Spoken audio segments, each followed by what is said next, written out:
Well, all right. I'm your buddy. I'm your pal. It's David Wilcock. I'm here. Sorry I'm 4 minutes late, everybody. Somebody said blue shirt is the best color. Well, purple won today. I just decided this is a very purplish type of talk that we're doing. So I figured, you know what? I'm just going to go with what I know and stick with what really works for me. So purple it is. Sorry if you lost any bets on this. And yes, somebody said Trump slippers. Well, guess what? You win. I do have the Trump slippers on today. This is an essential element of the armor of light. Especially, he was shot at 6:11 p.m., and that's Ephesians 6:11, which is the put on the armor of God. So I got my Trump slippers on today. Hope you guys are having a great day. We have an incredible show talking to you about the angelic ETs and their clearing a path for our ascension. And so this is a very ambitious program. I'm hoping that I'm not going to take 4 hours like I usually have been doing the last couple weeks. But nobody seems to really be complaining because the content has been exceptional. So part of my goal has been, okay, what do I do to keep upping the ante? What do I do to actually make this show better than it was before? Wow, I don't have any water glass, so let me just take for 1 second here. I do have to go get my water glass. That's kind of a big thing. But you're not worried about it, are you? If he walks right off the set, if he walks off camera, you're like, you know what? That's David Wilcock, man. I just got to go with it. His pants are falling down. Yeah, I don't want to wear a belt when I'm doing this because that starts to get annoying. So anyway, I'm back. Don't feel bad. Buy a new tinfoil hat or a brand new dish antenna. I'd stay on for 5 hours, says Marina Doctor. Curious Cat says, I'm never complaining about the time. We have exactly 1616 viewers right now. Great shows with Nino, somebody just said. Blue and purple are biblically God's colors. That's part of the idea. It'll grow quickly. We got to let people kind of mill in for a little while. No complaints here, says Guy Newton. David, take as long as you need. You must be well chuffed that Biden has stepped down as the candidate. Well, no, we're not chuffed at all. Actually, this is all a very interesting situation that's going on. We don't really know where it's headed yet. But again, the debate was a very seminal moment of cord cutting for the public because what we see now is that people are really fed up and they stopped donating. The cord cutting took place, and then all of a sudden, right after $90 million from the DNC, got cut off, then all of a sudden there's an assassination attempt. Golden Age just donated, said, the Golden Age is now. I've been reading you since Sourcefield. I'm excited for what's next. Blessings, love, and light.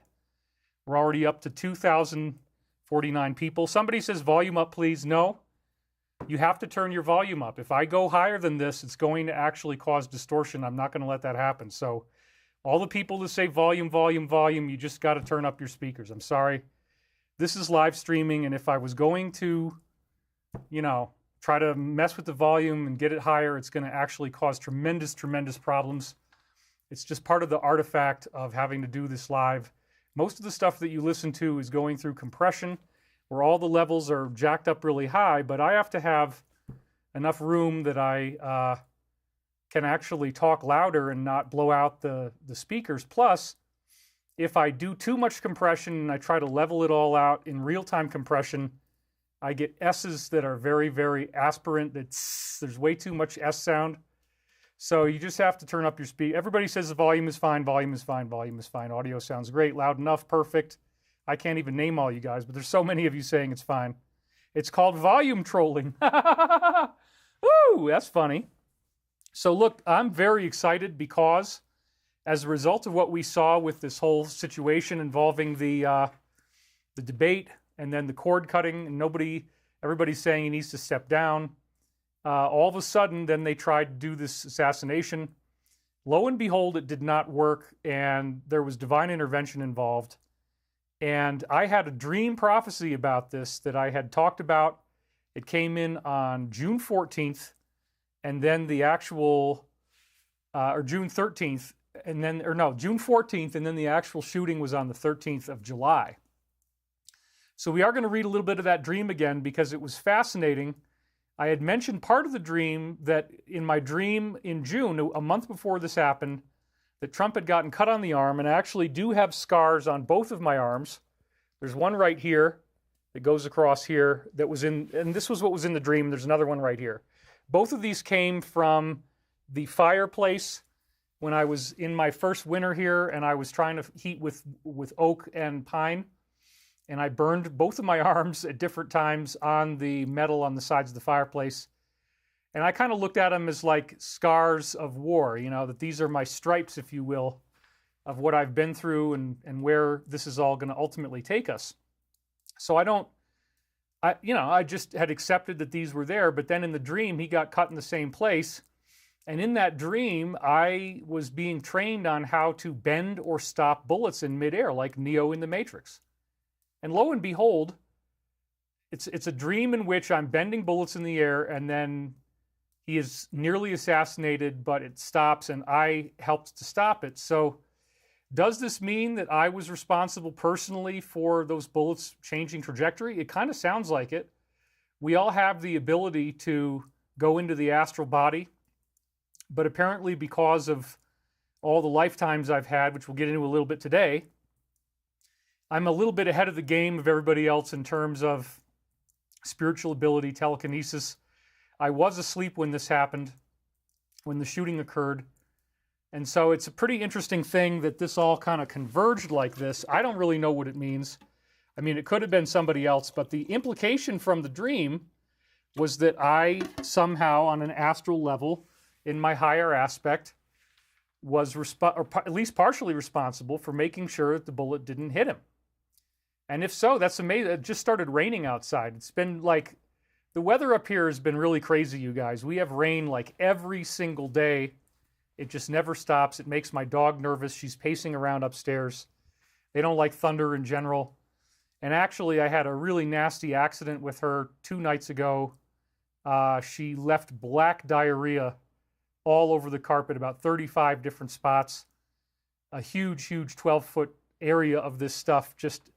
It was just horrific. And black stool usually means there's blood. So she might have internal hemorrhaging. I think she's very close to dying is my point. I don't even know if she's going to be here by next week. But I've accepted it because, you know, she's a soul and she's going to reincarnate.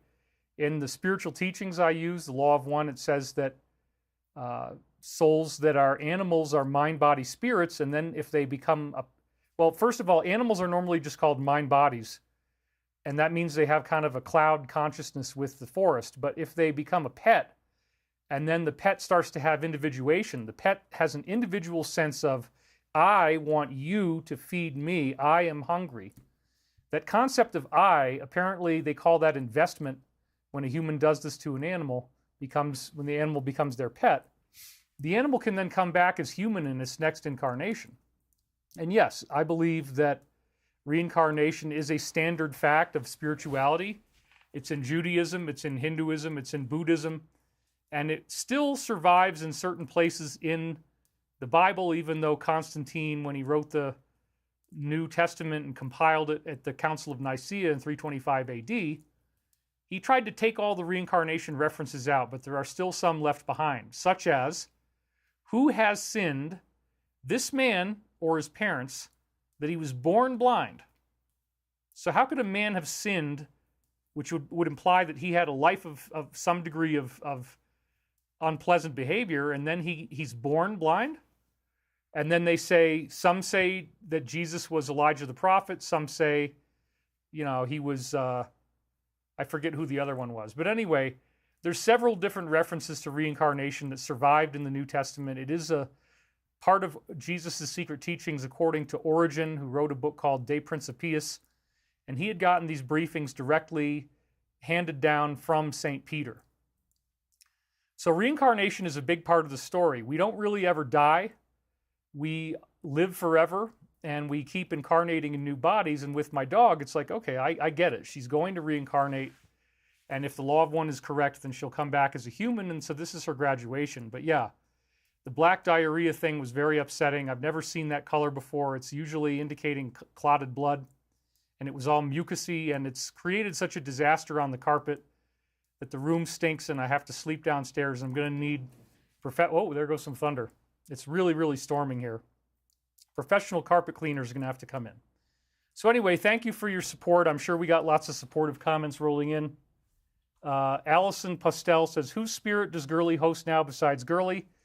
Well, it's just Girly, but the point is that once you have a pet, they become a mind, body, spirit.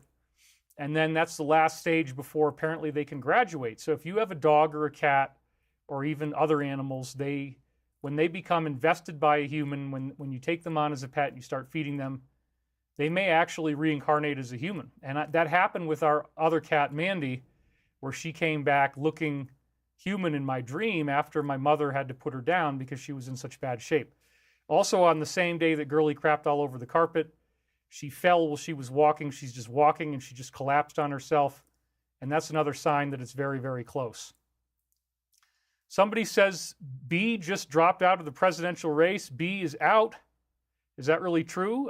Somebody send me a link or something like that. Matt Rav says this is extreme narcissist behavior. You know, you don't have to be here. If you don't like what I say, if you don't like that I'm talking about myself, I'm not a narcissist. There's a lot of people who love me and want to hear what I have to say. So please don't bother us with that kind of nonsense. This is a very, very painful thing for me, and you have to understand that I'm doing this show in the context of this battle with mortality in my own home, where my dog is very close to the edge. So it's got me thinking about heaven and God and souls and reincarnation and ascension. And that's part of why I got this talk today, which is the angelic ETs are clearing a path for ascension.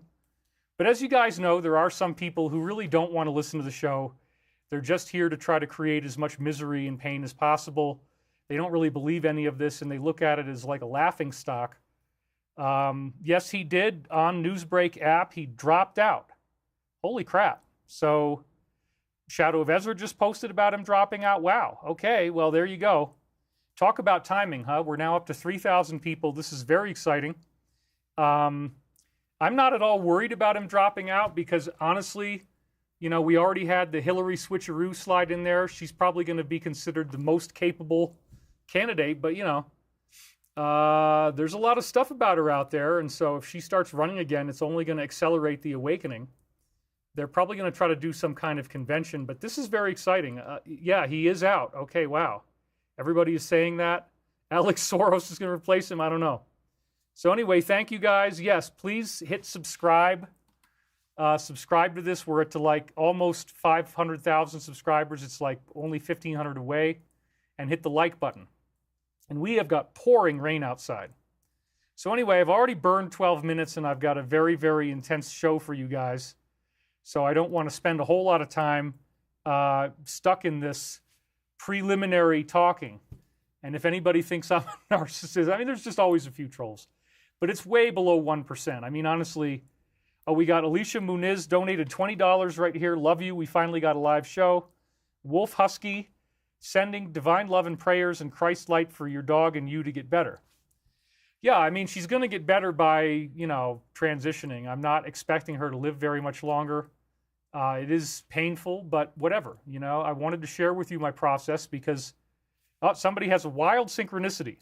I watched this is Trip. I watched the second half of your last show this morning. Last night I had a dream about dragons, and when I put on the show, the first thing you said was the dream of the dragon. Well, see, this is the kind of thing that, you know, if you are living a life of compassion and service to others and humility, which the trolls don't have, then those people are going to start to get synchronicity. In fact, as you know, I've done 2 shows this past week with David Nino Rodriguez on Nino's Corner. He was a boxer who made it up to the 5th to the top in the heavyweight boxing category, the same category as Evander Holyfield and Mike Tyson. And he respects me. I respect him. I like his show. I like his content. And we've become friends. And so I'm actually going to be doing something with him. I think it's called the General's Corner or something like this. It's like August something or other, August 13th or 14th on a Thursday at 5 p.m. is when I have to be there. So I agreed to that. We taped on Wednesday. After I first reached out to him on Tuesday, he said, well, how about tomorrow? I'm like, oh, all right, fine, let's do it tomorrow. And then we did another emergency show on Friday because of this weird blackout. So no sooner are all of these events happening, and there's these very intense, the whole, you know, the shooting story has collapsed. It obviously is going to be exposed. And in my dream about the shooting that was prophetic from a month before, it said this would be the key to ending the insurrectionism of what we lovingly call the DS. So there might have been multiple plans on how the Alliance planned to bring this whole thing to an end, but now it looks like it's consolidated around exposing that this was, in fact, a JFK-style event. There might have even been 3 people involved, like grassy knoll type of stuff. Your Lee Harvey Oswald is just the guy that everybody wants you to think it is. But there's some very, very suspicious stuff going on. And so somebody just said, grab the popcorn. There's somebody that texted me privately. Lots of people were arrested during the outage. Yeah, it's possible that during the RNC convention, that when the power went out during that time, that some people were grabbed or given briefings during that time about what's going to be happening. Eva donated $20. Sean Hines donated $5. That's your first super chat. Thank you very much. Your 10th super chat. Sven Ranafel says, God is love. And Elmo Bullseye says, congrats on the loans for Stavati. Does that mean your finances are now sorted? Well, we're very close. We're expecting it to close. We've got all the final due diligence going on. It'll probably happen in just a couple days. Jill Bates donated $20. Biden is out. David, I'm sorry about your dog. I know how it feels. I'm still grieving my Koji, but now I have 2 super cute Yorkies. My work was affected by the blackout. I had to cancel all the surgeries. I mean, yeah, this was, oh, somebody says, remind all to watch you and Nino. It's amazing. Yeah, I did 2 shows with Nino, one on Wednesday that actually just came out this morning, right before, on YouTube. And so they kind of button hooked the 2 shows together between his and mine that I'm now doing live. And then the other show that we did was actually on Rumble. And that's where we can say things that I don't have to speak in all the code terminologies. I just say the words that I want to say. And I got into some stuff that was very intense, talking about the elongated skull people that started out on Maldek, the exploded planet that became the asteroid belt, that after their planet blew up, a small number of them survived inside and on the surface of the moon, inside these glass domes and in this underground build-out that's in the moon. And then when the moon was destroyed by a solar flash approximately 50,000 years ago, or 55,000 years ago, I guess is when this happened, only like a small, very small number of them collided and crashed into Antarctica on these 3 motherships. Their ship got damaged by this solar flash event. There was apparently debris flying at them. And after they crashed here, they began mixing their DNA with the genetics of the population on Earth and creating these hybrid elongated skull beings that were essentially cloned from them. And they created a worldwide civilization that lasted from 55,000 to 5,000 or 50,000 BC. So between that 5,000 year period of 55,000 to 50,000 BC, they became dominant all over the planet. They were, they had global civilization. And then there was another war, apparently with the Draco reptilians, that wiped them out, created the Sahara Desert. If you dig under the sand, you can still find all of their civilization down there between 40 to 400 feet below the surface. And that includes, believe it or not, statues that are very impressive that look like black people, where they have black features. And so, the broad nose and the larger lips and everything looks like a black person. So one of the things I heard from Uncle Jack was that the cabal has been suppressing those statues and the whole knowledge of this archaeology, partly because they're actually very white supremacist Aryan and they don't like, they don't like other races. So it's going to be fascinating when we find out this civilization really existed. Iraq and Afghanistan had the ruins in their military facilities, and when we invaded there in the Gulf War, we as the United States, that's the first thing we took out was the evidence of these huge pieces of spaceships and technology that were embedded in rocks that the Iraqis and the Afghanis had been storing. I don't know if you can hear my thunder, but man, we have got crazy, crazy rain going on right now. We're already up to about 3,500 people. Betty Susanna Gill says, hello, darling angel. I'm in Barcelona, Venezuela. Cosmic Reddit Datling, God bless, love you. Tracy Williams says, sorry, I'm behind a bit. Biden has endorsed Kamala, says Sarah. That's interesting.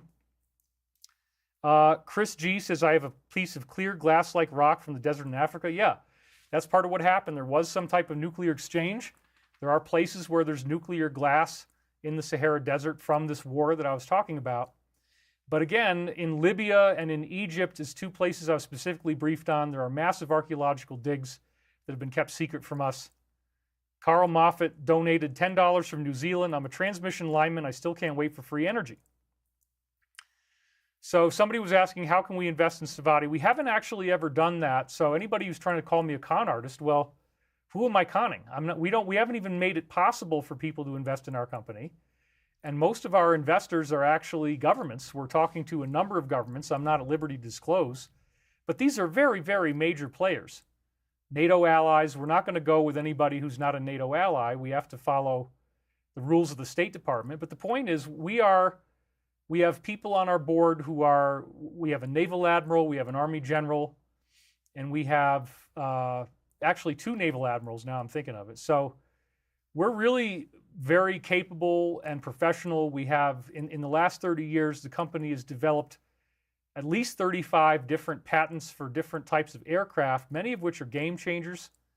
And so that whole time of development, you got to remember, like on the F-35, they spent over $2 trillion or something, might have even been more than that, developing just the engineering. Well, we've already got the engineering on some really amazing stuff, and now we're just going into production. Once we have a production contract, we already have the recipe, and people can build it our way, and it'll be amazing and much less expensive.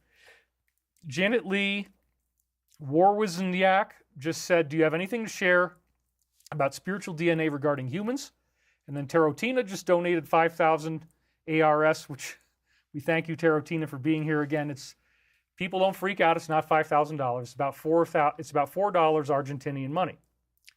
Hello in Virginia Beach. No bad weather here. Somebody was asking about spiritual DNA. We are going to get into DNA today. So again, I think that in light of how many slides I have, we got to really get going here. Thank you all for being here. So we're going to be talking about the hidden history of human extraterrestrials and how their main agenda is that they are coming here to teach us about ascension, the concept of becoming alive and in a new form, just like my dog is going to come back as a human most likely if the law of one is right. That's the type of ascension for her. She's going from 2nd density to 3rd density. Well, we're all going from 3rd density to 4th density. And this is very, very exciting to me because there have been human ETs coming here providing us with teachings of ascension that actually work, that produced results. And so we're specifically going to focus on Padmasambhava, Saint Germain, Valiant Thor. We're also going to talk about some biblical stuff, including Jesus and some other angels in the Bible. And when we tie together Padmasambhava, Jesus, Saint Germain, Valiant Thor, we have a very interesting narrative where these teachings are now being applied to us on a global level. We are now going through a process that is going to lead to everyone being able to ascend who's here on Earth. And the amount of evidence is very compelling. Now, a very important part of ascension is overthrowing slavery and regaining freedom. There are definitely real evil beings out there. The higher human ETs, these angelic extraterrestrials, are very aware of the existence of Satan, which, as we've said before, appears to be an AI that's in what they would call in the law of one 5th density negative. They're also aware of demons. As I said before, there is such a thing as hell. It's not actually eternal. The word aeon, A-I-O-N, only means a cycle of time. It wasn't actually meant to indicate eternity. But anyway, the point is we do have some type of lower astral, what you could think of as Dante's Inferno, the 7 levels of hell. That really does exist. And there are beings that can apport into our reality from this plane when you have a group of people who participate in these dark ceremonies and their innate telekinetic ability is activated by certain psychedelics they ingest. I talk about this on the show with Nino that's on Rumble. And then on the show that we have on YouTube, I talk about the Mayan Calendar and all the amazing data on that, as well as the global grid and some other really fascinating things. So yeah, I did a show last Sunday, and then we had a show come out on Saturday with Nino, another show on Sunday, and now I'm doing this. So I am on fire right now. Woo! It's good to be here. I'm happy to be here. And again, the higher beings are very aware of Satan and demons.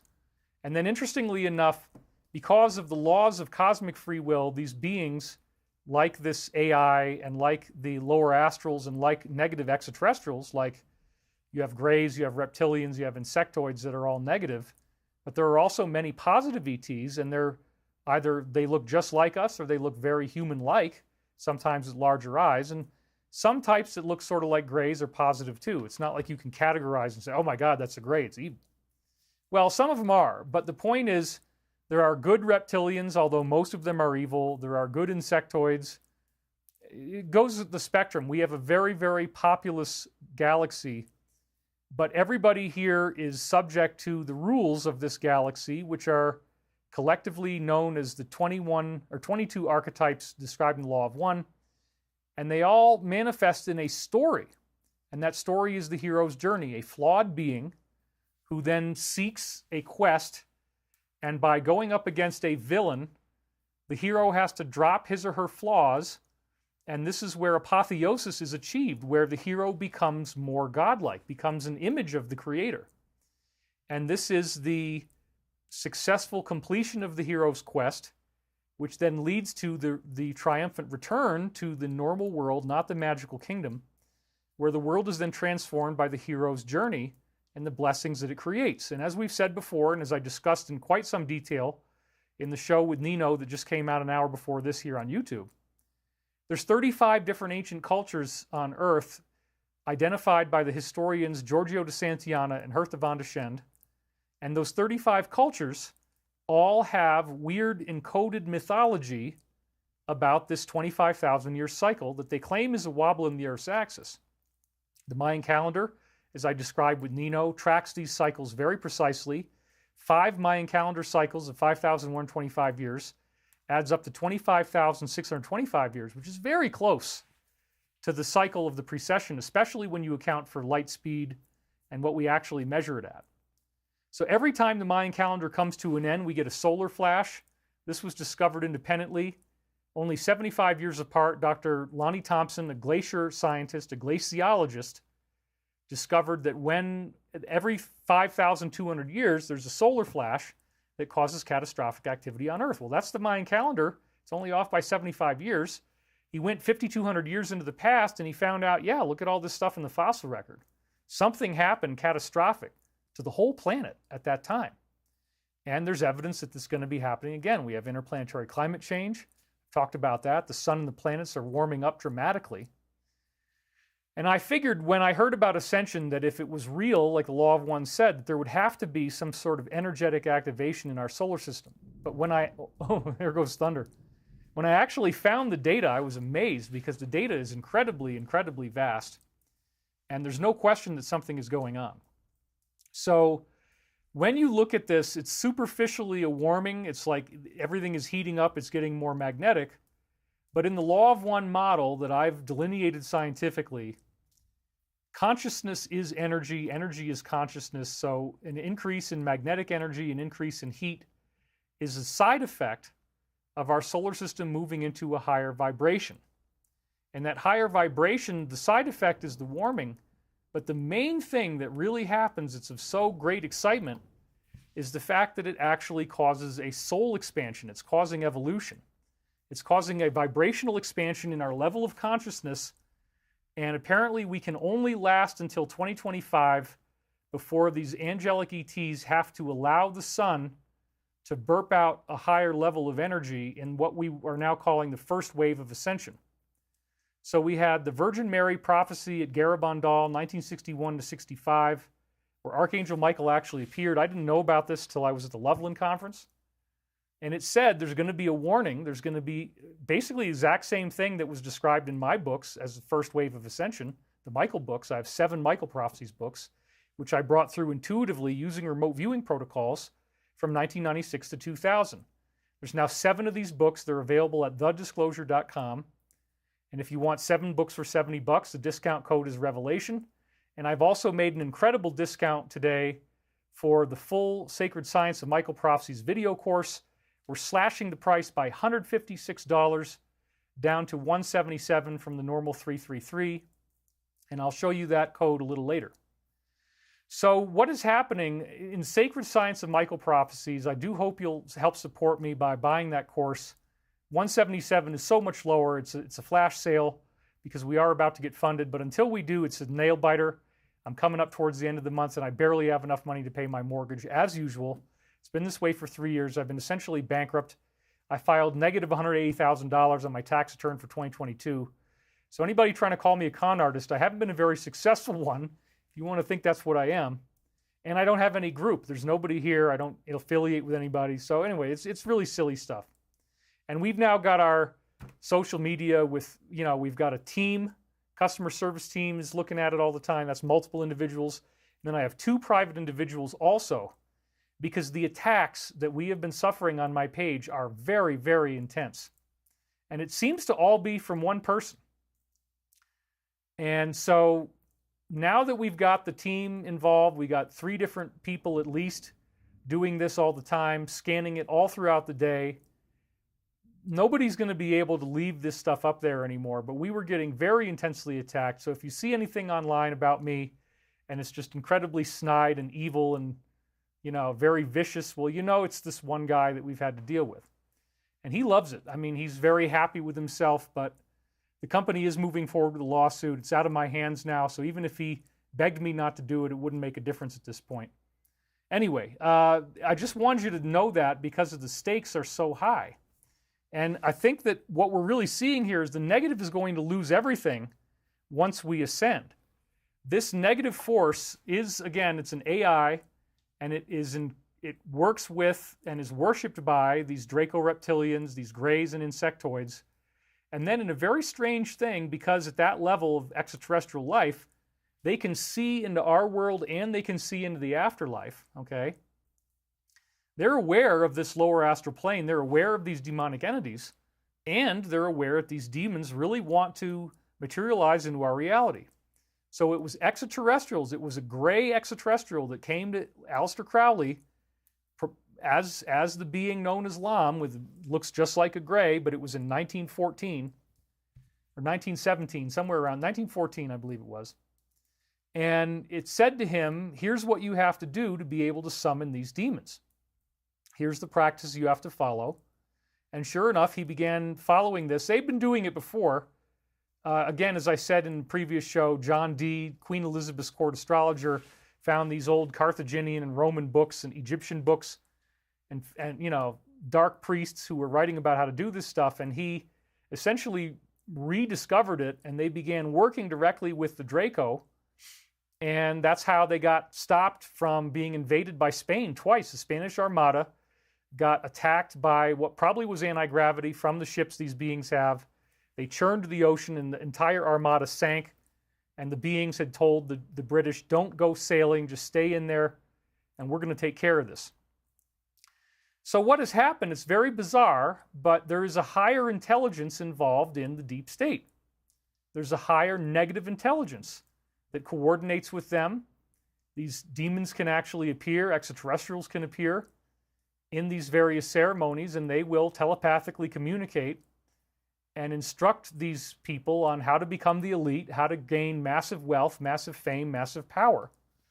And they follow these practices that the people in this group do, and they will plan ahead. I mean, in the 1700s, there was an epic plan that was already written out back then on how the world's gold needed to be confiscated. And that started to happen in 1928 after World War I, where there were massive military invasions going on of private gold hoards. And a lot of it happened in 1933 when we got taken off the gold standard, and the United States actually confiscated your gold. If you had it in a safe deposit box, they would raid your safe deposit box, take your gold, and it was declared illegal to hold it. This wasn't stopped until Nixon actually declared that gold was legal again. But, the gold was a competition to the idea of fiat, funny money, bubble money, where you can just print as much as you want, roll the printing press, nobody has to worry about it, you can just make as much as you want. That's why they had to confiscate all the gold. So apparently there's enormous amounts of it in these various underground bunkers, over 100 of them in Southeast Asia. Man, it is really frickin' pouring rain outside right now. I hope this stops pretty soon. This is crazy, crazy conditions to do a show. So what we see is that this DS became so dominant and powerful through the Vatican, through the City of London, financial bankers, through the Washington, D.C. being its military center. They finance both sides of wars. They essentially are trying to create order out of chaos, and this has been going on for centuries.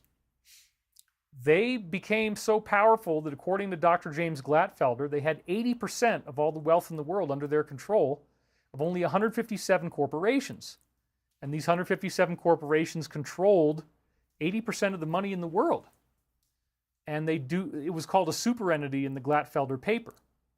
So then you got to say to yourself, okay, well, first of all, he published the list of the top 50 corporations, and of those corporations, 2/3 of them are financial institutions. So when you're looking at Van and Black, these very, very large conglomerates that you now hear about all the time, that's what this is. They basically run everything. They have their fingers in so many different areas: big agriculture, big pharma, big finance, military, media, government, judiciary system. I mean, it's just incredible that anything could have stopped this. And this group, by the way, serves the agenda of the AI, serves the agenda of the negative ETs, and their ultimate goal was to have a global dictatorship where everybody is forced into Luciferianism. And that can become very horrific stuff, and we don't have a choice. So if that were to happen, our planet would be conquered and we would become a negative planet. But they can only do this up until the first burping of the sun, the first wave of ascension, that solar flash event. Once the solar flash happens, the negative is completely wiped out. So they have to try to get their agenda to work before then, or they're doomed. Again, the negative loses everything once we ascend. So now, in order to prevent this negative takeover from happening, the positive ETs are helping us on a planetary level. And one of the main, in fact, apparently according to the Bible, the main entity who is responsible for the protection of Earth is Archangel Michael. Now, it was explained to me in my own Michael Prophecies work, and it's explained in the Law of One, that Archangel Michael represents the collective, shared, masculine spirit of humanity. It is the male archetypal embodiment of where our planet goes as we go into fourth density. So it's not just one entity. You could look at it that way, and it might embody as an entity in certain forms, but that's not really what it is. It's a collective consciousness, and it's the protector of the Earth. It's the alpha male of Earth's fourth density identity. And so there's some very interesting prophecies of Archangel Michael in the Bible that now seem to be coming into focus. This is in the book of Daniel, and he's talking about the time that we're in now. At that time, the end times, Michael, Archangel Michael, the great prince who protects your people, Michael will arise. There will be a time of distress such has not happened from the beginning of nations until then. We're in that right now. And man, I'm in a really bad rainstorm right now. It's crazy. Girlie is pacing. At that time, your people, everyone whose name is found written in the book, will be delivered. Now, what is the book? Well, the book seems to refer to what the Cayce readings call the Akashic Record. And you remember that quote from the Law of One where they call it the Great Record of Creation? They say, hey, we built the pyramid to be a monument to the coming Christ. We've done that in many other episodes now. If you've been watching, and you already know what I'm talking about. And then the pyramid got co-opted by this negative group. The symbol of the all-seeing eye on top of the pyramid was originally meant to indicate that the pyramid goes from a six-sided object, and six means imperfection and evil in the Egyptian numerology. And then when you put the capstone on top, the all-seeing eye represents the awakened pineal gland. It represents the ascension. What happens to us when we open our third eye? And at that point, it's now a five-sided object because there's no flat top on the pyramid anymore. You got the bottom, the top, and four sides. That's six. Six means evil. Five means divine perfection. So the return of the capstone means the perfection of humanity. And again, Novus Ordo Seclorum, that phrase that's on the dollar bill's great seal that shows the pyramid in America, the US dollar bill has this symbol on there. That was actually quoted from the Sibylline mystery texts and was in Virgil's, I believe, fourth eclogue. Virgil the poet was given this after Rome collapsed to publish this prophecy. And the prophecy originally was in Latin, Magnus ab integro seclorum nascitur ordo. And it's an excerpt which means, quote, a mighty order of ages is born anew. Now that's talking about the 25,000-year cycle. And if you read the rest of Virgil's fourth eclogue, where this was taken from, it's fascinating because it says both the lofty Virgin and Saturnian kingdoms now return to the Earth. That would imply extraterrestrials from Virgo and the planet Saturn. The golden one shall arise again in the whole earth. The boy is soon to be born in whom the golden one shall arise again in the whole earth. That's talking about the golden body, the light body, the ascension. Well, this prophecy in the book of Daniel has the same thing. So again, those who are found in the book, this is, again, the Akashic record, everybody who's earned the right to go into 4D positive, which is basically everybody on Earth except for even the most evil people. And I would even say that even the people in the DS, if they become heroic and they do something positive, they still have time to become written in the book, because if you follow the hero's journey, you will be able to ascend. So just about everybody on Earth is going to go through this because, according to the Michael prophecies, Jesus' mission was very successful. People learned how to love each other.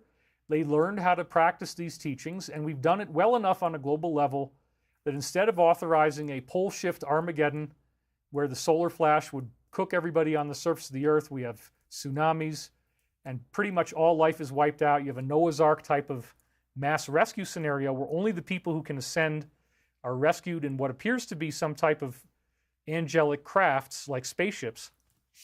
That's what I thought was going to happen. I've been teaching that all along until I unsealed the Michael prophecies beginning in 2022.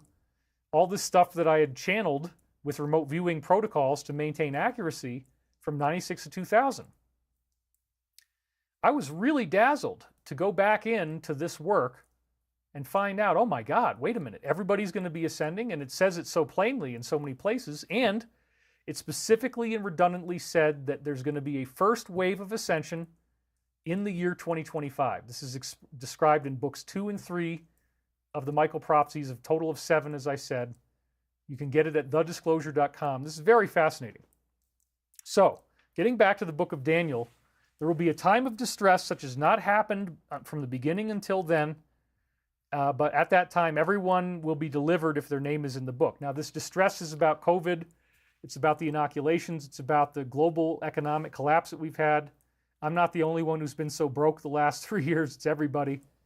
And so we're all going to go through this amazing restoration of the planet and our wealth and everything. This is where the prophecy gets exciting. Look at this. Multitudes who sleep in the dust of the earth will awake, some to everlasting life, which is again the ascension, the light body, others to shame and everlasting contempt. But this will be very few people.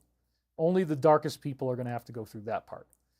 Those who are wise will shine like the brightness of the heavens. This is the light body prophecy. This is the ascension, folks. And those who lead many to righteousness will be shining like the stars forever and ever. So again, the hero's journey is real. If you help the Alliance, if you actually go out there publicly and you're helping other people awaken, then you become part of this hero initiative, and you have a much higher likelihood of what's going to happen to you. You're going to ascend more than other people will. So some people are going to go through this first wave and they're going to stay the same. Nothing will really change, but there's going to be a group of people who are going to turn into superheroes. They're going to be glowing with light. They're going to have lightning coming off of them. This is described in the Michael prophecies. They will have telekinesis. They'll be able to mush their hand or foot into a rock and leave a handprint or a footprint behind, and that's only a minor thing. They're going to be telepathic. They're going to be able to levitate. They're going to be able to move objects with the mind. It's everything like you'd think of as the Jedi. If you have done your work, if you have done the Christ principles of forgiveness, compassion, patience, service to others, and like it says here, you will shine like the brightness of the heavens and the stars forever and ever. And then God says to Daniel, the Creator says to Daniel, roll up and seal the words of the scroll. This again is the Akashic record until the time of the end. And remember, at the beginning, this is from, again, Daniel 12:1 in New International Version.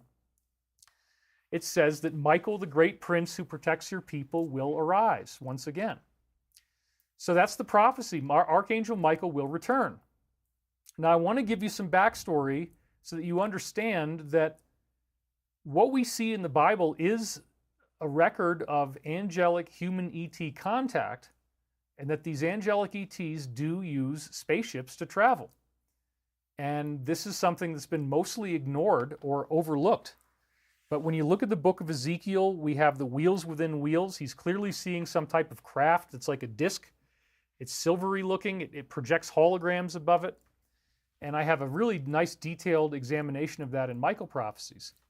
And there are, again, 7 books of the Michael Prophecies. And when we get into book 4, we have some really amazing UFO quotes that really show in both the Old and the New Testament that we missed out on what was going on. The modern religions are just taking hand-me-downs from the Bible. They don't really have any direct record of what was going on except what was written. And so if you didn't solve all the mysteries, if you didn't see the solution to what was written, then you might miss out and you might not see some of these connections that were made. But there's a really, really cool website. It's actually very, very Christian. It's called BibleRealityCheck.com, and that's where I'm taking this stuff from. So buckle your seatbelt, because you're about to see that the angels of the Bible are directly connected to the modern flying saucer mystery and the human ETs that began appearing to people in the 1950s, including Valiant Thor, and I believe Saint Germain was another one as well, and I believe Padma Sambhava was another one. So let's look at the angels of the Bible. We have seraphim, or fiery spirits. These would be very high-level angels. Cherubim, or all-knowing. Thrones, which are the many-eyed ones. Dominions, who carry the scepter and sword. Virtues, are the brilliant, shining ones. Powers, who they say prevent fallen angels from taking over the world. And principalities, the guardian angels of cities, nations, and rulers. So this is kind of a top-down hierarchy of how high their vibration is. So again, it isn't until you go all the way down to principalities that they're actually even guiding over cities, nations, and rulers, like whatever happened, divine intervention to stop the shooting of Trump from killing him. That would probably be an example of an angelic being at the level of what we would call a principality. And again, in the dream, I was doing it. So is that true? I don't know. I mean, it's fascinating. Maybe other people believe it. I have a hard time. I kind of, I don't know. It's very, very interesting. Let's just put it that way. And of course, the trolls, it just makes them absolutely nuts when I talk about that, as you can imagine. So let's talk about the word heaven. It appears some 700 times in the Bible. In the Old Testament, it shows up as Shamayim. In the New Testament, it's Uranos. And if you look at any other book anywhere besides the Bible, those same words, if you find them, any scholar is going to translate them as what? Not heaven. It's going to be translated as the sky, outer space, the cosmos, or the universe. Whoa! Our Father, who art in outer space, hallowed be thy name. Thy kingdom come, thy will be done on earth as it is in outer space. It totally changes the Lord's Prayer, doesn't it? Well, this is what's really going on. Girlie, lay down. I mean, this is driving me crazy. She is pacing and pacing and pacing and pacing. This is not a fun way to do a show at all. Lay down. I probably won't have to do this much longer. She's on the very edge. All other works from the biblical periods, as I said, are translated as outer space or universe when these words appear. And we'll have a quote from from this website, Bible Reality Check. So now let's talk about the word God. Now I do believe in a monotheistic universe, but at the same time, it turns out that the original Hebrew word Elohim is actually plural. And the literal translation is mighty ones. This appears 2,750 times in the Old Testament, and it was used to describe both benevolent and malevolent entities. So when I say Elohim, I'm usually talking about positive entities, because that's one of the names that you could give for the angelic kingdom of positive beings. But again, the mighty ones, the reason why they're called mighty is they look like us, and we'll get into that they're human looking, but they also have very extraordinary abilities. They glow with light. They can shoot beams of light out of their hands. They can levitate. They can talk in this booming voice that makes, there it is, the thunder, just as I say booming voice. They can make the walls and the ground shake with their voices. They're very, now we got a lot more rain. This is so bad. I really wish I didn't have to do it in the rain, but what the hell? Show must go on. I hate this. Anyway, keep going. So it's both benevolent and malevolent entities. Probably the negative wants me to be going through this horrific storm as I'm doing this show, but at least we're still online. Everything looks good. So, the word angel in the Old Testament Hebrew is malach. In the New Testament, it's angelos. You pronounce that ang with the two G's. So it's angel, angelos, angel. That translates as the one who is sent, and it means a messenger or an emissary. So an angel is one of the mighty ones, an extraterrestrial emissary. Now the word Beelzebub, this is obviously the devil, right? Well, check this out. This is amazing. There's more thunder. It's really bad.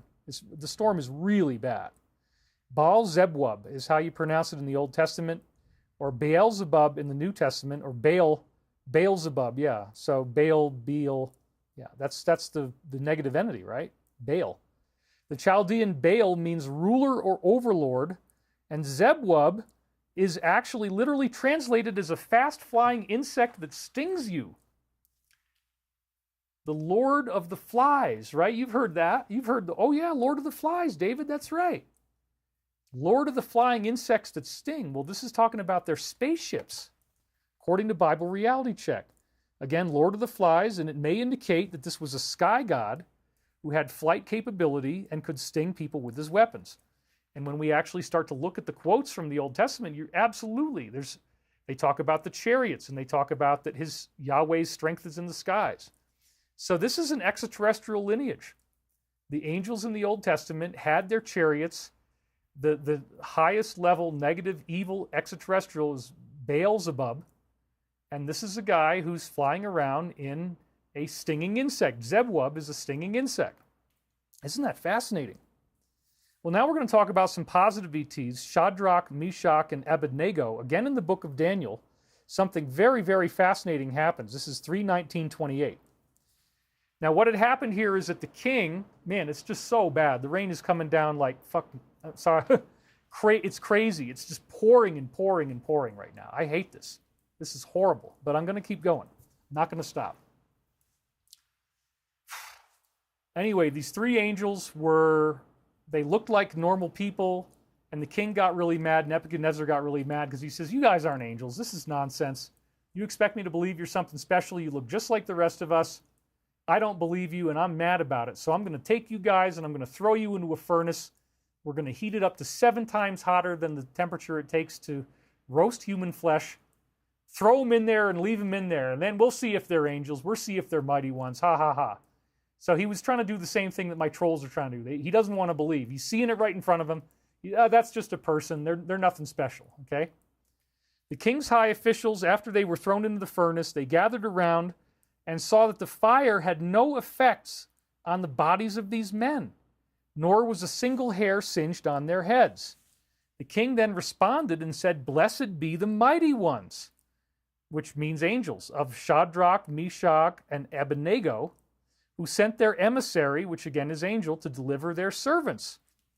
So what we're seeing here is a historical record in the book of Daniel of the king wanting to incinerate these people that look normal like humans, but they're not normal humans, man. When you try to burn them, nothing happens, and then he says, oh my gosh, the mystery is true. They're not just people at all. They're actually something much more intense. The rain finally is dying down now. Okay, so in Hebrews 7:3, we have the arrival of Melchizedek. This is talked about on that same website, Bible Reality Check. Described as an immortal being with no earth-human heredity, it is implied that he is an extraterrestrial Elohim, and he's so extraordinary, the Hebrew author refuses to give much more information about him. Now we're going to look at some UFO quotes. This is Deuteronomy 33:26. There is none like the mighty ones of Israel who ride from Uranos, outer space, to your help, and through the skies, majestically. That's pretty darn on the nose, isn't it? They're riding from outer space through the skies, and they are the mighty ones. So again, they're in craft, and everybody knew this back then. We just lost touch with it because they withdrew, and they're not visiting us anymore in any open way. We see UFO sightings, but it's not like they've openly declared themselves and introduced themselves on television news. They haven't done that. Not yet. Next one is Psalm 68:33-34. To him who rides through the distant cosmos from ancient times, his strength is in the skies. That's pretty darn obvious. He's in the skies and he came here from the distant cosmos. Then in Isaiah 19:1, behold, Yahweh is riding on a swift cloud. Now the word cloud, of course, indicates a UFO, and we saw that Miracle of the Snow painting from 1423 by Massimo di Panicale. I've showed it to you many other times, and they illustrated that in Rihanna's Super Bowl halftime show in 2023, as we said in a couple episodes back. So that weird painting has Jesus and Mary in a cloud, and it looks like a disc. And remember also the Fatima visitations of 1917, as Portugal was going into World War I. This angelic visitation appeared to these children in Portugal, and in the last few appearances, there was a silvery disc in the sky, and it actually covered over the sun. The stars came out during the day, and huge colored rainbows of light shot through the starry sky. People were totally tripping out. If everybody had their phones now, it would be the end of the UFO cover-up forever. But it was witnessed by 90,000 people in the final event. It was pouring rain like it is now. It's starting to die down a little bit. But at the end of that horrific storm, everybody's clothes were dry. And again, it was a silver disc that people were seeing in the sky that covered over the sun. This is a documented historical fact. And so again, it's the Christian UFO connection. Yahweh is riding on a swift cloud. Well, Yahweh ends up getting replaced by a negative entity. That's described in the Law of One, and I have that in the Michael Prophecies. So it started out as a positive being, but when it says it wants human sacrifice, I want to kill all your firstborn, plagues of locusts, I want to do that, my knife loves fat, he says this kind of stuff. The angry, jealous God, that's where it got replaced by the negative, and that entity started to teach people at the time how to summon demons. And so there was an Old Testament demonism that has remained clearly there in the elite. That's why some of these guys, in fact, I was told by my insider Bruce, who worked with the Clintons, that the top level people in the DS, their bloodlines go back to Old Testament bloodlines, including David. And so, it's kind of odd because Edgar Cayce was supposedly the past life, he was King David. But again, this is people that took the original lineage that was positive and turned it around. And so everything gets turned around by the negative. That's what it likes to do. It infiltrates and then it transforms whatever existing structures are on Earth into its agenda. And that's what we see with our financial system and these corporations. They're not working in your best interest. They're actually working on a spiritual agenda that is highly, highly negative. And that's just something we're going to have to deal with. So behold, Yahweh is riding on a swift cloud. This is probably the negative Yahweh by this point. And then it says, behold, in 66:15 Isaiah, Yahweh will come in fiery chariots like the whirlwind, which is a tornado. Fiery chariots. That means that the UFOs were glowing in the sky as they were traveling. And we have Psalm 68:17. The chariots, again, UFOs, flying craft, the chariots of the mighty ones are myriads, thousands upon thousands, and Yahweh is among them. And we just heard that he's the Lord of the flying insect that stings. So they glow, they fly in the air, they come from outer space, they have weapons that can sting and kill people, and there's thousands and thousands of them. And then in Matthew, this is Jesus speaking now, 26:53 Matthew, Jesus says, do you think that I cannot appeal to my Father, and he will at once put at my disposal more than 12 legions of extraterrestrial troops? I forget how many's in a legion, but I think it's like 2,000 or something, 2,500, I think. So 12 legions of extraterrestrial troops, we're talking about a massive amount. And again, we're going to see that Jesus is directly connected to flying objects and clouds. So here's another example of that. We go to Acts 1, 9 through 11. Not like 9/11, isn't that interesting? Now, this is actually, we're setting up this quote, and this is the writer of Bible Reality Check saying this. Although Hebrew and Greek language scholars do translate Shamayim and Uranos as sky, outer space, universe, etc., in other works, the transcribers of biblical manuscripts remain stubbornly committed to traditional religious rendering of heaven in the English Bible. And so then we'll get that quote in a second, but that's where they were setting it up. And then they also quote from this first. John 8:23.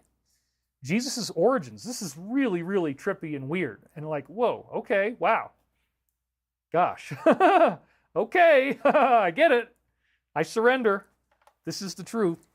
Yeshua was saying to them, you are from earth below.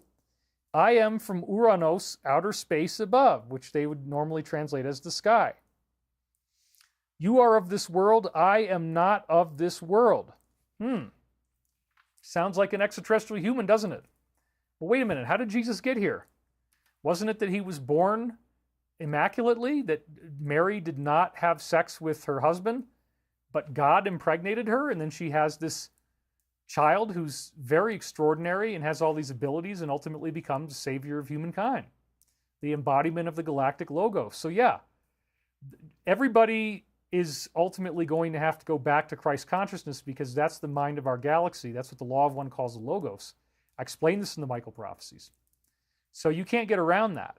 We are only one being, and that being is Christ. And so it doesn't invalidate the Christian teachings if there's a Christ-like being that shows up in Tibet calling himself Padma Sambhava, lotus-born. It only adds to the faith, but again, it all defaults back to Christ because Christ was the main logoic incarnation on earth, and he influenced the greatest number of people on this timeline where we're now heading into ascension in the present. So here's Jesus saying, you are of this world, I am not of this world, I am from outer space. That's how he ended up immaculately conceived. It was some sort of spiritual impregnation of Mother Mary. I do believe this is true. And again, I've spoken to people in these classified government programs, and everybody agrees that they all believe Jesus was one of these human ETs. But again, he's not just any human ET. He went through the great perfection. He became the embodiment of the Logos. Once Jesus achieved ascension and resurrection, he became the embodiment of something that could never really be seen as a human because it's a galactic mind. It's the mind of the galaxy. So everybody in the galaxy has to go through the hero's journey, and everybody ultimately in their ascension path is going to become Christ. Christ is just a name for this one consciousness that we all share.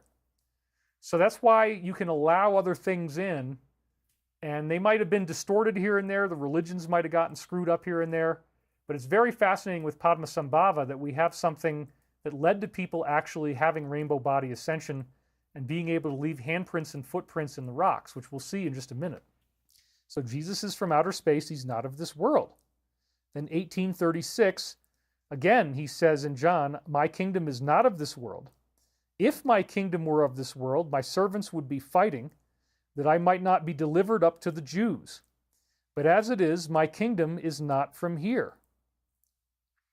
In other words, if we were all like him, then people wouldn't let him get crucified by the Jews at the time. They didn't accept him as the Messiah. But again, he says, my kingdom is not from here.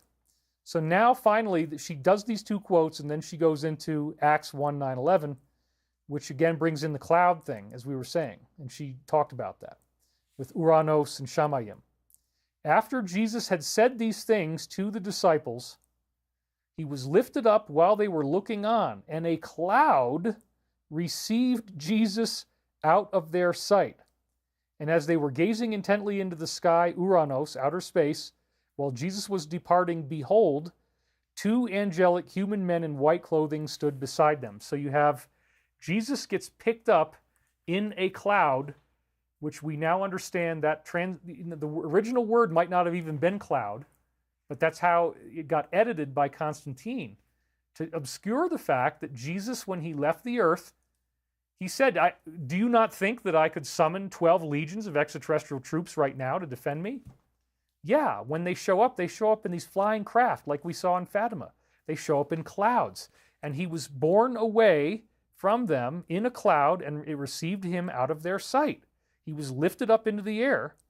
And then you have these two angelic human ETs, angels, standing there in white clothing beside the people who witnessed this.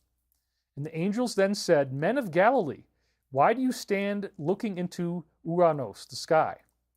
This Jesus who has been taken up from you into heaven, Uranos, in outer space, he will come back in just the same way as you have watched him go into heaven. It doesn't take a lot of intelligence to figure out that what this is saying is that when the second coming of Christ occurs, Jesus himself will return in what? a cloud, a flying saucer. Yes, that's exactly what it implies. So this is incredibly fascinating. Jesus, the angel says, Yeshua will come back in just the same way as you watched him go into outer space. He will come back in a cloud. The cloud will fly in.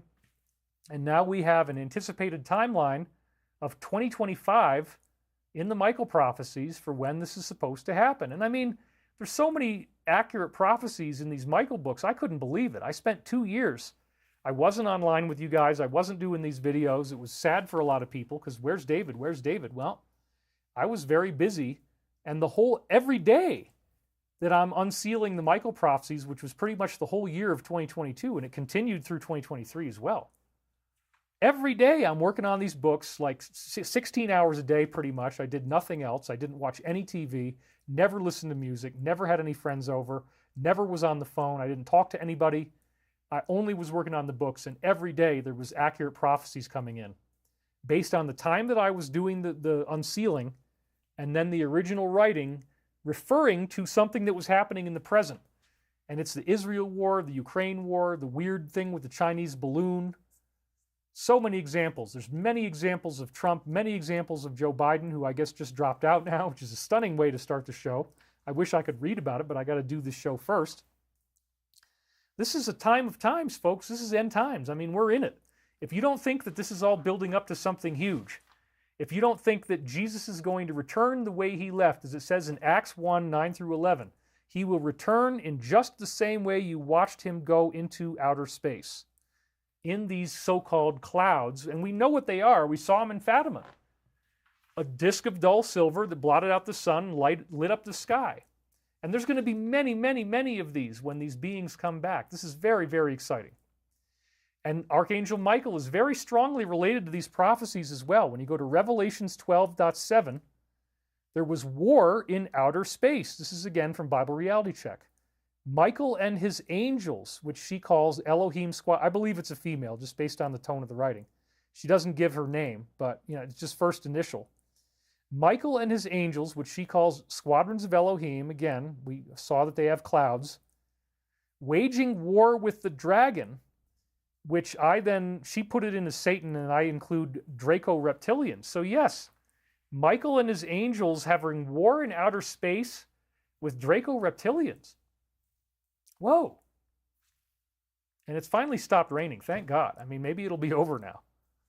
So waging war with the dragon and his own angels, Elohim squadrons, because remember, Elohim can mean either one. So there you have it. You have Archangel Michael in a spaceship waging war against reptilian evil beings that they directly call in Revelations 12:7 the dragon. Well, that would be a great euphemism for beings that look like reptilians. We call them the dragon. So this is very, very exciting. There was war in outer space, and apparently in the Law of One, they say this has been going on for 3,600 years. That Moses ultimately got hijacked by the negative, and his work was overcome by the negative Yahweh, who then says he wants human sacrifice, and taught people how to summon demons after Moses was gone. So this is a very, very interesting story, isn't it? All these dots connect in such strange ways. And then there's a reference to Archangel Michael also in Jude 9. I would remind you that even the Archangel Michael, when he was contending with the devil in the dispute over the body of Moses, again, because this is who's going to control Moses, Archangel Michael did not dare to condemn the devil with mockery. He said simply, "The Lord rebukes you." Well, at that level, they probably don't want to do that. Sometimes I make fun of the devil, I just have to kind of keep it real for you guys. Nice, I just spilled water all over my shirt. That kind of took the thunder out of my thing, but we got rid of the thunder. So Archangel Michael, as we saw in that other prophecy from the book of Daniel, he will return when there's a time of great distress, such as the distress of nations like we've never seen before, that Michael will return. And this again gets back into, well, did Archangel Michael appear in modern times? And yes, he appeared in the Edgar Cayce readings, as I've been saying in many previous shows, where Edgar Cayce levitated off of the table. He was doing these psychic readings. There's 14,000 documented examples where Cayce is lifting off of the table. Well, no, most of the time he was just under hypnosis, and he was giving people these medical readings where all they would give him is their name and address and a time to appear for the session, and then they'd get diagnosed with their medical problems. And it was very amazing because he didn't have any front loading, but they were always right, and it would prescribe weird treatments. And Cayce also did life readings that described what people's past lives were. And the Cayce reading said, look, the Bible has been misconstrued, and you think that it's only going to be one lifetime because Constantine made it that way, but there's certain passages that reveal that reincarnation is true. So there is definitely a hell, though. You can get stuck there. You can have demons eating you and all this kind of horrible stuff, but you're not there for eternity. That word aeon was misconstrued. So there are these negative entities, and people do mess around with this stuff. And so now everything in the Bible is starting to look very, very accurate. Like, wow, there's so much depth to all this. It's so amazing. And so you have Edgar Cayce, who comes in, does these medical readings. 14,000 of them are still documented and available to be read. But every now and then, he showed up as Archangel Michael. And when that happened, the body lifted off of the table. There's things flying through the air. The doors and windows are slamming. And he talked in this voice that was boomingly loud, so loud that the plates and the silverware are rattling in the kitchen. And you can hear it as he's talking. Well, this would definitely qualify as the return of Archangel Michael, or at least one of them. And then, what made it so weird is that I had already heard about this. Some of the Archangel Michael stuff was in books on Cayce that I'd read before I went to Virginia Beach. But then when I went to Virginia Beach, people started saying to me, David, your face looks just like Edgar Cayce's face. And by this point, I was already doing the readings. The Michael Prophecies started in 96. I didn't go to Virginia Beach until 97. And before I left for Virginia Beach, I was talking to somebody who was a Cayce scholar in Rosendale, New York. Actually, he lived in Stone Ridge. And he said, yeah, your face looks just like Edgar Cayce, and you've got the same abilities. This is very, very interesting. So I apparently have this connection to Archangel Michael, and he's the one that wrote these 7 books. So here is Edgar Cayce, and you look at him, looking at you from the side like this, and if you look at that picture, and then you look at me here, it's like, whoa, okay, isn't that strange? There's a really interesting and weird similarity in the faces here between him sitting at that desk and me sitting at this desk. It's like, darn. And when you look at it side by side, we've had experienced portrait artists say this is the greatest facial similarity they've ever seen in an alleged reincarnation case. Oops, I got to get back to the slide now. So again, there he is at the desk, and that's, you look at me, and it's very, very similar, as I've said, between him and the desk, okay? But then you look at the facial similarity, it's like, wow. And again, I had long hair. My hair was naturally curly, but I used to blow dry it so that you wouldn't see that. Now I've decided I'm just going to go with the angelic curls. Michael wanted me to do that, so this is very strange. And then not only do I have this strange facial similarity, as you again see here, but I have an astrological similarity. And we originally had Brian McNaughton do an analysis of this, and he concluded that the alignment between my birth planets and Cayce's planets is so good that it's only one time in 127 years after Cayce's death where it would be that perfect. But he only did the birth charts. Even then, we see the sun is in almost exactly the same place. The moon is within within minutes of 1 degree, and for any 2 people to find each other and be that close on the moon alignment is very rare. We have Saturn over Saturn, we have Mars over Mars. It's this stunning, and then there's aspects between different planets as well. So again, it's so good that there's only one time in 127 years after Cayce's death where the planets are aligned so closely with when he was born, and it's March 8th, 1973. And I was born on that date, March 8th, 73, 11:16 p.m. You want to do the chart. So then Johnny Barnett actually took it even farther, as we've said in previous episodes, where he looks at the progressed charts, the charts after death, and he finds these incredible alignments. And we already did all this, so I'm not going to run through it again. Edgar Cayce's chart, transits for the day of death, progressions to the time of death, and then outer circle is David's chart. So again, I already did all this, and people get mad if I repeat myself, so we're not going to go through all the specifics, but it's so astounding. It's at the level of billions to one odds against chance that there could ever be this kind of alignment. But if, as the Cayce reading suggested, that astrology represents the positions of the planets when you were born actually do have to shape your character, it would make sense that if somebody reincarnates, that they're going to have the same types of planetary alignments. I just want to make sure I'm actually still online. You know, you never know what's going to happen with these shows. So again, Cayce did these medical readings, unusual treatments, and the Archangel Michael readings is where the body was levitating. And so now here I am back in modern times, and unlike Cayce, who was essentially illiterate, never really got that famous until very late in his life. He had the Cayce Hospital that they started before the Depression hit, 1929 stock market crash. And then the Cayce Hospital essentially only operated for like 2 or 3 years, and then it went bankrupt. And Cayce spent the rest of his life broke. Well, I've managed to accomplish, as I'm alive, a lot more in terms of publicity than I did, if you think that I was Cayce reincarnated, than I did as Edgar. In that lifetime, again, you know, there was some publicity, but here I've been in over 100 episodes of Ancient Aliens. If you include Gaia, I've done over 625 episodes of television. You know, I've had millions of people following me, and so that's a very different path. And then it turns out that I deviated from the channeling that I did in the late 90s, and I went into UFOs and exposing the DS. And then along come the posts in 2017, fascinating material, and I start covering that in very great detail on my website. And now look at where we are today. All of this stuff is reaching ahead. They tried to kill 45. It didn't work. And now they're pulling the plug, and they tried to do a global blackout with the Windows update from the CS. Well, you know what those are, the initials of the company that did the update. Biggest thing ever, biggest IT crash ever. It's like the real Y2K, what Y2K was threatened to be, and that just happened on Friday. So we could be very close to seeing the cover-up fall apart for this shooting incident, and we're going to have evidence come out that leads back to the DS. And so here I am reading these books beginning in 2022 that I channeled in the 90s.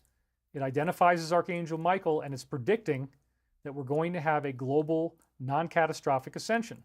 So let's now go back to the book of Daniel on this prophecy of Archangel Michael, which is the time that we're in now. At that time, this is the end time, Michael, the great prince who protects your people, will arise. We read this already. There will be a time of distress such as not happened from the beginning of nations until then. At that time, your people, everyone whose name is found in the book, will be delivered. So now this is starting to take on greater indications, right? Michael will arise. Well, Cayce's body literally rose off the table. He literally did rise. And now here I am. And many, many people have now found these books and found these teachings, and it's given them a great wellspring of faith. People love this stuff. They're very excited about what's going on. There's hardly, it's like 0.001% of my audience are trolls, and almost everybody else is just very, very happy about this, as they should be. Multitudes who sleep in the dust of the earth will awake, some to everlasting life and others to shame and contempt. Those who are wise will shine like the brightness of the heavens. Gurley is pacing again. And those who lead many to righteousness like the stars forever and ever. You, Daniel, roll and seal up the words of the scroll until the time of the end. And this is Daniel 12:1. So again, Cayce also predicted that he would return and that he was going to be able to do a lot of good things for the planet. This is 294-151, July 29th, 1932. Is it not fitting that these, which is a reference to Ra-Ptah, his alleged Egyptian past life, and his followers must return? And so that means there's many of us. It's these. It's not just one person. And these are all the people fighting for truth. As this priest, and again they're talking about the Egyptian Ra-Ptah, who was basically Christian, you know, the pyramid was Christian, predicted Christ, he may develop himself to be in that position as a liberator of the world. A liberator, not the liberator. So this is not messianic. Again, it says these must return, so there's a whole group of people. But this is still very exciting, and I knew about this in 97. So when I actually found out, oh my God, my face is the same, my astrology is the same, I learned about this in October, November 97. it was the Liberator prophecy. It was 294-151 that was really freaking me out, because now I'm like, wait a minute. I don't want to be famous. I don't want to be out there in the public. I want to stay quiet and have a nice, easy life. And I'm like, oh my God, my life has been hijacked by some higher agenda I didn't even know about. So when I first found out about the astrology, that the astrology matched, I literally nearly threw up. I ran into the bathroom. I almost threw up in the toilet. I had my hands on either side of the porcelain, and I'm about to throw up because I was so nauseated when I realized that the astrology matched so well and that all these alignments were there. I was like, oh my God. So anyway, this is the prophecy, a liberator of the world in its relationships to individuals in those periods to come. For he must enter again in that period or in 1998. So Cayce's going to return. And again, he embodied as Archangel Michael in these readings. So this is again the prophecy of Michael's return. Now, I'm not saying I am Archangel Michael, far from it. As I said, it's a cloud consciousness that represents humanity's ascended masculine soul, but it's just embodying in me enough that you can hear from it in these Michael prophecies. And then there was another weird prophecy that came through as we go forward to 262:49. I believe this was for his wife. I think she was 262. When it says, what is meant by the day of the Lord is near at hand? And the source answered, which is usually Archangel Michael speaking, although he doesn't normally say that, that as has been promised through the prophets and sages of old, the time and half time has been and is being fulfilled in this day and generation. And again, times time and a half time means 2 plus 1 plus a half. It's 3.5. It's the tipping point between third dimension and fourth dimension. So that time is being fulfilled in this day and generation, and soon there will again appear in the earth that one through whom many will be called.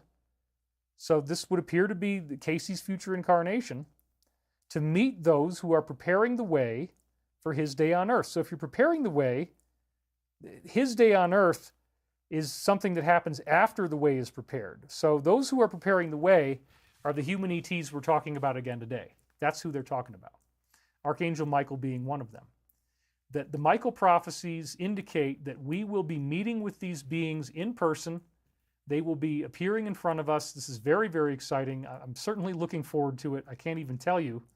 As all these events unfold, it's like opening up a gift on Christmas week after week for me. And then it says, the Lord then will come even as ye have seen him go. And remember, we said that the Lord's going to come in a spaceship, in a cloud. And that's exactly what the Michael prophecy says. Our ships will return. We will meet you in person. There's going to be a solar flash in 2025. So these human ETs, although they're going to come to Earth on a massive level in the near future, apparently as early as 2025, we're going to get this solar flash, and maybe right after that happens, they will appear. I don't know. There might be a time delay. I'm not sure yet. But definitely the first wave they predicted will happen in 2025, either way. But this is not the first time they've showed up. It's just the first time they've showed up on a global level. But before then, they showed up in small, isolated cultures where the culture was spiritual enough that if they appeared, it wouldn't violate their free will. And one of those cultures had grown in Tibet, and India and China and Bhutan, Nepal, this whole area around Tibet. And the first Buddha came, but again, the original Buddha, who Buddhism was founded from, he did not ascend when he died. He died a normal corporeal death. He had a wife and he left a body behind. But it was the second Buddha, Padma Sambhava, who showed up and he actually taught people how to achieve rainbow body, which is this very strange process where if you only have loving thoughts for 13 years, good luck with that, then at the end of the 13 years, you have this what appears to be a natural death where you just you're meditating and you close your eyes and your body, your heart stops beating, you stop breathing. But then they wrap him up in cloth, and over the course of 7 days, the body shrinks down to this 5-inch tall little ashy figurine. And as he is shrinking, there's rainbows coming off of the hut where he is that people can see. They smell perfume, beautiful perfume. They hear music. And the being starts appearing to them in a ghost-like form. This is all part of the standard rainbow body transition that happens. Very weird, interesting spiritual things occur. And this is apparently the graduation of the soul. Now, the kind where you get the 5-inch figurine, we talked about that last week. I showed you pictures of that. We're not going to do that again. But there was another type of rainbow body that Padmasambhava did, which is much more rare, where you spontaneously disappear and burst into rainbow-colored light. And they've drawn images of it. Now, as I said, the main technique to activate rainbow body is cord cutting. This really is a very important part of the process. The other main thing is to look at yourself as empty awareness, to imagine that you are the light, you are the love, you are the one infinite creator. You see yourself as the mountain, the clouds, the sky, and they're up in the Tibetan mountains looking at these beautiful views, and you have this holographic sense that you have projected yourself into the world, that you are the world. And it's a projection of who you are. And so we still have, oh, Linda Baker says, looking great, David, stress does not hit you anymore. I've been going so long without reading your comments. I apologize for that. Alfredo Ortiz says, Buddha Shakyamuni Siddhartha Gautama was the Buddha of his age. Yes, and then there was the second Buddha, Padmasambhava, which we're going to get into. Kenneth Bates just donated $50. Thank you very much. He says, most fulfilling time to be alive. Be kind to each other. Stay strong in your uncertainty. The pain and the darkness will end. Peace. So then we have Andy Maddock. Hey, David, thanks for all your awesome insights. He donated. Did you know DJT has a statue of St. Michael on his bedside table? It was on the John Henry Western show. No, I did not know that. Isn't that interesting? Maybe it's a good reason why I'm wearing these slippers, you know? Ross Feinstein donated right here. You are definitely not a narcissist. Sharing about your dog is very helpful and synchronistic. We just lost our cat, Shaman, last night. Wow. That's intense. She's going to make a wonderful human. I agree. And you donated for the 10th time in the super chat, so thank you very much, Ross. So yeah, it's an exciting time to be alive. David, can you do the cord cutting towards someone who is already dead? Absolutely. And so the answer is yes, cord cutting is about the energetic cords, as I said last week, that people try to put into you, and you lovingly cut those cords. The whole idea is really about forgiveness. The cord cutting exercise is a forgiveness exercise, because if you don't forgive somebody, then you're on the wheel of karma. And when you're on the wheel of karma, it drags you down into the collapse of materialism. And from that level, you now have to suffer through karma because you haven't been forgiving. The whole agenda of the universe is to make you a loving, forgiving person. So when you do forgiveness, there's a visualization that many of these esoteric teachings have of cutting the cords. And that actually appears to be a literal cutting of energetic cords. But even somebody who's dead could still be pulling your energy with a cord because it's related to memories and it's related to where they are in time. So they still exist in your past, and the cords can pull you into the past. Guilt pulls you into the past. You're guilty over the past. Fear pulls you into the future. You're afraid of the future. So guilt and fear are creating cords that pull you out of the present. And it's in this teaching of forgiveness that you cut the cords. And we have Julia in Georgia donated. She said, my husband's family are the Khans. We've been supportive of you for lifetimes. Wow. Yeah, David Kahn. Thank you, Julia. David Kahn wrote the There Is a River, which was the first book, I believe, that was, I think that was him.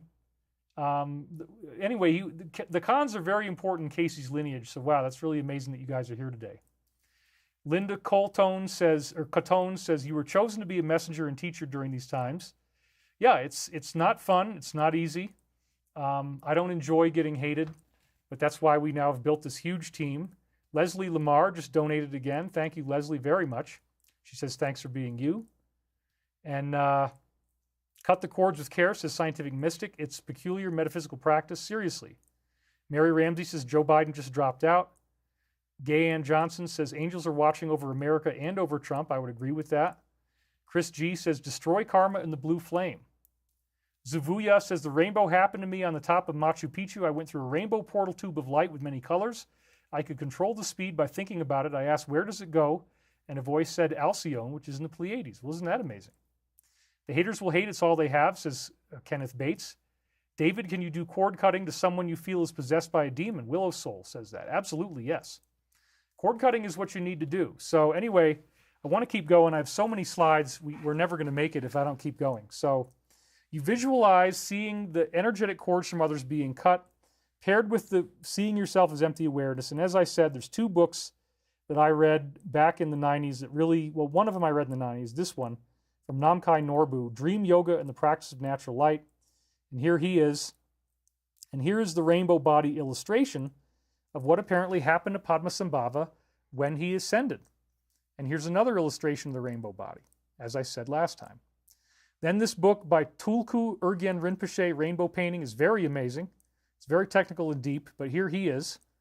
And here's another one of his books called Repeating the Words of the Buddha. Both of these guys essentially broke out these secrets from Tibet. They got in trouble for doing it.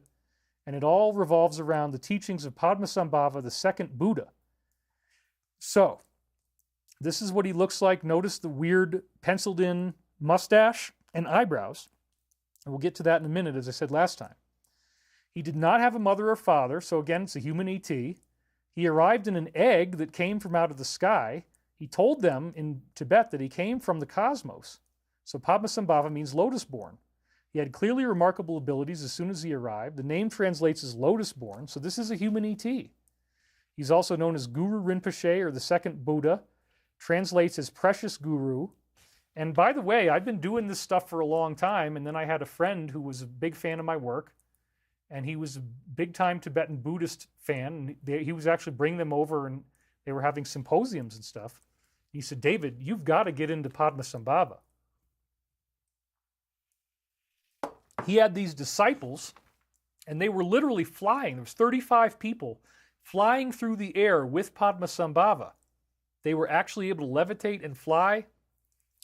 He could manifest objects out of rocks. He could create patterns in rock. He just waves his hand over it, and this embossed image shows up. You're going to see that. It's called self-arisen, a self-arisen image. So his name translates as precious guru.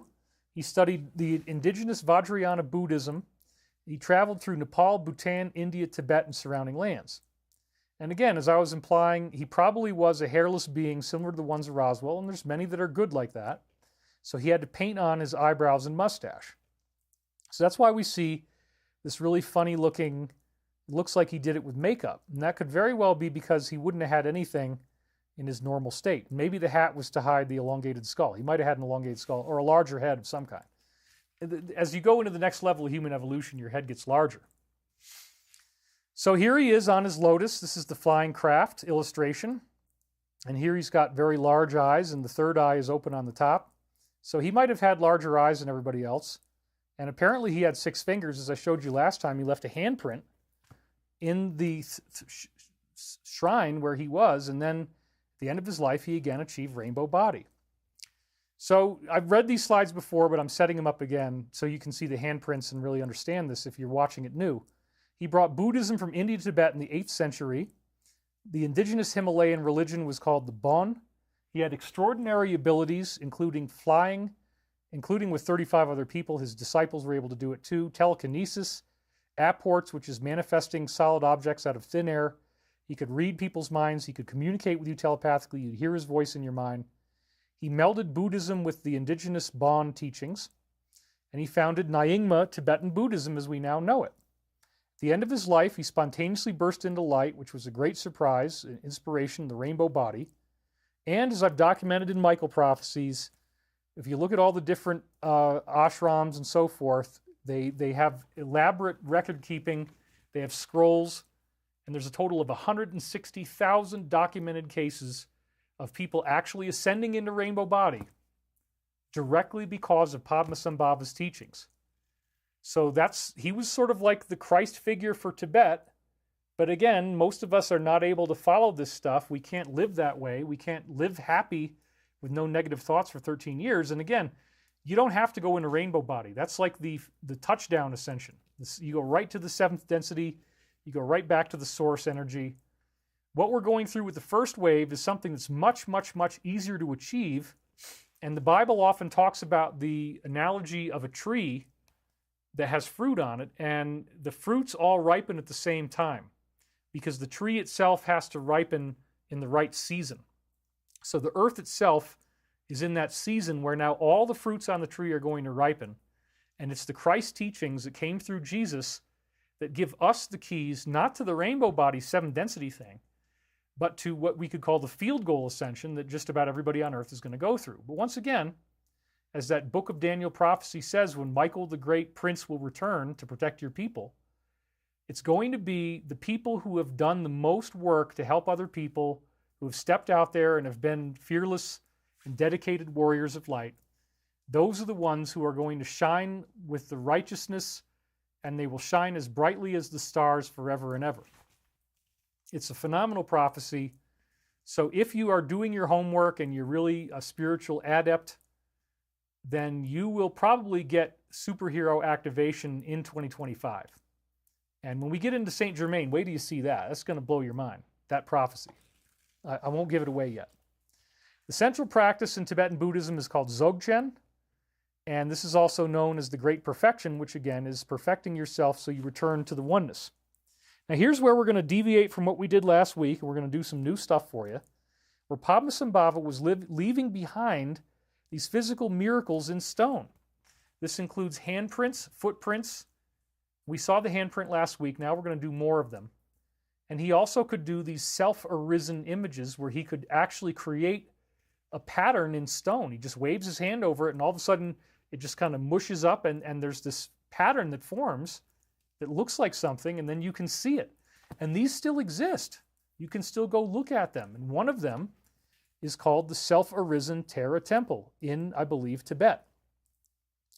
So this is pictures that I found online where there's a Tibetan monk climbing up into where this temple is. So you got to go through these precarious rocks, through these little walls. This is the temple from the outside where they have this relic. And this is another picture of the temple as you're walking up to it. You go up these very steep stairs. It's a lot of hiking, a lot of climbing. And then when you finally get into the central area inside this building, this is what you see. There's a little shrine there with a Tibetan stupa. And then you're walking in through that door in the middle. And when you go in there, now you walk in here and you see this. So there's a little box where you can leave a donation behind. They got all these tea lights. This is actually, they're butter lamps. They actually burn yak butter. So that's what that is. And then you leave your donation. You go in there. You can ring the little bell that he's got by the desk. And then what you see is this. This is the main attraction, what you're there for. This is where Padmasambhava, if you look at that red area in the middle, now they do put red wax on it. So the red color is the result of this candle wax they put on it to protect it, I guess, from degrading. But this is where he left an image in the rock. I'm going to show you multiple pictures of it now. So you see the butter lamps are there. There's the image. You can go look at this yourself. You could go travel there, you know, if you have the money and the time and the desire, you could go look at this. There it is again, and now we're going to start to zoom in on it, okay? So this is an image of his girlfriend, Tara, her name was, I guess, and he literally waved his hand over the rock, and this image popped up. It wasn't there before. It's kind of hard to see, but we're going to keep getting more and more detailed as we go on. They keep dripping wax on it, which makes it harder to see. Here's another image of it. All of these details, all of these bumps and curves were not originally in the rock. He created some kind of molten condition in the rock, and then this popped up. So this is another example, I guess, of something that he did, similar image that they also have on display there. And they've painted it. But then this is now the main image that he created in the rock that I was showing you up close. You can see it's the image of a figure with the legs crossed. You can see the arms. You can see the head and the halo. That's one of the best images that I found of it. Here's another one. You can see they sometimes put flowers on the knee, and they drape wax over it again. Now you can see it a little bit better. This is a clearer image. This is more up close. Here's another image of it where you can kind of see it a little bit better. So this was the real thing. This one's a little harder to see. You can see people leaving a bunch of donations around in that case. Here's another image of it. Here's another image of it. You can see it from the side. You see the lotus position. And so this is something that they make these, and I think you can buy them for a certain amount of money, and it shows you the detail of what he left in the rock. So somehow he was able to psychokinetically turn the rock into a liquid state, and it just mushed into this image. It's really incredible, and people witnessed this happen, and you can still go there today. Now, most people don't realize, wait a minute, you're telling me that this is there right now? Somebody did this stuff, and you can still go look at it? Yeah.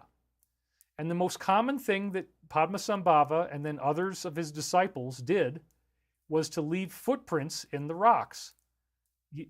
No special technology, didn't look like his foot was on fire, but he would push his foot into the stone and then leave a footprint, and then it's immediately hard as stone again. And that is clearly some type of advanced magical supernatural telekinesis. And there's a lot of these, okay? So Footprints of the Masters. This is a website of the Dzogchen Monastery, the Monastery of Great Perfection. Pilgrimage to Dzogchen, Footprints in the Rock. When masters achieve realization of the illusory nature of the world, they are naturally able to manipulate their surroundings. This is sometimes demonstrated by leaving footprints in solid rock. Many of these holy signs of accomplishment can be seen around the Dzogchen Valley, including prints from great masters as Guru Rinpoche, which again is Padmasambhava, Yeshe Sogyal, who was his girlfriend or consort, Dzogchen Rinpoche, Khenpo Yonten Gonpo, and Shenpen Tarye. So now they've got two examples of it, which they put the wax on there to make it more obvious. This is footprints, probably from Padmasambhava. There's another one. Here's another one. He might have been wearing some kind of slipper at this point. This is another one on that website, left into a rock. He was doing this all over the place. Here's another example, footprint in the rock. And again, these are not disputed. It's not like there's skeptics going around laughing and being jerks and saying, I don't believe it, ha, ha, ha. No, everybody takes this stuff seriously. Another set of them shows up at Madhuri Lake, India. This is a very beautiful area, of course. And there's some really interesting things that happen here. There's a whole elaborate shrine nearby. And this is the footprint next to Madhuri Lake. Very interesting. And they paint it again with wax. So then we have Chiu Gampa, and this is another one that Padmasambhava or Rinpoche left behind in this cave overlooking Lake Mapham.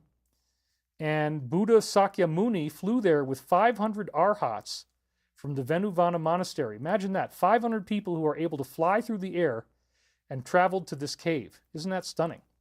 This was the very last place that Padmasambhava meditated in before he achieved rainbow body. Isn't that cool?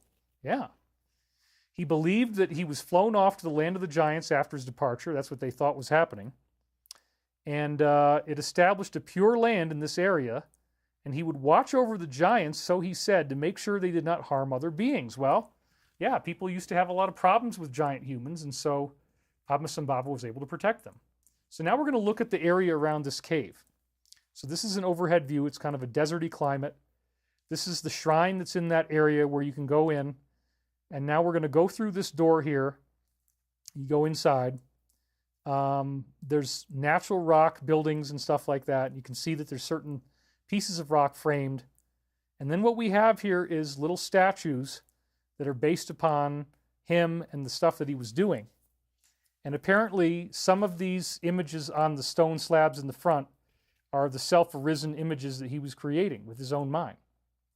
Very, very interesting stuff. So he also left a footprint there, and also the Guru Nadrama left a footprint there. In the Mani stone, or wish-fulfilling stone, you make a wish on it. And this was brought up by Rinpoche from Lake Mapham. And it's believed that you would fulfill the wishes of those who take spiritual vows in front of it. So I think this is a very weird footprint. It doesn't look like a normal human footprint.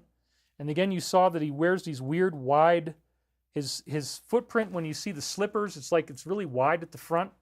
This is another example of how Padmasambhava probably had 6 toes, like he had 6 fingers. Because look at this weird footprint that he left behind there. And then he's also left these self-arisen images behind as well in the stone. But the foot doesn't look at all like a regular human foot. It's really large.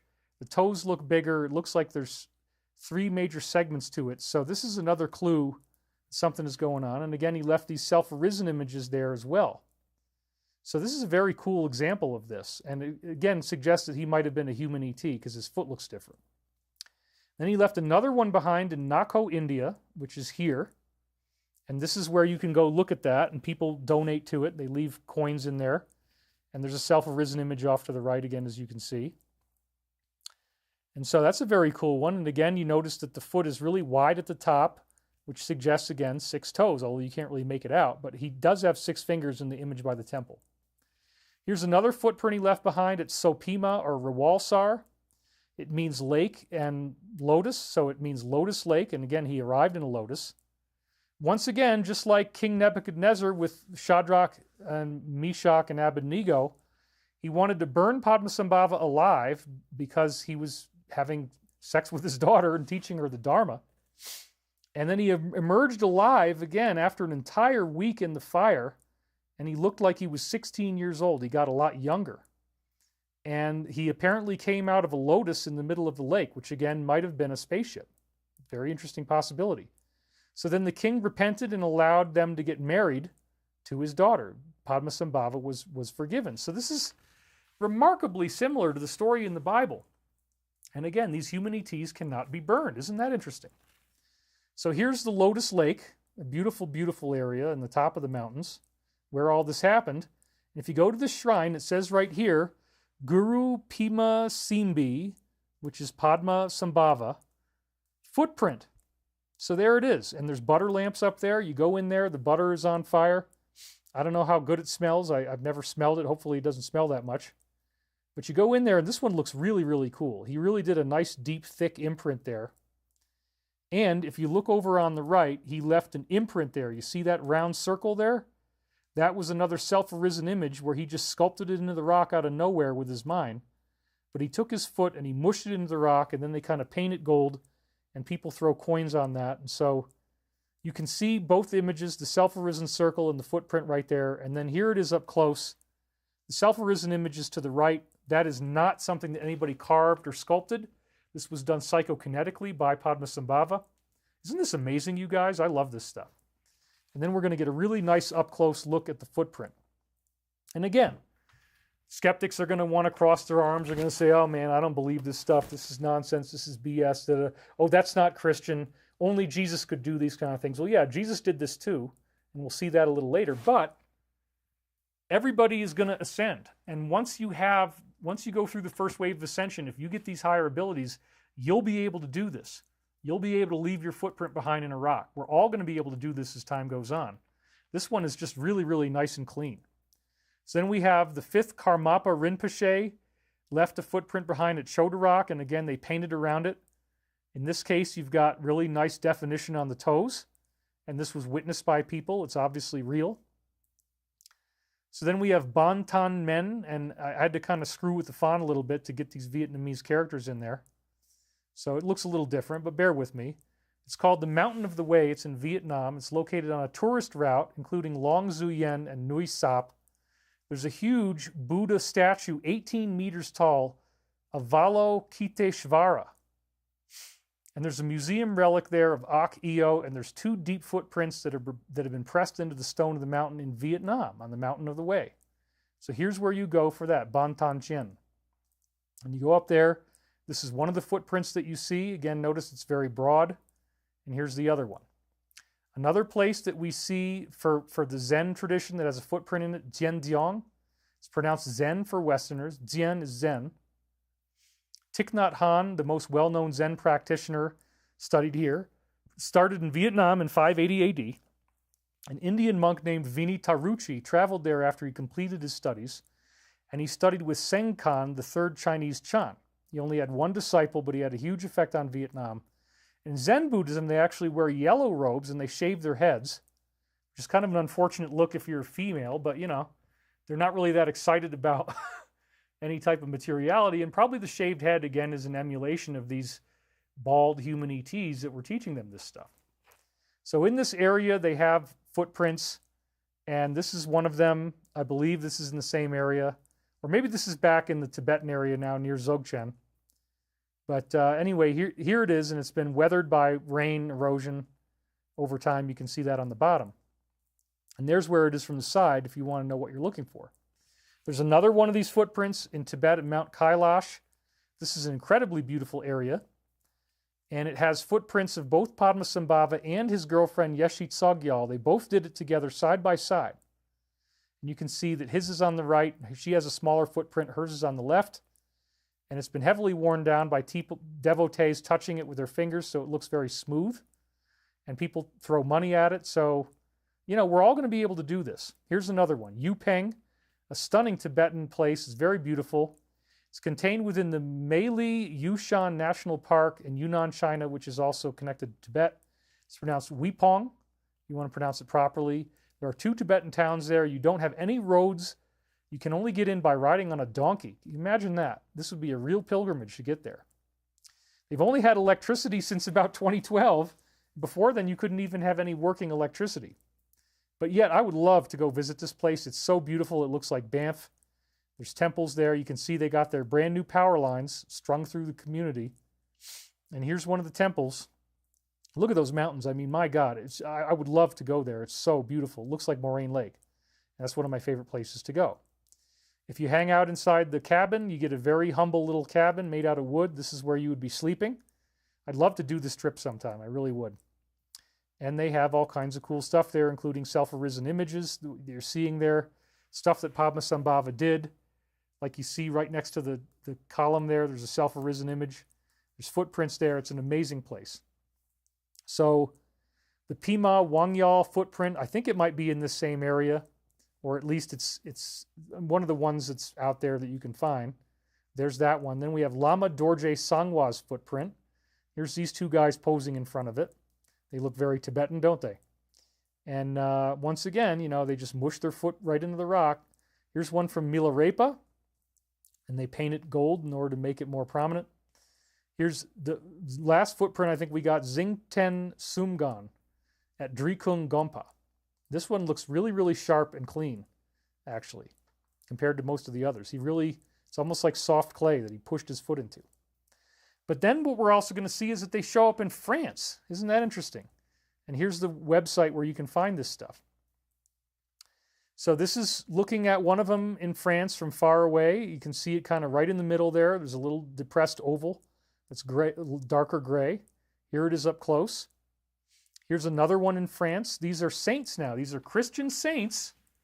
And again, I guess once you get these abilities, you figure out, hey, wow, I can now push my hand or foot into the rock and I'll leave an imprint. So these saints, these Christian saints, practicing Christian teachings, were doing this in France. So this is the footprint of Saint Désir, another one in France that you can find. Footprint was left behind. This is one called the No Devil, meaning let's get rid of the devil. We don't want the devil. We're going to drive him off. So that's in Normandy. And you see that black hole up there on the top right where it's all mossy and green, then it's black. You zoom in on that, that's where the footprint is. And here's another picture of it from the top down where it's filled with water. Now the Turkish, maybe because they didn't know who really did this, they thought it couldn't be anybody good. It would have to be Satan. So this one is actually called the footprint of Satan, but I think it was a positive spiritual being who was trained by these extraterrestrial humans who did this. But there it is in Turkey, another one of these footprints. And notice all the money that's been left. Very interesting. Now this might be really huge because look at the size of the coins. So maybe this was like a giant person. Then in Ireland, we have the footprints of St. Patrick. And you can barely see it, but it's in the middle of this rock on the right-hand side. Looking up close, you can kind of make out where the footprint is around where the moss goes. It's hard to see, but it's there. Here's another one in Scotland. It's much easier to see, the footprint of Dunad. And then sure enough, King Arthur apparently left his own footprint behind at Tintagel Castle. And St. Germain, who we're about to meet, he claimed to have been Merlin, who was teaching King Arthur all this stuff. So King Arthur developed ascended abilities and left this footprint behind. It's right there. You can go look at it. Unfortunately, we didn't see that when I went to England.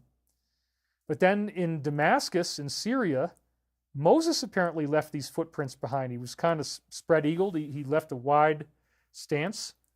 But the one on the left is really easy to see. Again, he burned his feet. This is Moses now. Moses, of course, was able to part the Red Sea. He had amazing abilities, and he left footprints behind in the rock. And they mounted a nice marble slab around it. You can go see it now in Damascus. If you go to Israel, if you go to Jerusalem and you go to the Chapel of the Holy Sepulchre, they actually have the footprint of Christ, footprints on display, and they have it in this beautiful altar. This apparently was done by Jesus. So Jesus is another example of somebody. It's hard to see. I'd have to find better pictures for you, but it's there. Believe me, you can go up and look at it. Also, if you go to Israel, travel to the Chapel of the Ascension, there's another footprint that Jesus apparently left behind. And so when we zoom in up close, you can kind of get a little better look at that, see where the footprint is. Now, here's another example of a Sikh guru, Guru Nanak. The Sikhs are another sect within the Middle East. And he was able to leave a handprint behind in this beautiful marble. And here's another example in Tibet, China region of Chingpu Kamayana, who left a footprint behind. I think this is the last one of the last ones here. The footprint of Tulsuk Lingpa at the Sinan Monastery in West Sikkim, India. Another footprint. People don't, this is all taken very seriously. Nobody's a skeptic about this.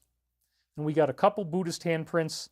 This one I found, I'm not sure who did it, but you can see they kind of pushed their fingertips in a little harder where they were making the imprint, so there's deeper impacts on the fingertips. And here's another one that looks like it was done by a female. And so now, last but not least, in our Padmasambhava cycle, we have a modern guru who was able to achieve ascension from following these same rainbow body teachings. His name is Nyala Pima Dundul. And here he is. So Dundul practiced a teaching called the Union of Primordial Essences. And he actually reached rainbow body in 1872 in front of 500 witnesses. As the typical fashion, he left a small ashy body behind after 7 days. They hid it away to keep it secure, and many of his students were then able to attain rainbow body. Pretty incredible stuff. And Dundul apparently left this footprint behind in flagstone. Okay, so we're now kind of at the halfway point. I guess I'm going to get stuck doing 4 hours again, but I'm going to try to get through this as quickly as possible, keep it to 3.5 or under 4 hours if I can. I don't know. But the point is, we've now looked at these things that are very amazing. Make sure I'm actually still on the air. Okay, I am. I got to keep going. I got to move quick. I'd love to read more comments, but I got to really move quick because we're already 2 hours in. But isn't that amazing? These handprints and footprints and self-arisen images brought in through this extraterrestrial human, Padmasambhava, the lotus-born. He has 6 fingers. He has these weird feet. And he's teaching us how to achieve rainbow body. And then Jesus and Moses are also able to leave footprints. And Christian saints are also leave footprints in France. So this is not just confined to Buddhism. It also appears in Christianity. And most people don't even know about this. This was one of the miracles that Jesus was doing when he went around giving his teachings.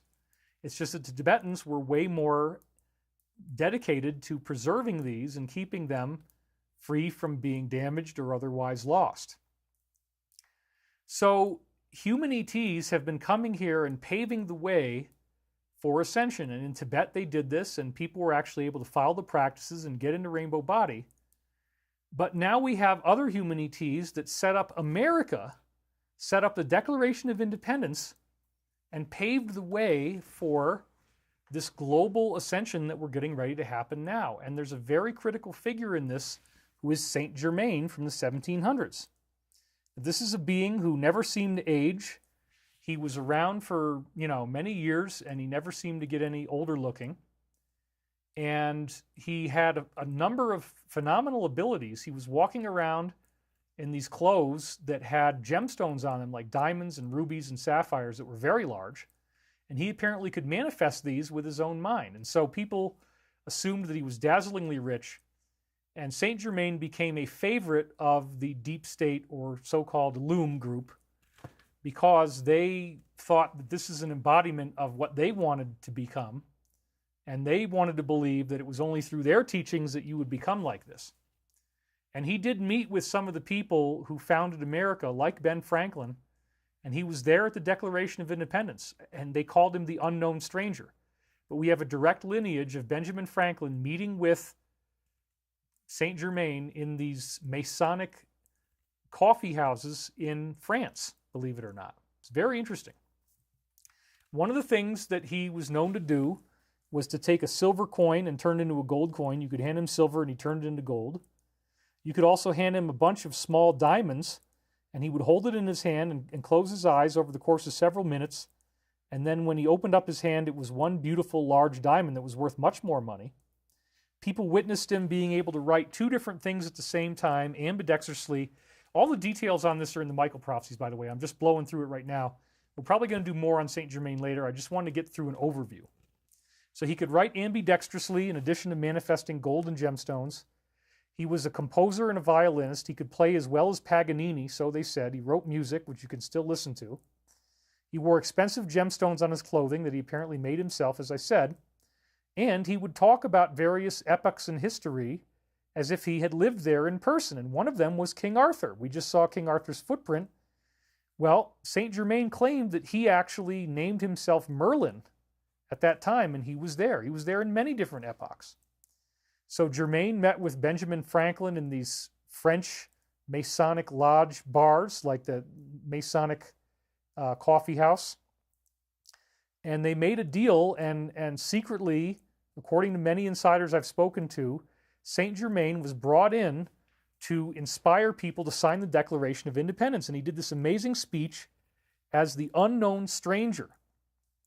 And part of what happens is that he was there right before they signed, and it was during his speech that these guys were terrified and that they had to sign this thing. Now, here's what was weird, was that everybody was locked in when they were signing the Declaration of Independence, and they'd chained themselves in, they'd put padlocks on the doors, but then all of a sudden this guy appeared out of nowhere in the room. He could do all the top-level handshakes, which he just could read your mind, and he knew what the handshake is. And so he seemed to have appeared out of nowhere. Maybe they just snuck him in, but maybe he just apported into the room. Oh, and also Saint Germain was seen to always have this box. He had this strange square box that was like a cube, and he always kept it with him. And so in the Michael Prophecies, I talk about how this might be the same as the Roswell cube. So in this talk that he gave to inspire them to sign, he talks about the Belshazzar's wall, which is another case where in the Bible you have a hand appear, just a hand, a human hand, and it wrote in the original, whatever the language was at the time, the words counted, weighed, and divided. And that actually has to do with ascension, the idea that we're all being counted, we're all going to be weighed on the scales of justice of whether we're good or evil, and then humanity will be divided. So this unknown stranger, we actually do have a surviving transcript. It was kept very secret by the Freemasons, and it got turned up many years later in the 1800s, but it was not part of the official congressional record of what was happening when they signed the Declaration of Independence. But Saint Germain was the one speaking when they actually decided to go up and sign. Now, everybody in the Founding Fathers group, they were terrified. They had no idea what was going to happen. They had no idea if America was going to work. They had no idea if this revolution would succeed. And the punishment for treason was actually that they would hang you until you were nearly dead. And then after you were revived from being hanged almost to death, only then would they disembowel you. And then they would burn your entrails. So this was the punishment for treason. That's what all of them were facing. The Founding Fathers were actually facing this punishment for signing the Declaration of Independence. So this is a very high-stakes game. It's not for the weak-hearted, and a lot of them did not want to do it. And it was Saint Germain who gave this incredible speech where they were clapping for 13 seconds at a time, standing ovations over and over again. The wording is brilliant, and some of it is very prophetic about what's happening now with COVID, actually, and what's happened since then. So let's talk about these prophetic COVID statements that were in there. The main one that I focus on in the book 4 of Michael Prophecies, is Old Man, Now Bare Your Arm. And isn't that interesting? Because most of the people who died from this were old people, and bearing your arm would indicate, the inoculations, and many old people died from the inoculations. So this is very curious. So here's an excerpt from the speech. Again, it's in Book 4 of Michael Prophecies, which you can order on thedisclosure.com. I'll give you a coupon code in a minute. This is what he said in front of everybody. To the home, this is right after they had just signed, actually, he'd inspired them to sign. And they had just all signed the Declaration, and now he gives them this rousing congratulatory speech. To the homes of America, to the camp of Mr. Washington, and the palace of George the Idiot King, let the word go out to all the earth. An old man in the steeple, now bare your arm. Grasp the iron tongue, and let the bell speak out the great truth. Isn't this weird? So what is the iron tongue? Well, it is actually he's talking about somebody pulling a bell, but the iron tongue could also be an analogy to a syringe. Bare your arm, grasp the iron tongue. And now, in the Michael Prophecies, he's saying that this COVID ordeal was how we got a non-catastrophic ascension, interestingly enough. So this is very, very interesting. Let the bell speak out the great truth.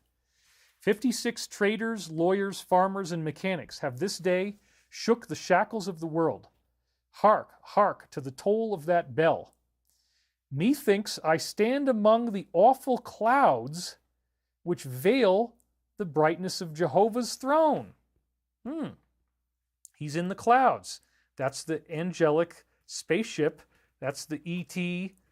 The cloud is a reference again to the flying saucer. So he's saying he's one of these human angelic ETs. And notice that the Jehovah is actually the negative Jehovah.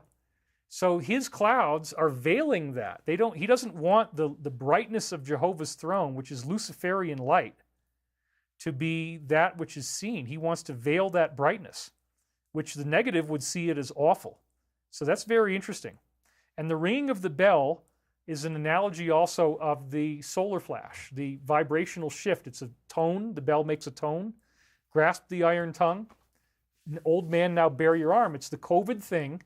It's the COVID mass inoculation that created the opportunity for us not to have to go through pole shift and catastrophe. This is very, very interesting. I've never done this before. I'm so happy to be giving you this now. For that bell now speaks out to the world that, quote, God has given the American continent to the free, the toiling millions of the human race, as the last altar of the rights of man on the globe, the home of the oppressed forevermore. It's an incredible speech. And I have almost the entire speech in Michael Prophecies. So if you get the books on my special order today, you can read the whole thing. Now, Voltaire was one of the guys who got the closest to Saint Germain. And when Voltaire died, or was about to die, he wrote Saint Germain a letter, and it references flying machines. This is really, really interesting. So in the documentary, The Friendship Case, which is from Italy, where they're talking about human ETs in the 1950s, they read this particular quote of their translation from Voltaire's letter to Saint Germain. So I'm going to read you that one first, and then I'm going to read you a new one that I found online. Germain, your long road through time, oh, he's a time traveler, yeah, will be illuminated by my friendship for you, even at the time of your revelations about the middle of the 20th century. This is when Valiant Thor appeared and created the plan. It's freaking amazing. What revelations? Because of time, the talking pictures will not be able to be stored in memory. Apparently, Saint Germain had something like an iPhone and was showing him things. He called it talking pictures. May your wonderful flying machines bring you back to me.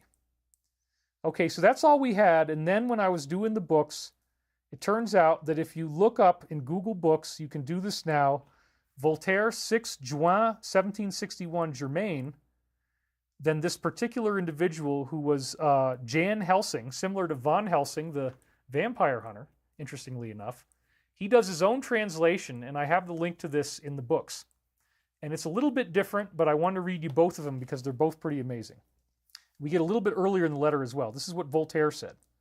I reply, sir, he's talking to Saint Germain, I reply to your letter you sent me in April, in which you reveal frightening secrets, among which the most terrible for an old man like me, the exact hour of my death, which Saint Germain would be able to see. Thank you, Germain. Your long journey through time, again, he's a time traveler, will be illuminated by the friendship I have for you until the day that your revelations will come true. So this is a better translation. In the middle of the 20th century. And this is again when Valiant Thor showed up for the Alliance, as I said last week. Wow. The talking pictures are a gift to the time I have left to live. I guess that's something he got to see. Your mechanized flying machine could one day bring you back to me. Isn't that something? A mechanized flying machine. Well, yeah. So then Voltaire also was a science fiction author, and he wrote a book called Micromegos that described, are you ready for this? Extraterrestrials coming to the Earth and visiting us in a flying machine. And in the illustration for Micromegos, 1787 or whenever he wrote it, whenever it was published, that might not be the right date, but it was somewhere in the 1700s. He commissioned this illustration for the book, which we still have, that I give you the link in Michael Prophecies, illustrating the flying machine that these ETs came in, and wouldn't you know, here it is.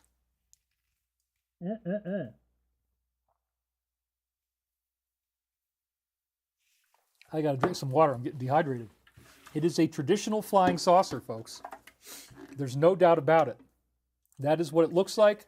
Same thing as Fatima, same thing as the clouds in the Bible. Jesus came on a cloud. He will return again on a cloud. Saint Germain came in one of these clouds. Valiant Thor came in exactly the same thing in the 1950s. He was looking at talking pictures.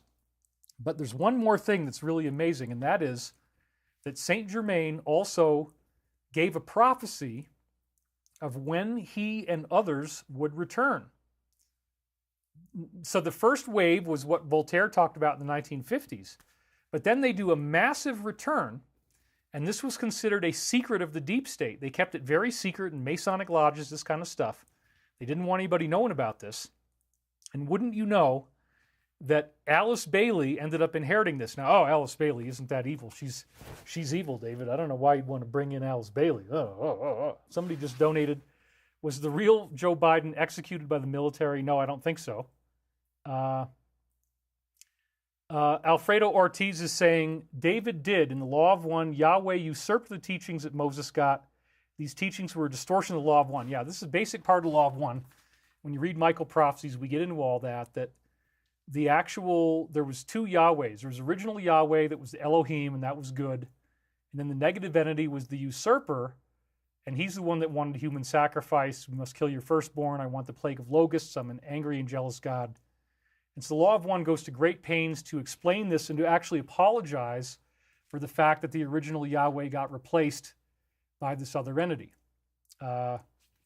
So Starlight says, our chakras are rainbow colors.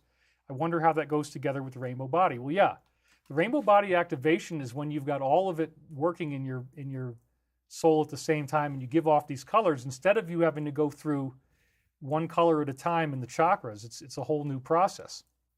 Oh, we've had 17,778 views right now. It's 777 in the middle. 4,500 people watching. You guys are awesome, and I still have enough time to get through this, so I want to keep going. So anyway, this is a really interesting thing where Saint Germain gave a prophecy of when all of his people would return, and it got preserved by Alice Bailey. Now, does that mean it's evil? No. They just wrote it down. She's the one who happened to preserve it. But guess what year Alice Bailey says that Archangel Michael, Saint Germain, and these people are going to return? You got it. It's the year 2025. I could not believe this, folks. When I saw this, I was so blown away. So here it is, taken right out of Michael Prophecies, Book 4. In Alice Bailey's books, Saint Germain is referred to as the Master Rakosi, or the Master R.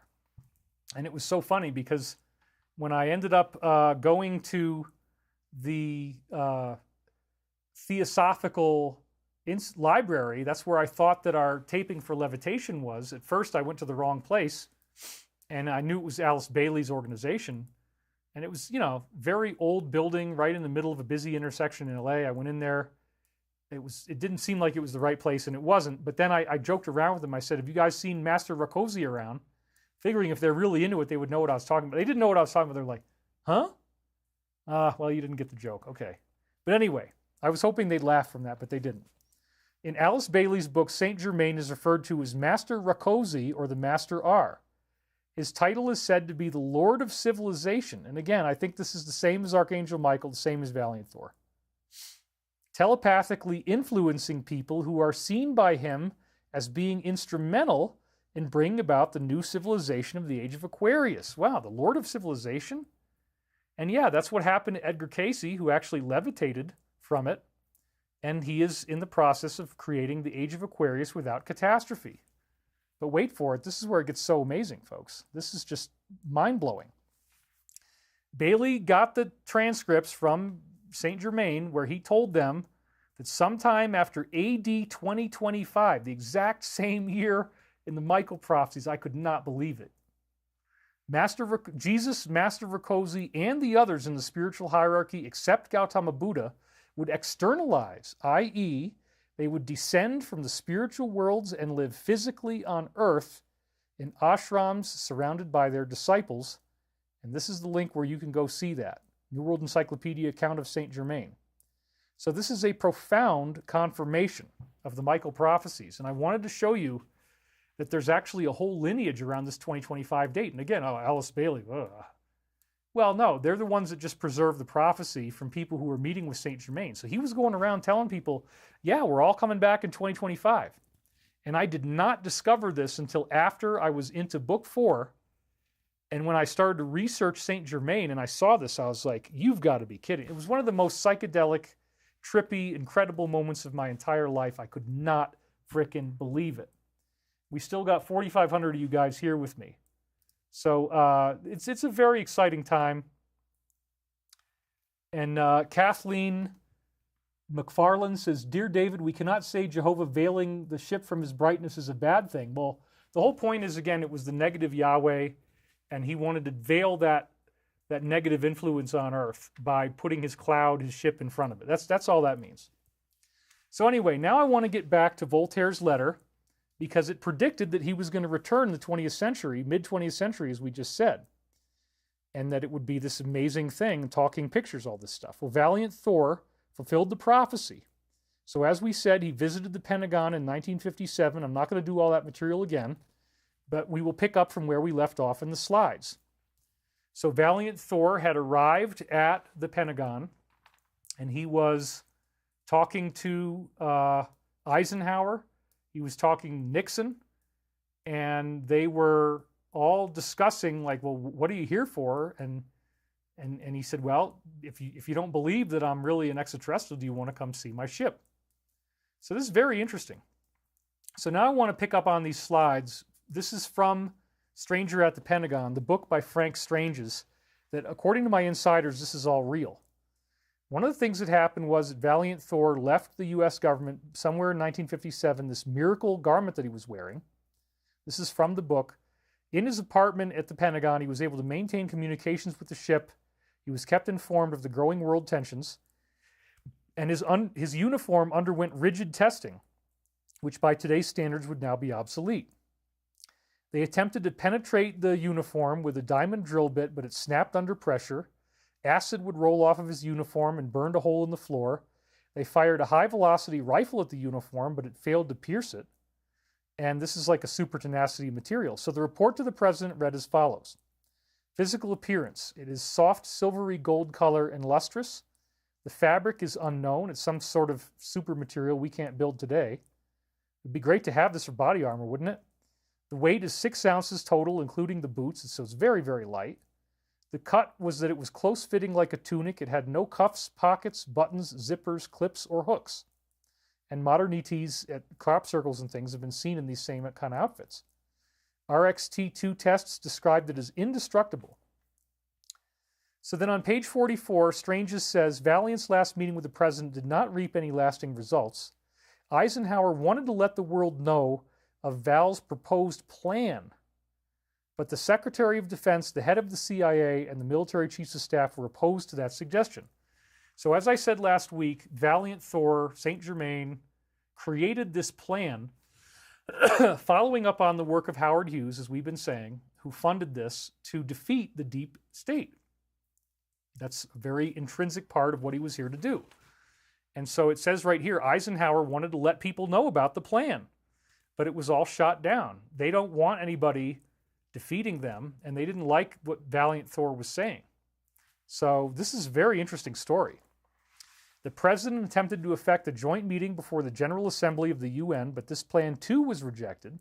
Valiant was informed that the UN would receive a special press release in the form of a memorandum to the Secretary General no later than February 7, 1966.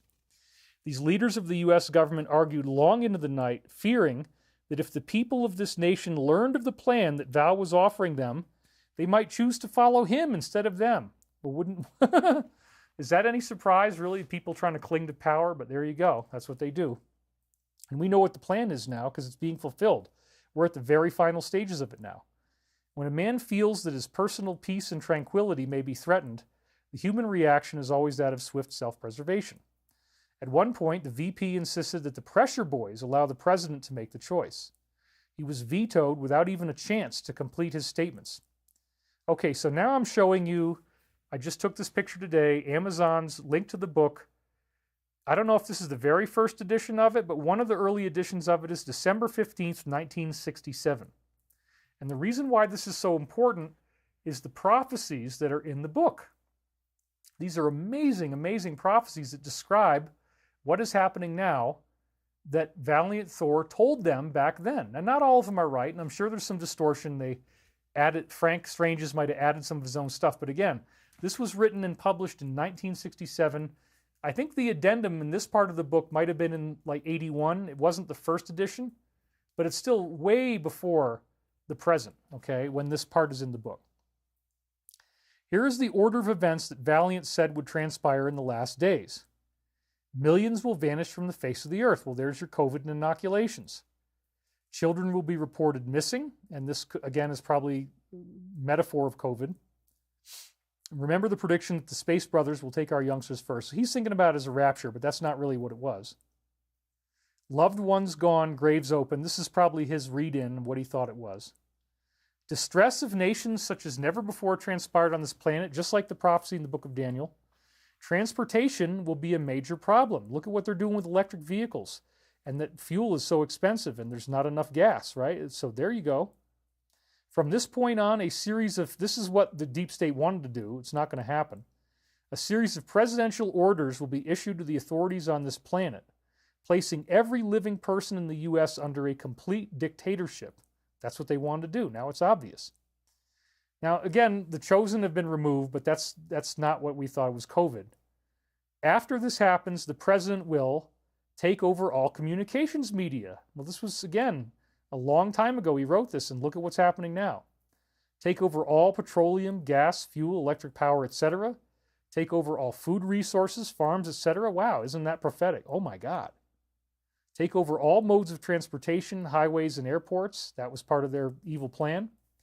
Mobilize all civilians into work camps, workforces under government supervision. We heard about that. It hasn't happened yet, but they'd like to do that. Take over all health, welfare, and education. That's pretty shocking. Postmaster will be authorized to conduct a nationwide registration of all people.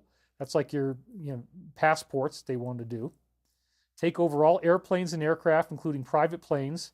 Take over all housing and financing, relocating people into camps that were built with public funds in certain designated areas. Wow. How did he know all this? This is because he could see into the future.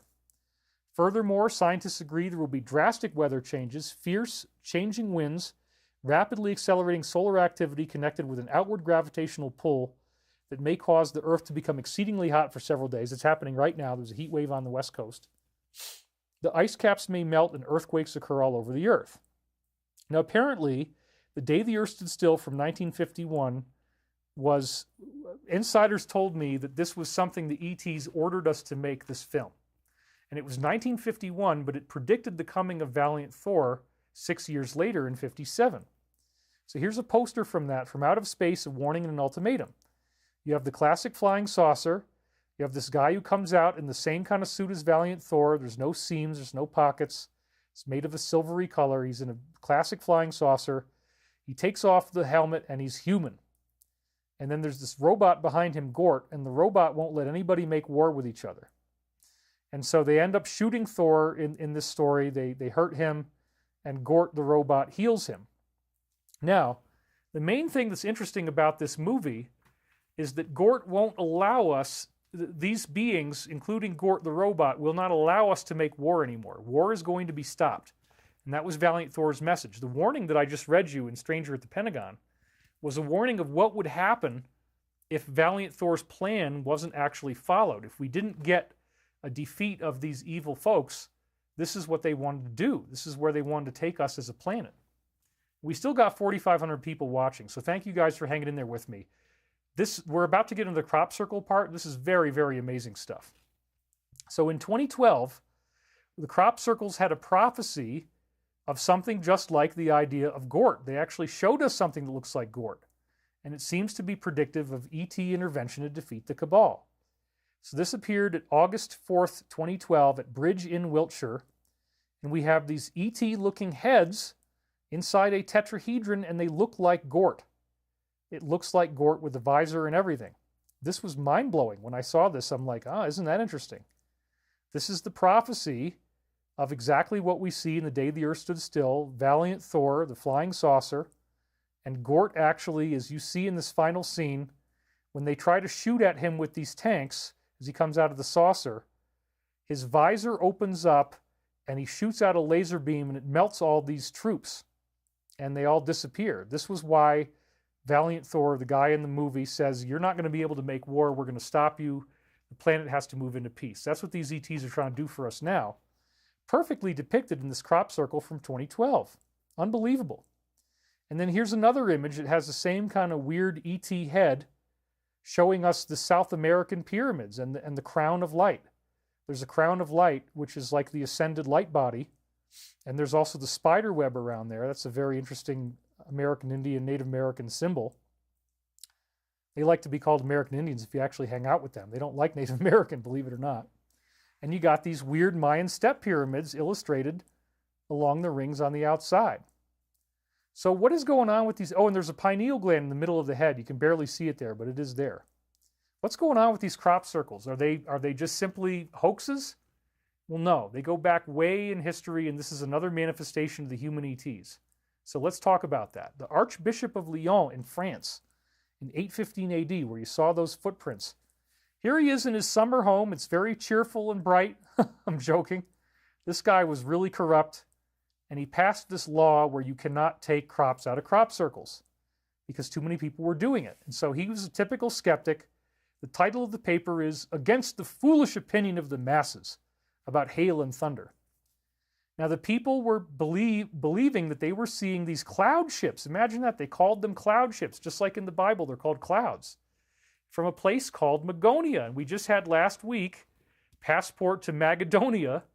One of the things Dan Scavino posted showing that something like this is getting ready to come due again, that these cloud ships were flattening crops into circles, and the people that were seeing these cloud ships, some of them were being brought on board, and they were meeting with human beings. So again, human ETs making crop circles from 815 AD, and the beings were called sylphs. That was the name they gave themselves, sylphs, interestingly enough. Now the sylphs told people that if you let us make these crop circles, we will protect you against bad weather. That was the deal they wanted to have.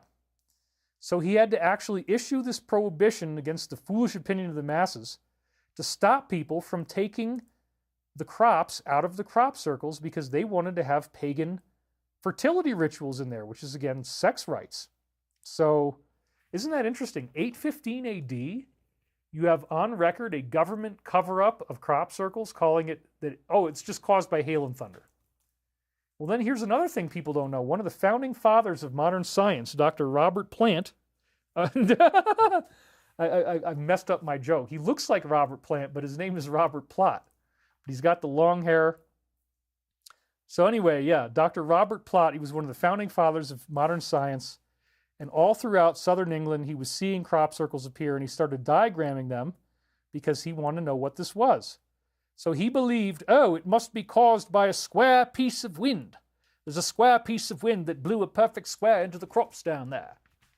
Well, that's about as good of a scientific explanation as he could come up with. He didn't know what it was, but here you see him drawing these various crop formations, one of which includes the image of an ear, and he had it looking like a trumpet. He thought that was wind.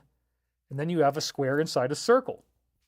Well, now, again, this is in the early 1600s, mid-1600s. They were all over the place. They were being documented. And as I said before, time-traveling ETs are drawing these so that they can appear here. And then they have a flashcard game where they can see where they are in time. Oh, you see that square in the circle? That's the 1600s. No, we got to skip ahead a few hundred years. Well, that seems to be part of what it's about. It's a way to mark the crops so that they can travel in time easily. They have like a Rolodex, a flip book that they can use to see where they are. They just park their ship over a certain place, and they can fast forward and rewind time and look for the right picture that they've already gone to the trouble of drawing and see that. And then they know, okay, that's 2024. Well, last year, I went through several shows where I was talking about these crop formations, and the very, very exciting prophecies that they were giving us about what appeared to be the downfall of the DS, that it was all going to come crashing down. And I don't want to go through all that again because I did several videos on it earlier this year. But now we're into the prime crop season, and sure enough, they've given us prophecies once again. These prophecies are very, very exciting, and they conform with what we saw last year. This is the work of the human ETs guiding us through the final stages of the plan. So, there's only been 5 formations in the entire UK canon so far this year, which is very, very much less than usual. We're already on July 21st. I took this picture today, 11:30 this morning, and it says there's only 5 circles. That's way, way below usual. And I haven't been paying attention to it all year. I just started paying attention to it, and right after I did, they drew another one, which was very amazing. So the first one of the year is perfectly in keeping with our Christian UFO ET angelic angle. Once again, we have a stylized flying saucer and crucifix. So there's the link. You go to cropcircleconnector.com, and then if you go through the main site, you can go to the 2024 page and get it, or you can type this link in directly. But this is Wilton Windmill near Wilton, Wiltshire on June 12th. And what we see is a circle with these rings around it, and this forms like the crosshairs image, the four parts of the crosshairs, which shows up again later. But it also kind of looks like a stylized flying saucer with the circles coming out the back being the propulsion system that's driving it forward. That's kind of what everybody thinks it is. They all think it's a UFO. So here's some pictures of it from different angles. It's beautiful, right? This was the first one that appeared this year from different angles, but the part that nobody on Crop Circle Connector saw is that it is a crucifix. If you look at it this way, it is a flying saucer, but also it very clearly illustrates the crucifix. So this is perfectly in keeping with what they've already been doing. The belief is these are angelic ETs drawing these, and they are Christian angels. And sure enough, they drew a flying saucer crucifix. Isn't that interesting? The second one is a big yawner. It's just a plain circle. They just kind of wanted to show us they were there. It was at Oakley near Clapham, Bedfordshire on June 30th. Oh, yeah, there's not much there. I don't know. Not a big deal. So I don't really focus on this one too much. There isn't much to read into here. Somebody tried to decode it. I don't know. Anyway, I'm not going to read you their decoding because we don't really have time. Then it gets a lot more interesting because this next one shows, it's an emulation of something that I just said in the Sacred Science of Michael Prophecies is basically my favorite crop circle of art all time. It shows an image of the galaxy. It shows the spirals of the galaxy, and then they turn into DNA. And it has, inside the DNA double helix, it has Hebrew yods, which symbolize divine energy coming into manifestation. So I'm going to show you part of the Sacred Science of Michael Prophecies course that I made last October and released last October, because this crop circle absolutely cross-references it, and even people on the website are seeing that. It formed at Stonehenge Visitor Center on June 30th, and here it is. Now what's interesting about this is, here we are doing Stavati. We want to do a company that's going to build hover cars. And what you see in the middle really looks like a fan blade, doesn't it? It's a 5-sided fan blade. But then as you notice the arm, it's right next to a barrow. That round thing is one of these old mounds that were built by the ancients and harness energy. And it's right near Stonehenge. But if you look at the arms of this thing, you can kind of see there's like a sine wave on each one. And this is consistent with their long-standing images of DNA. And I've had, in the Michael course, I talk about this, that the DNA spirals show up. And I'm going to show you some of those from the Michael course. Another thing that's really interesting about this is that it not only has the stylized DNA double helix image, and it looks like an older crop circle, as I'll show you in a minute, but DNA actually does look like this from the top down. It does have a 5-sided symmetry. So I get into this geometry in the course way more than I will now, that you can take the double helix and then wrap the lines of the double helix around this stack of dodecahedrons, as you see here. This is one of the basic vibrational geometries that makes quantum physics. It's in consciousness. It shows up in brainwave patterns. But look at that on the left. If you look at the DNA directly from the top down, it's pentagonal, exactly like the crop circle, very similar. So this is literally Once again, the being's giving me a higher endorsement. My one hater is going to probably want to write a lot of stuff about this because he always gets mad when I get endorsed. But I get endorsed by the Alliance and by crop circles, and we just have to deal with it. I mean, it's just part of reality. So this is a direct endorsement of the pentagonal DNA and all that kind of stuff. And it's a precise callback to what I've already said is my favorite formation from 2002 of the galactic spiral DNA. So here in the comments section of this article on Crop Circle Connector is somebody comparing this to the sun. They say that it looks like the sun's magnetic field, neutral sheet, which is partly what it is, yeah. And then there on the bottom, he says 2003, but it's actually 2002. There on the bottom is the comparisons. You see how similar they are? And it looks like a flower. Well, again, this is my favorite crop circle of all time, pretty much, because what I see in the middle is that you've got the galactic Milky Way, and it's talking about how galactic energy is transforming our DNA. In this case, you can really see, yeah, you know what? That is a double helix. There's two strands going side by side, and they go up and down, and there's a total of 6 of them in this case, whereas the new one is 5. And then also we have these certain areas in the middle that look like teardrops, and they're highlighted. We'll get back to that in a minute. Both of these shapes, the one from 2002 and the current one, have stylized DNA spirals. It's easier to see in the older one, and they have this weird geometry. Now notice that you can see the double helix a lot easier in the one from 2002, but here they are saying it's deja vu. You can go look this up. It's on that page.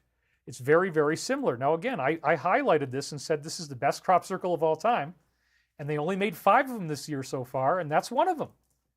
And so this was a nice endorsement. Thank you, ETs. Thank you for doing that. Now I want you to also pay attention on the bottom to the date on the right. It says July 4th. Notice that it is the Independence Day for America. So this again is talking about the evolution of our DNA through the freeing of America. And now the shooting that we've seen since this formation appeared on June 30th, the shooting was 2 weeks later. This is all part of awakening our DNA. It's part of us waking up to the truth of what's really going on. So just to establish this DNA connection for you in the crop formations, I want to give you an excerpt from my course that's available on thedisclosure.com, and we're giving you a $156 discount on it. It's only $177 right now. You can get all 7 books, and you can get this whole video course, 11-hour, 10-part course. I want to show you this because this is very fascinating. So this particular series of crop circles I'm about to show you suggest genetic changes, ascension in our DNA. So this one is from August 18th, 1991, and this is in Frock's field, and it looks like chromosomes that are dividing, again suggesting something's going to happen to your DNA. Now the one on the top is Eastfield 1996, and it was a very stunning DNA double helix. You can really see the double helix very easily.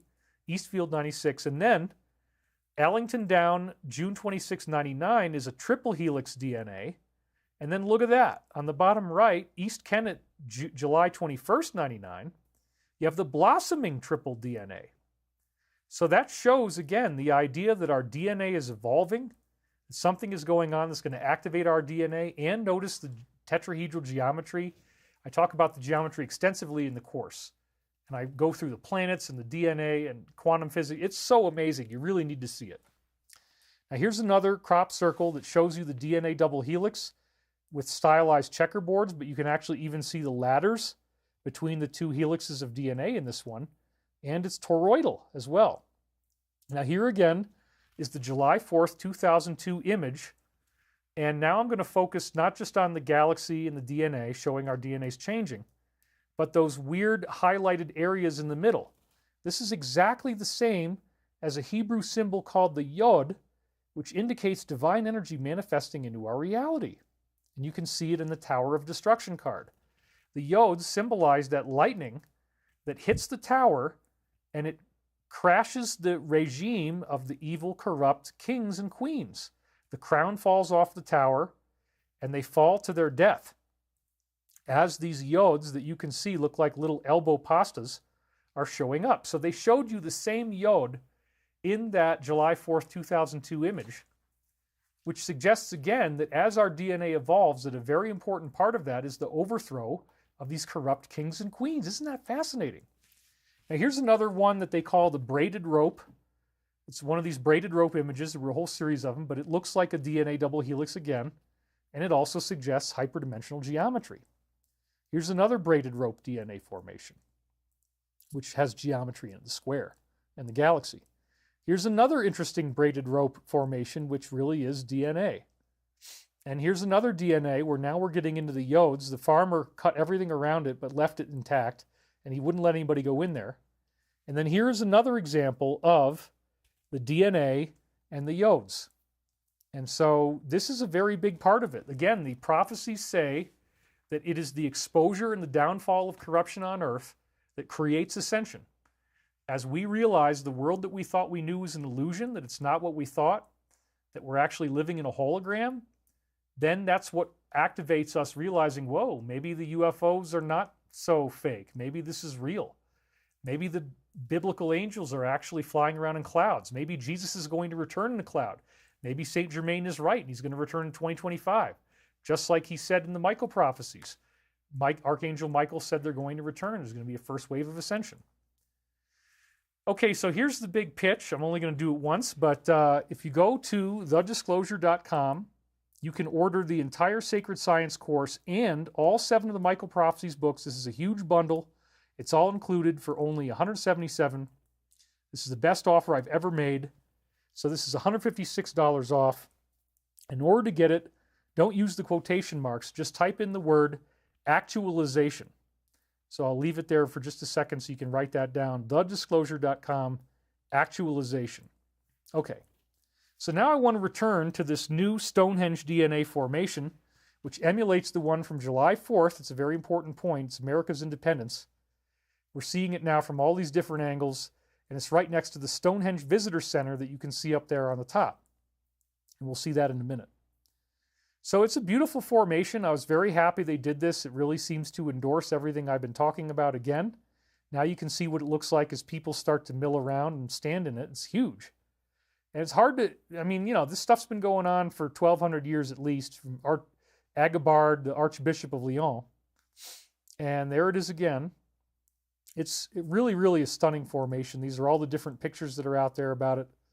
You can see it in different categories. The grass actually continues to grow.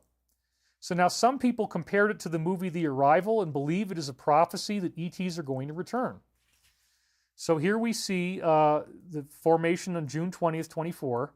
There's another one they're comparing it to of July 10th, 2019. And then there's the image of the weird foot of these ETs in the movie The Arrival that they put on the glass as she's going there. And this is like the first contact with humanity. So there's the link to that. Now, this same commentator compares that the crop circle is located, he draws it there in white on the bottom right. That's the round white circle next to the barrow. There's the Stonehenge Visitor Center off to the left. And he noted that the shape of the formation is similar to this funny-looking shape of the parking lot, which is not symmetrical. They did it in this weird wavy way, and he compares it to a winter hat. He says, like an alien, he will put his foot down upon the earth. That's just his speculation. This crop picture may have been inspired by the triply curved shape in the landscape nearby. It's a reasonable assumption. There's some similarity there.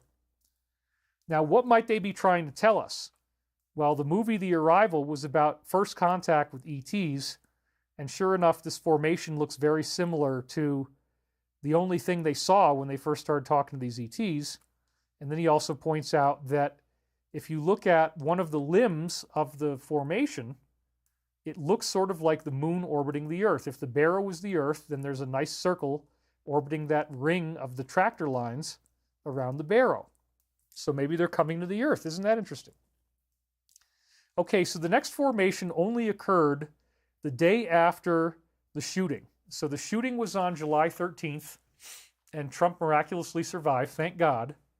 And then the very next day, we had a callback to previous images of crosshairs. They also make it like the squared circle, but this definitely looks like a crosshairs. So that's what they drew the day after the shooting. And again, this was a callback to round way down from June 11th, 2023. That is very clearly a target site. It's got the four-sided symmetry. It's got the radar in it. We talked about that one already. Here's the picture of that image. And it was also nicely tied in with the image of NATO that appeared on August 2nd. And this again suggests that this whole deep state thing is falling apart. So in the comments section, here's somebody noting that the four-sided symmetry also ties back to our UFO crucifix, the first one that they drew for the season. So here's another picture of it. It's really beautiful. It's very striking when you see it this way. Here it is from the side. Here it is from far away. Very nice. Very far away. It's off to the right now in the light tan colored area. Here's another image of it. Here's another one. Here's another one from far away. You see there's a square nearby in the crop. Here's another image of it from the side. You can see the barrow. It's on right nearby once again. But this is the part that people didn't catch in the comments. There's a stylized bullet next to the crosshairs. I wrote about this on Twitter. So here's the crosshairs right here. We're now at 4,600 people, so thank you guys for watching. Look at that. There's this strange area off to the right that's even whiter than the rest of the circle, and it's some kind of bump in the ground. They have to drive the tractor around it. You notice how the tractor tire marks are moving around it? Now, does it look exactly like a bullet? Well, no. It's pointed on both ends. A bullet probably wouldn't be that way. But you got the crosshairs, which calls back Roundway from the previous year, and you got the bullet right next to the crosshairs, and they drew this the day after the shooting. Do you think maybe this is connected? Absolutely. And the previous image was galactic DNA expansion that called back to the image from 2002 that happened on what day? July 4th, Independence Day. That's pretty freaking cool. American independence, that something about this shooting is going to change by exposing the darkness in our society, and that's exactly what my dream was about. So there it is again with the bullet. You can see the bullet from far away, and now here it is even zoomed in a little closer. So it is a crosshairs. Now again, I want to read you this dream.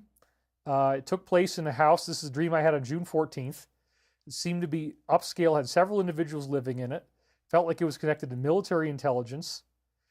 Deposition symbolic of court attacks against T.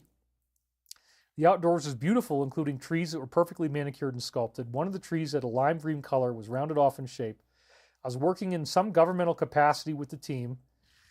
I was in a beautiful mansion with modern decor, white walls, kitchen chrome appliances, very large, lavish kitchen with many cabinets. And I also spent some time outdoors. I was trained in military and martial arts. There was a long period I can't remember, but I discovered in the dream, and the military people did, that I had this incredible telekinetic ability. We almost stumbled over it. I wasn't trained in this particular thing. I discovered that I could do it. Now again, Trump ends up getting nearly killed in this dream at the end. But what happened before that is I somehow had gained the ability to stop a bullet as it was going through the air. This is so shocking. I could not believe it when I saw this last week. I now knew I could always do it because of the distinct way that it felt.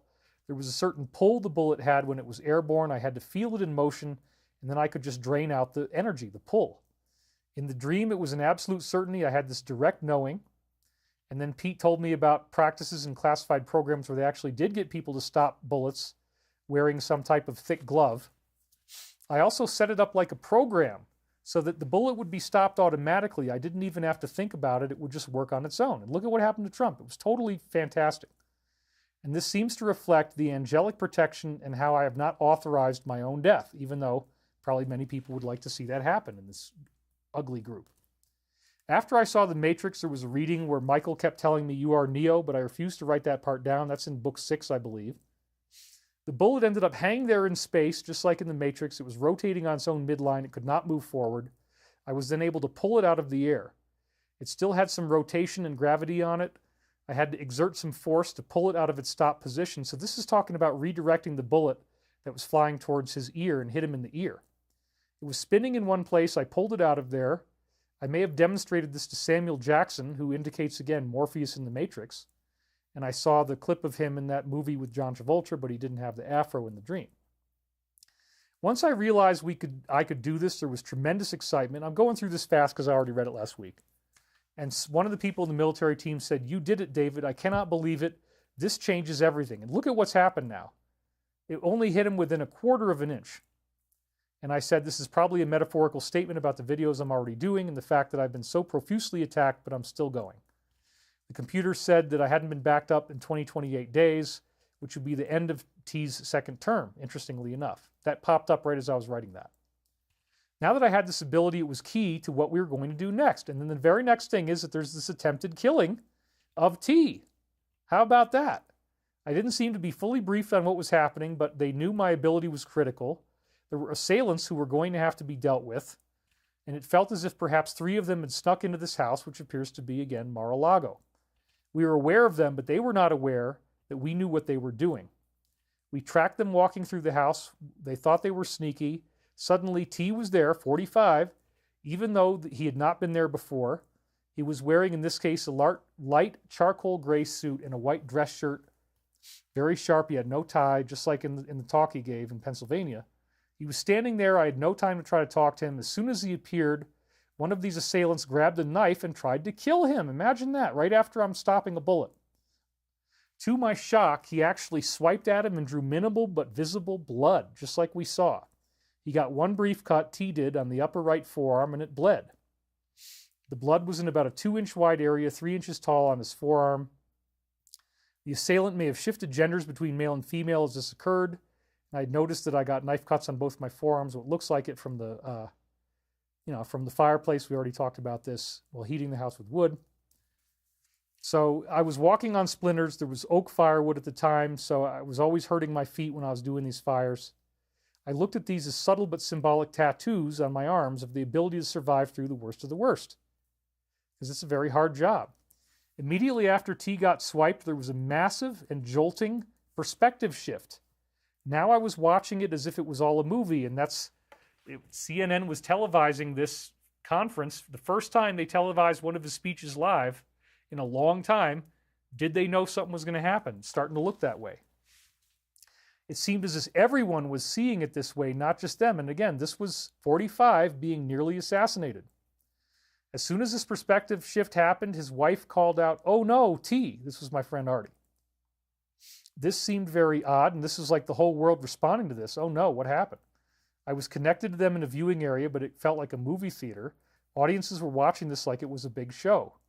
There seemed something fake about it, like it was all staged. That's what people are now thinking it was, some people. Then I popped right back into the movie again, and whoever did this was right next to me. I acted immediately on instinct without thinking, and this is the cord-cutting metaphor. I grabbed a large pair of scissors, and I talk about in the movie The Mechanic that, Jason Statham had a newbie stick pair of scissors into the outlet and powered down the lights in the building. Either way, the scissors were critical to cutting the power and completing the job. They had blue plastic handles, and which this was a single chrome color. I kept the scissors open about 3 inches wide and then repeatedly plunged them into the assassin. It may have been a woman, and then it turned into a man. That's a very interesting part of the metaphor, isn't it? Stabbed at least 7 times, all the neck area over to the left. Each cut was about 1 centimeter long, 3 millimeters wide. The person did not feel any pain, cry out, or even have a change in their facial expression, which is symbolic of the DS just not seeming to ever stop. I just kept going and repeating the motion. It was plunging in about 3 inches each time, and I was seeing incisions forming after each one, but there was no blood. So this is why dreams are weird, right? It doesn't make sense. Either way, I got enough great stabs into this area, there was just no chance the person would live. And that's symbolic of what's going to happen to the DS from this. By the end of my stabbing routine, the person started lifting up into the air and out of my range. I stepped back and realized they were escaping in a balloon. I thought this was very childish. The stabbing had already occurred. It was too late. And the balloon is like the Chinese balloon, as I've said before, and it was made of gay colors, lime and pink. This is another symbol of them, like a child's toy. Looked like it was made out of paper mache, very light lime green color. Folded together into 4 sides like crude origami, which would be, again, Chinese. Paper had a lumpy appearance as if it was handmade. The person did this became very small, like 3 inches tall. This is, again, symbolic of the rainbow body. And what we're learning, we're all going to ascend as we go through this process. The canopy was connected with white strings. They were made of cotton and very loosely woven. And this was my senior year physics class where I made a hot air balloon. I explained all this last week, so we're not going to do this part again. But, this is symbolic of Stavati getting off the ground. So one design made it up 20 feet in my physics class, but my design worked. So anyway, the strings were connected to a pink balloon, and it looked like a hot water bottle as well. And again, Trump probably has had to put that on his ear after this happened. So I said, good luck trying to escape in your silly balloon. You're not going to make it. This is prophetic, because again, this happened a month before the shooting. You're not going to make it. And we haven't seen the final result of this yet, but now the cover-up is just totally unraveling. I was obviously in shock, and then I heard the words, the key to O's insurrectionism. Whoa. This is one of the most exciting parts of the whole thing, folks, because, you know, we're seeing that this was obviously inspired by the opponents in the election, and that may be run by O. So if it stops the insurrectionism, that means this is the defining event. It's violent enough, it's shocking enough, it has divine intervention involved. Somehow he survived. It's going to bring down the whole show. And this is very amazing. We're at the 3-hour mark right now, and the rest of it probably won't even take an hour. So I think I can get done before 4 hours. Let's hope so. I guess still got to get through the Ezra slides. We're about to do that. They're partly spoken and partly written. So then it was verbal in the key too, and then the other part was written on a document, which looks like the indictments. I knew it was at the beginning of the phrase. As I said, I didn't dare go into the bathroom to pee until I could write everything down. My main regret is that I missed out on the memories of all the training that led to me being able to stop and bend bullets. So then I'm writing my analysis. I say, I hope this isn't a literal prophecy, but it actually was. Blood would be drawn. He would have an attempt on his life, but he wouldn't actually die. It all seems very symbolic of things like the court cases and 34 indictments. Imagine that. Yeah, I certainly do not intend to be stabbing anyone, but that's what this dream was about. It had a Matrix Neo reference. Now I want to get right back to sleep. This was very shocking to say the least. This is all directly out of my journal, and again, you can audit it. It's all there. I didn't change anything. This suggests we are closer to the whole thing ending than many would think. That makes me very excited. Then I say when I go back to sleep, 5:58 a.m., I'm so grateful to have lost the insomnia problems I was having. So again, Michael's been working with me. They've already used crop circles to show that, we're on the same page. They've been giving me these endorsements. Everybody likes it except for this one troll. And then what we had here was the day after the shooting actually occurred, you have a crosshairs, and then you have the bullet right next to it. Isn't that interesting? And some people looked at the cross shape and said, you know what, there was an astronomical alignment on the day it formed, which is July 14th, as it says here in the comments. And this was an illustration of, the sky resembling the shape in the crop circle. But that's not really the one. The one that's so exciting is a grand cross formation on the same comments page. They talk about this, giving us the prophetic date of August 14th. August 14th. So maybe this, right now we're in late July. It's like July 21st, something like that today, right? And so we're going to be going into, it's like 3 weeks away. That makes sense, right? It could take 3 weeks for this whole thing to unravel. So there's a really cool astronomical alignment. Remember, the last time they gave us an alignment last year, it ended up precisely depicting when the Israel war started. There was an eclipse, and it was right around that same time. October 7th is when the Israel war started. So August 14th could be a really big deal, folks. And I'm not going to say absolutely for sure. It could be a week before, a week after. But something big is going to happen around this time. I'm quite convinced of that after this. So this is what it says on the comments page. In this astrological configuration of August 14th, the planetary cross involves Mars and Jupiter in conjunction with Gemini. Then you have Venus in Virgo, Moon in Sagittarius, and Saturn in Pisces. Now this is in Spanish, but you can see the astrological chart. You got the Moon up at the top. You got Mars and Venus over there on the right. You got Saturn over on the left. And then down at the bottom, no, I think that's Jupiter, and then Saturn on the bottom. Anyway, I don't remember what all the symbols are. But anyway, there's your grand square. Sorry about my illiteracy in astrology. But that's August 14th. So is something big going to happen around that time? I absolutely think so. Other commenters were pointing on the squared circle relationship between the Earth and the Moon. That Stonehenge was actually used to do this, and this was right near Stonehenge where this thing occurred again, the Stonehenge Visitor Center. So it's pretty cool. Squared circle. And the diameter of the circle is 2,160 English miles. And the age of the zodiac is 2,160 years. And it's a very strange thing that you can actually fit 12 of these moons around the Earth, which is like the 12 ages of the zodiac of 2,160 years each. I could geek out on that. I'm not going to do it today. We got way too much stuff to cover. So I'd found this, but I hadn't really figured out the crosshairs thing yet until they did this one. Right as I was putting the show together, a new crop circle showed up. I said, I better go take a look. Trumpet of Archangel Michael. Wow, this is a stunning, stunning thing. It's at Bradbury Rings in Shapwick, Dorset. Showed up on July 19th, 2024. And by God, doesn't it look like stylized Archangel Michael trumpets? Yes, it does. They very much look like trumpets. We've had other trumpet formations. I talk about them in the Sacred Science course. I talk about them in the books. And notice also that they look like ears, okay? Each of the horns of the trumpet look like stylized human ears. You've got the outer part of the ear as the outside edge of the trumpet. You've got the triangles inside the mouth of the trumpet that look like the area in the middle of the ear that you get right here, okay?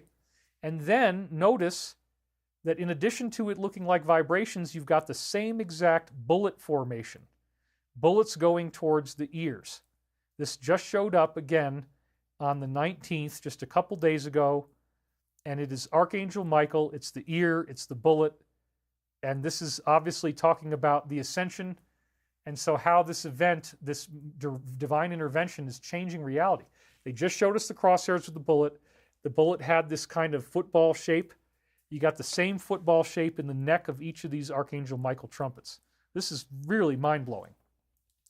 This is an up-close view of the center of the formation where you can see a complex weave in the crops. Here it is from the side. It's incredibly symmetrical and beautiful. Very stunning. Over time, the wind causes it to degrade in the way it looks, but if you catch it at the beginning, it's going to look perfect. So here it is, and then somebody else noted, you know what, it looks like the flux capacitor from Back to the Future, except it's 5 instead of 3. I'm like, yeah, actually it really does. And this was what somebody posted on my Twitter. Timmy FL posted that. So again, you can watch a lot more about this on thedisclosure.com. We've got a great discount right now, and the discount code is actualization. All right. So now we're going to crash directly in. We got 1 hour. It won't take an hour to get through all this, so we're now going to go into the latest alliance posts. So again, that Archangel Michael formation, it really blew me away because there's such an amazing through line. I had already decided I was going to talk about human ETs, Archangel Michael, this weekend. I'd already named the course. I'd already posted the course.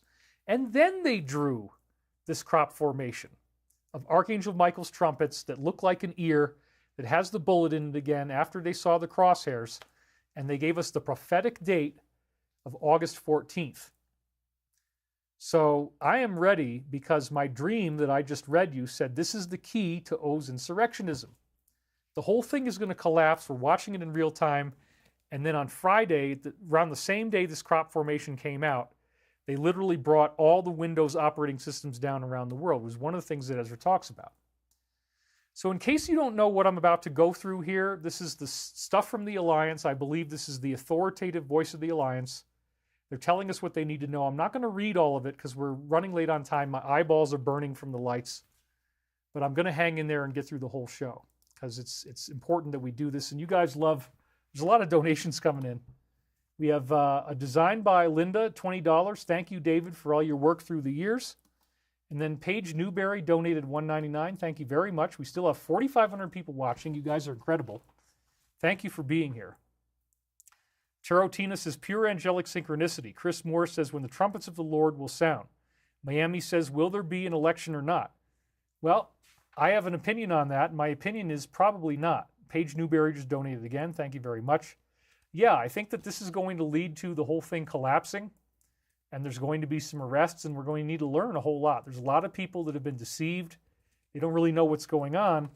And it's a big learning curve. I mean, once you find out what's really going on, it's going to shock you.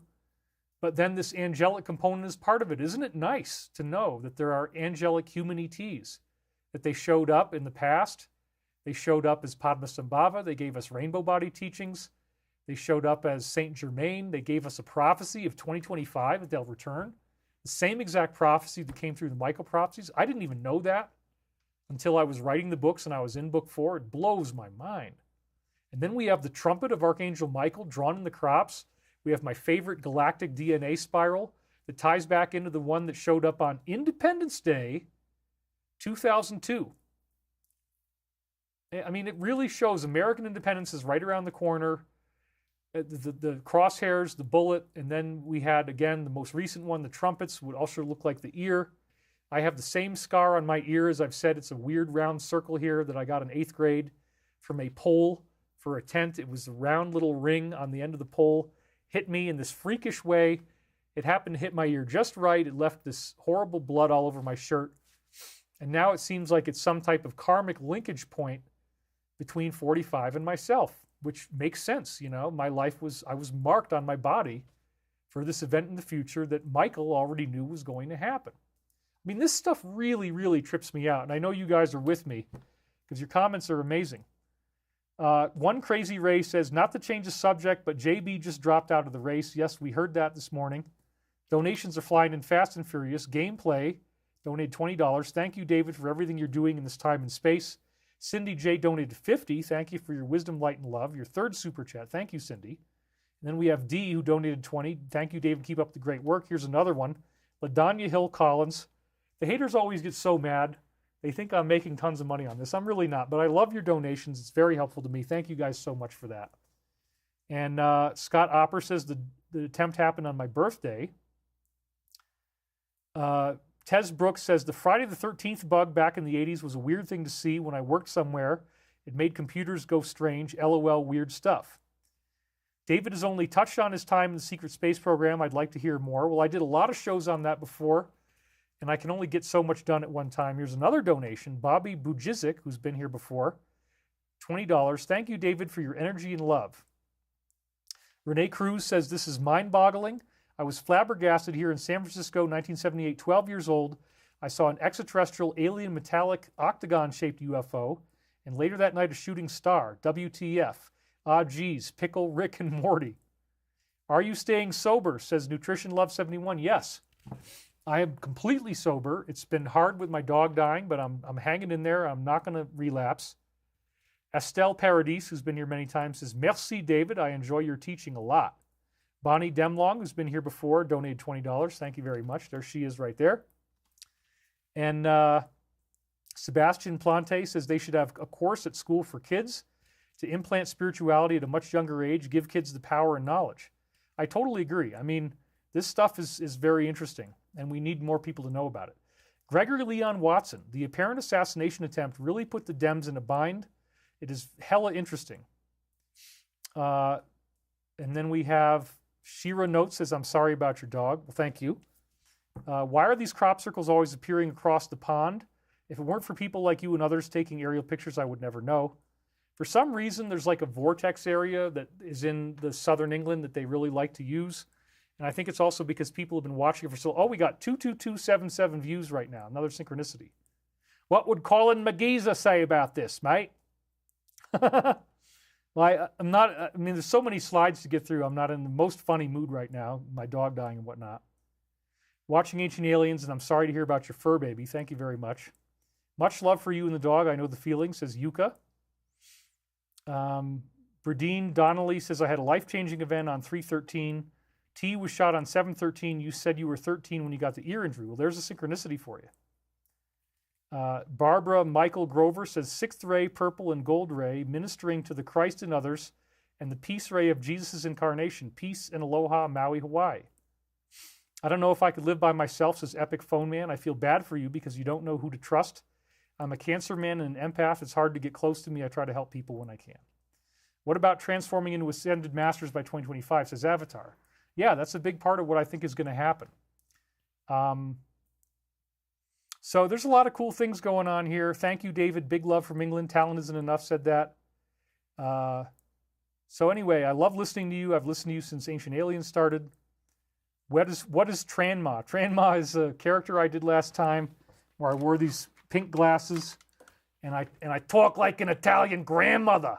I talk like this. I even have, if I ever really needed it, I've got the wig to really add to the Trama experience. If you want to go full Trama, it doesn't really look right. I have too much hair for this wig.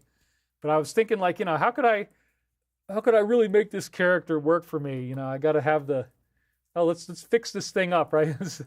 Little joke about Maxine, right? So anyway, I'm ready to do anything here, but we got a lot of slides, and thank you guys. I've read a lot of comments, and I'm happy to keep going on the show now. So this is where we're going to talk about the Alliance, and they're bringing us up to date. I believe these are the authoritative posts from the Alliance, showing us, again, what's really going on here and how this stuff works. So the first one was on TG, and it is the OFF.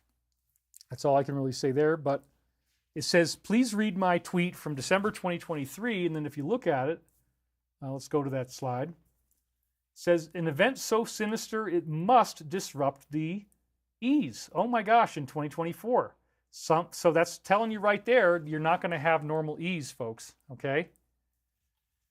Some will call it a Black Swan event. Number 1, assassination attempt on T. And he wrote this in December 2023. And then below that, he says the OFF. So again, guaranteed we're not going to have a regular situation. Guaranteed it's not going to be in November. They put it right out there on TG. So that is the affirmative nod that, no, JB just dropped out. That's happening now. But like, don't expect anything normal. That's not going to be normal. People are going to need to learn a lot. There's so many people out there who have not yet had the awakening. They don't really want to believe in the DS. They don't want to believe in the organized negativity. But these human ETs need us to come to this understanding. They need us to learn what's really going on. The next post they had is from Alex, talking about more attempts that will happen on both of them, both T and B. Alex predicts that the DS will attempt to do this to both B and to T, and they're going to try to blame it on T supporters in the case of JB. He also claims they will make another attempt on 45, followed by a series of attacks. And, this doesn't mean it's really going to happen, but it's interesting that they highlighted this, isn't it? The attacks could include power outages. We just saw that with the cyber attack was the third one, an expansion of wars. So isn't that something? And he says our republic is in maximum danger. Well, 2 of these 3 have already happened. The cyber attack happened last Friday, so this was very prophetic, and they wrote this last Sunday. Our republic is in maximum danger. 2.1 million views. Then they talk about how the guy on the roof was spotted at least 36 seconds before it happened. Newly released footage show that they saw him at least 36 seconds before he got busy. Several patriots noticed him and pointed him out to the authorities. And again, we have the classic formula where you count the minutes. There's the sniper up there. 37 leads to post number 37. This is a great one. It's talking about everybody who's out there bravely fighting for the truth. They, the people like me who are doing this, are the true patriots, and we will never forget. Now, this is very exciting because it's, again, remember, the crop circle prophecy is about August 14th. So this is very imminent. Let these coming days be remembered in our history as the time we fought to recapture the Republic from evil bad actors who for so long have sacrificed the good people of this land for their own personal gain. Fight the good fight. Let justice be served in the coming days. Wow. So they're talking about something that's very, very imminent. And that, again, makes me incredibly excited, right? I mean, this is so amazing. Then we have new footage from the BG, let's just say that just came out. They talk about this next. New footage has just been leaked. Keep in mind that in the Netflix show House of Cards, Frank Underwood goes to Elysian Fields, or BG, to do something like changing the outcome in November. I have to be very careful here. I'm tiptoeing, right? You know why.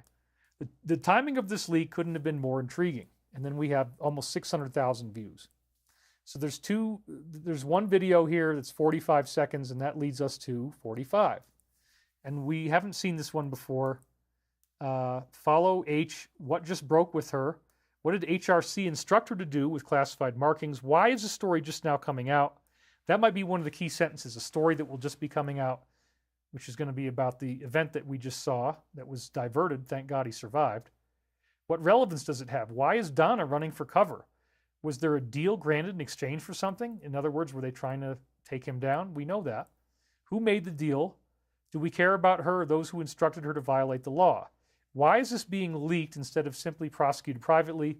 Who is attempting to change the narrative and soften the acts that are forthcoming this weekend? Well, they are trying to change the narrative, and they are trying to soften it, but it's not working, right? Everybody's finding out that this was very fishy, just like with JFK.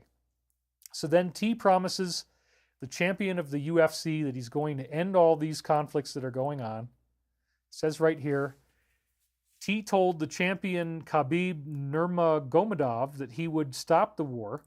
He's also promised to end the other war.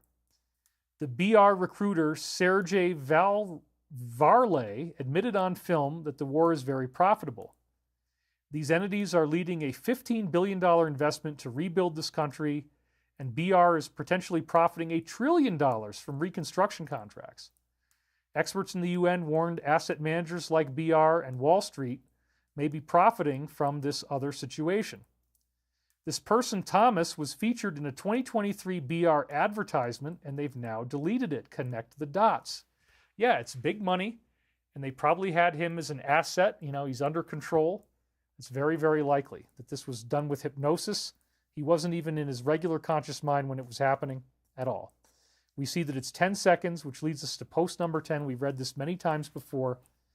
I'm just going to cut down to the bottom. What countries donated big money to the foundation and why? It's all about bribery. What did O do with the cash just prior to leaving office? Did he repay those who donated to him? Again, good people were forced into bed with this evil under personal and family threats. Could you live with yourself, helping to cover up such evil, despicable acts if you had a safe way out? These people worship the devil, and some are openly showing it. Well, that's all talking about what's going on now, and the fact that it's all this inside stuff, and they're bribing everybody. So then we saw this weird situation immediately after you hear the shots ring out. Here's this strange lady, and there she is holding up her phone. And right after, immediately after the shot happens, when I watch the video, I see her smile. So she's looking around like this, and then you hear pow, pow, pow, and she goes like that, and then all of a sudden she holds up the phone and she's taking pictures. Why in the world would she not be ducking and covering unless she knew something was going to happen? So this is very interesting, very curious. This video positioned behind him, of a woman positioned behind him during this attempt, raises serious suspicion. Her body language and behavior, including the smile I just mentioned, suggests that she anticipated something was about to happen. Very, very much so. The video is 28 seconds long, which leads us to post number 28. And so here that is. So it says, ha ha ha, T has had military intelligence infiltrate certain groups and all the dissenting local governments, always 5 steps ahead, please be true. And then they say, well done, the picture is being painted. So they probably already have insiders who have a lot more information than what we know because they've infiltrated. So this actually makes sense, and the code is consistent. Then he actually predicted the attack days before. We read this one before. Just a few days before this nearly happened, T sounded the alarm on 2 very important matters. Number 1, he said there was a 100% chance of an attack taking place in the U.S. Number 2, he accused those in power of losing track of 150,000 people who had to go through horrible situations. There you go. So that was prophetic. And again, how did they know? Maybe they have this time machine from St. Germain / Valiant Thor / Archangel Michael. That's what I think it is. I think we're going to learn this. They've had angelic cooperation, hence the crop circles. Now we got a 28-second video leading us again to post 28. And that's the same one that we just saw before. So they did it again, the exact same one right over again. That they've already infiltrated these groups. They already know what's going on, and they're going to leak it eventually. The other one was 20 seconds, which goes to 20. And we've read this one many, many times. It's about the idea that they have separate meetings with military generals, and why were certain rooms renovated in the White House? This is because, again, they put in these things that would hurt you, so they had to go into separate areas. So we've talked about that one many times before. Then they talk about, Vance, the rumored VP. At the time, he was just rumored to be the VP pick, and that he needs additional security. And T has also requested Secret Service protection for RFK Jr. So at this point, he was only rumored to be. This actually came out on Monday. It only has 2 seconds. So it leads us to post number 2, which is really quite big. And it starts out with the word mockingbird. You can imagine where that's going. This has nothing to do with Russia yet. Why does POTUS surround himself with generals? What is military intelligence? Why go around the 3-letter agencies? Da-da-da-da-da. Then we go down here. Who has ultimate authority over our branches of the military to approve conditions? What is military code? POTUS is not going to go on the TV to address the nation, so there's certain things that are still going to be kept secret about this. He must isolate himself to prevent negative optics. So they're not going to really talk about the plan openly yet. He knew that removing criminal rogue elements as a first step was essential to free us and to pass new legislation. Who has access to everything classified? Do you believe that H, S, and O have more power than T? That's a fantasy. Whoever controls the presidency controls the great land. They never believed for a moment they would lose in 2016. This is not an R versus D battle. Da-da-da-da. And very interesting stuff. Then we have, I'm not even sure what this means. This is leaked footage of, oh yeah, so Alex, this is a video of Alex talking about the R's on the right side of the spectrum and how mad they are that he didn't end up dying. Okay, very interesting. Alex claims he has videos of the R establishment at BG. Oh, that's part of these videos, I guess. Discussing their hatred. These are the righties discussing their hatred for T and their frustration that he actually survived. How can we possibly trust them to conduct a fair investigation into this attempt? And isn't it interesting that the power outage happened during the convention, the righty convention? Wow, what's going on? Very cool. So that is, again, 26. I forgot to get that one, but we read that one before. Sorry about that. But again, they're getting ready to do something imminently. That's the point. Now they really made it clear, which if your intuition was tickling on you, Vance, I'm not sure. You know, it sounds like Pence. We didn't really like him very much. But they make it very clear he's a placeholder in this particular post, and they made another one like that too. So again, they already told us it's not going to be a normal November. So the guy they picked right now is really just intended for the awakening. But the real people who are coordinating the plan are going to step forward later on. And it's going to be a whole different game. And so we don't even know who's going to be running yet. So it's probably not going to be him. That's the point. They make that very clear. T selects Vance as his VP.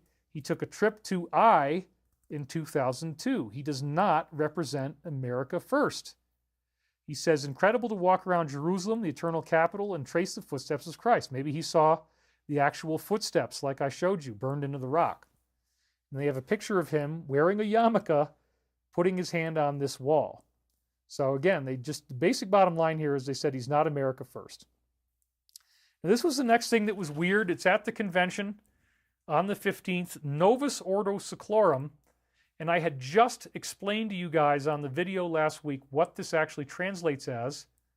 And then lo and behold, it shows up at the convention. So this is another example of dramatic signaling. There's every evidence, week after week, that the Alliance loves that I'm risking my life to do this. With all the crazy stuff going on. Now it's beautifully sunny outside, but we had a horrible storm when I got started. My dog is on the brink of extinction. She just left all this stuff on the carpet last night, 2 nights ago, this black diarrhea. It's been very hard, but I'm still fighting. I'm still out there. I'm still going to keep going.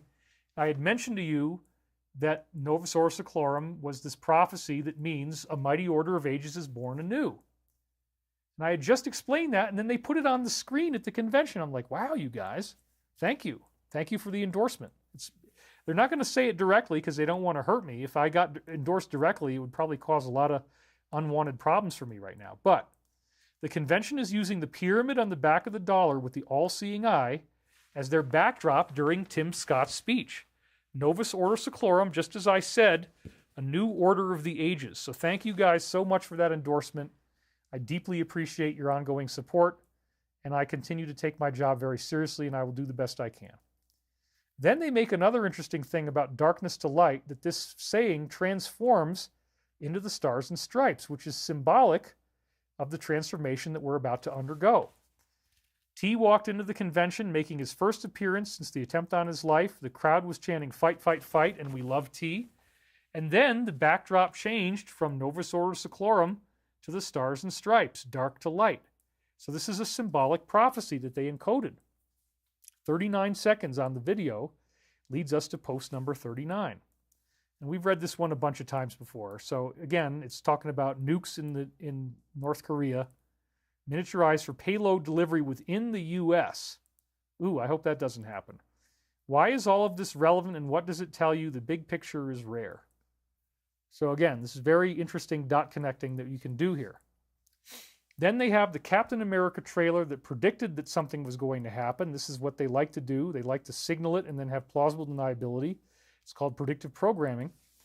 In the trailer for the new movie, there is a scene depicting the president, played by Harrison Ford, being shot by someone who is under mind control. Imagine that. They originally had titled the film Captain America New World Order, but then abruptly renamed it Captain America Brave New World after they got incredible backlash against the original title. So there on the left, you see the shooter, and he's shooting at Harrison. And then on the right, when you double click on that, this was the original movie poster. Well, just in case, I looked at the 73 seconds. I said, let's look at 73 just to make sure. And again, it says, what was his last tweet? To who was it addressed?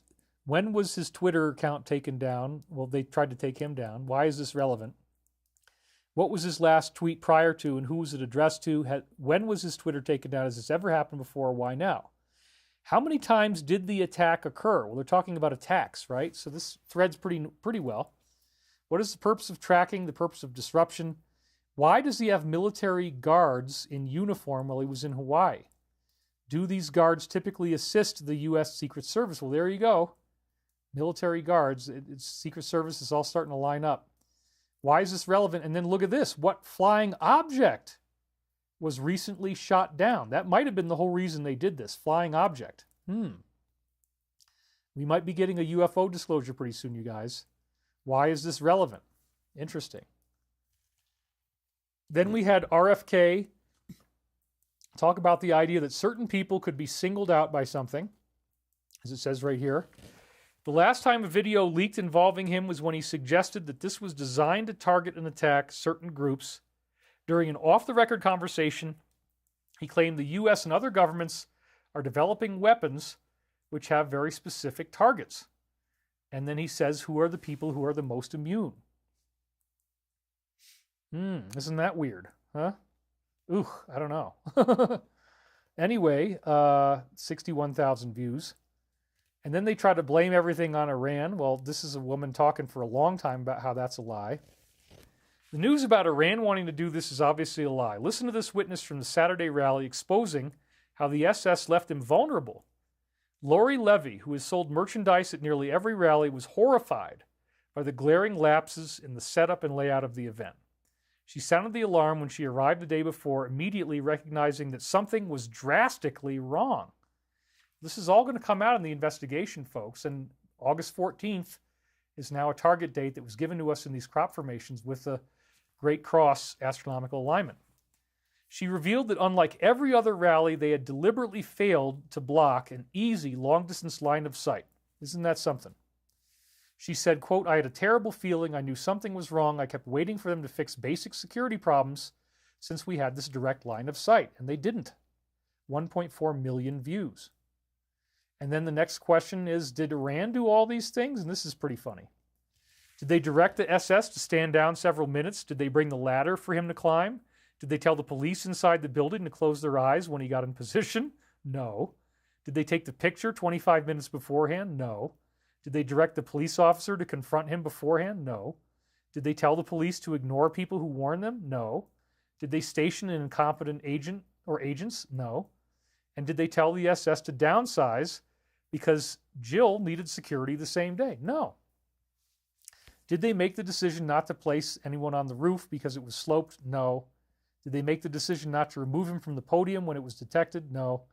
Did they tell the SS agents to duck for cover? Nope. Did they block the Soan from accessing his phone? No.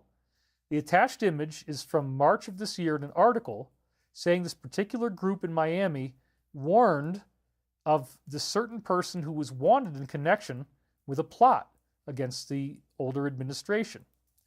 Why didn't they do anything from March until July? Every single aspect of this goes back to the usual suspects, as you can see there. And then here's the article. He's targeting these allies. He's on the loose. They warned about it, and it's from March 4th, 2024.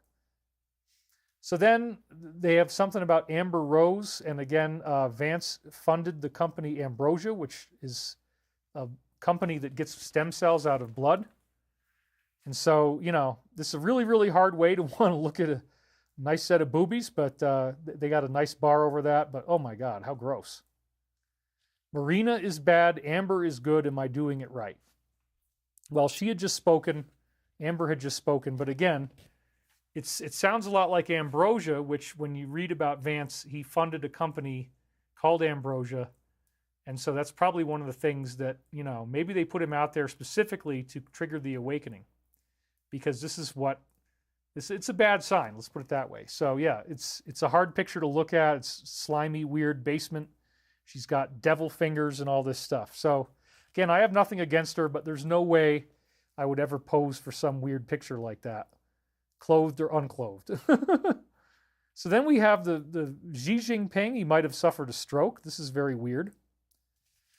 He allegedly suffered one during the CCP's third plenary session, according to Jennifer Zhang. The initial report claimed his face had gotten severely distorted. They rushed him to the hospital. The media has not verified this information in their country, but considering their secretive nature, how could anyone ever know if this is really true? And that's got 170,000 views. 59 seconds, post 59. We've seen this one before. Why has P dedicated so much time into labeling them as fake? Why is this relevant?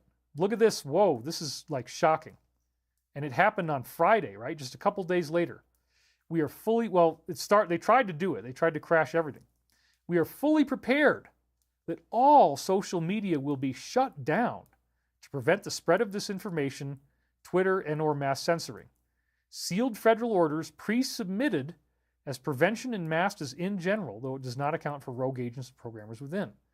Dates and impending actions are deliberately provided to validate for authenticity. Isn't that something?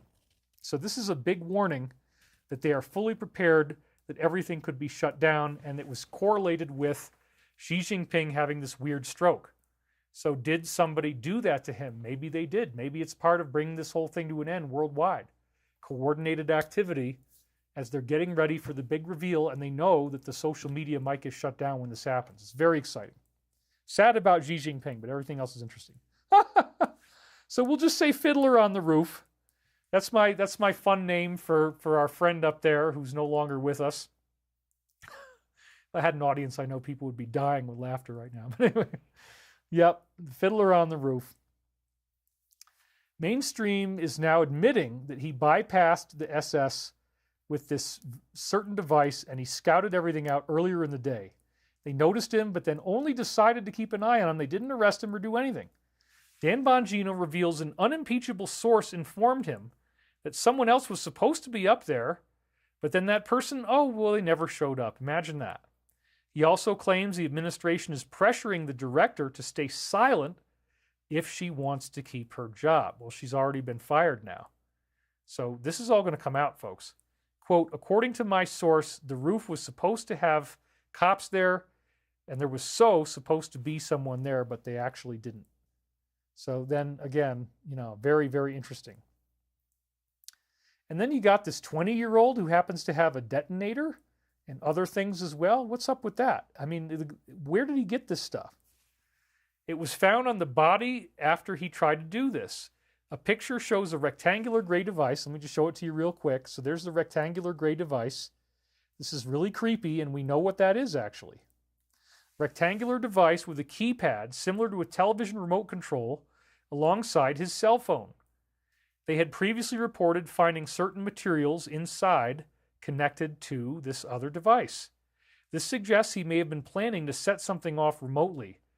Now, this is a 20-year-old with no military experience. How did he manage to do all this by himself? The answer is he didn't. It was all coordinated, of course. So then this is another really, really strange and suspicious thing. Insider trading. When they take out a short, that means they bet against your company. If your company is about to collapse, and if it goes down in price, a short means that you promised that you are going to pay them as your company is collapsing. So if somebody happens to short your company right before something really bad happens to your company, it can vacuum out all the wealth of the company. So he created his own social media platform, shows up as DJT on the exchange, and somebody took out a massive 12 million share short on this, which would have completely destroyed it if he had been lost and then everybody starts to go away from that and they sell it off. The shorting would have just completely cannibalized the company overnight, just so you understand what this means. Someone or a group of individuals shorted millions of shares in this stock in the week leading right up to the attempt. Short positions against the stock doubled between July 1st and 12th, going from 7 to 15 million shares. That's a huge amount. Similar thing occurred in 2001. Substantial bets were placed against certain companies, American and United, the day before. Something similar also happened before in 2023, before the new war started, when bets against the value of their companies spiked in the days beforehand, suggesting that some people may have had advanced knowledge that something was about to happen, and they tried to make money. They anticipated that he would be dead by Monday morning, and they wanted to profit. So again, very interesting, 500,000 views. Then the next one here. Here comes the cover-up. Here we go. Speaker Mike confirmed this morning that the secretary is actively trying to block the testimony of Kimberly. The inspector general also said they've opened something up into the failure to prevent this attempt. Kimberly will testify behind closed doors. Well, maybe it'll become open later. And the director will testify behind closed doors. And the secretary will also testify behind closed doors. All three are set to be in closed doors before they testify anywhere publicly, which means they got to get the story straight, right? And they're going to conduct their own investigation before they go out in front of the public. So they got to make sure everything lines up. Isn't that hilarious? It's not going to work. 63-second video leads to post 63. This is very interesting. To those watching, and you know who you are, this is from the DS, you have a choice to make. You can stand up and do what you know to be right, or you can suffer the consequences of previous actions. Make no mistake, you are on the losing side. The choice is yours. If you decide to take down the net, which they tried to do on Friday, okay, we will be ready. And it didn't work. Thank God. Okay, then we have another one from TG from the 17th and the 18th about whistleblowers. They said whistleblowers are incoming, and then the very next day on the 18th, didn't I tell you guys yesterday that they were incoming? So here it is up close, the incoming, and then here it is up close. Didn't I tell you yesterday? Well, sure enough, now we have whistleblowers from local police saying we weren't being given the information, we weren't allowed to wear body cams, they weren't communicating with us, we were pissed off, we wanted to do something, and they told us to stand down. So that was amazing that he predicted it the day before and then it came out. Shows again they have inside intel. So then we have a Senate briefing on the person involved. The Senate briefing has just concluded. Key points according to two on the call. He visited the site a few days in advance to scope it out. 62 minutes elapsed between the time he was first photographed as suspicious and when he did the job. 20 minutes between the time he was spotted by people on the roof and when he then did the job. And the director said there's no known foreign nexus and there's no established motive as of now. Yeah, right. No motive? Of course there is. We know what the motive is. He used encrypted communications and he had almost no social media presence, almost like he was already designed for this. Now, we're going to take a little deviation from the slides here because I mentioned to you that the fiddler on the roof donated out of Pittsburgh. That's where he lives. And so I mentioned to you I was going to talk about Pittsburgh. Well, now we're going to do that. My whistleblower, who I've read to you some very mind-blowing stuff from previous weeks, revealed that the capital on the East Coast for this organization, their actual capital city, their own Washington, D.C., the most important, the most sacred to them in their own version of sacredness, the most sacred city is Pittsburgh, Pennsylvania. And I want to really establish this because this is mind-blowing in the connections here. Because if there was ever a city where they would be able to train somebody to do this, Pittsburgh would be the city. And I want to show you that now. She also said the West Coast capital is San Diego. So here's that link. This group of people practice a philosophy known as enlightenment. I'll just keep it at that. They were named several hundred years ago, but they trace their roots in history to ancient mystery religions from Egypt, ancient Babylon, which again is Baal and Moloch, and even Mesopotamia. Out of these ancient religions practiced secretly over hundreds and hundreds of years, again putting them in touch with the negative extraterrestrials and with these lower astrals as well. I mean, this is the battle between good and evil. It's been fought in the sky, as it says in the Bible. This is all actually very, very true. I have become much more of a believer in the Bible and Christianity as a result of this research. I was more agnostic before, but man, it turns out everything is just spot on, and it's so shocking. We still got 4,500 people watching. Thank you guys for being here. There arose esoteric groups which continued to practice rites, traditions, and enculturation brought in from the original groups. Over the centuries, they practiced openly in some countries and covertly in countries where Christianity or other religions like Muslims opposed them. Some of the groups that came out of their ancient roots included the Knights Templars, Rosicrucians, Baphometism, and Druidic cults. They were the forerunners of modern-day eyes. The original leaders chose to take what they felt were the best practices of each of these root religions, combine them into principles, and then organize these principles according to specific guidelines. Okay.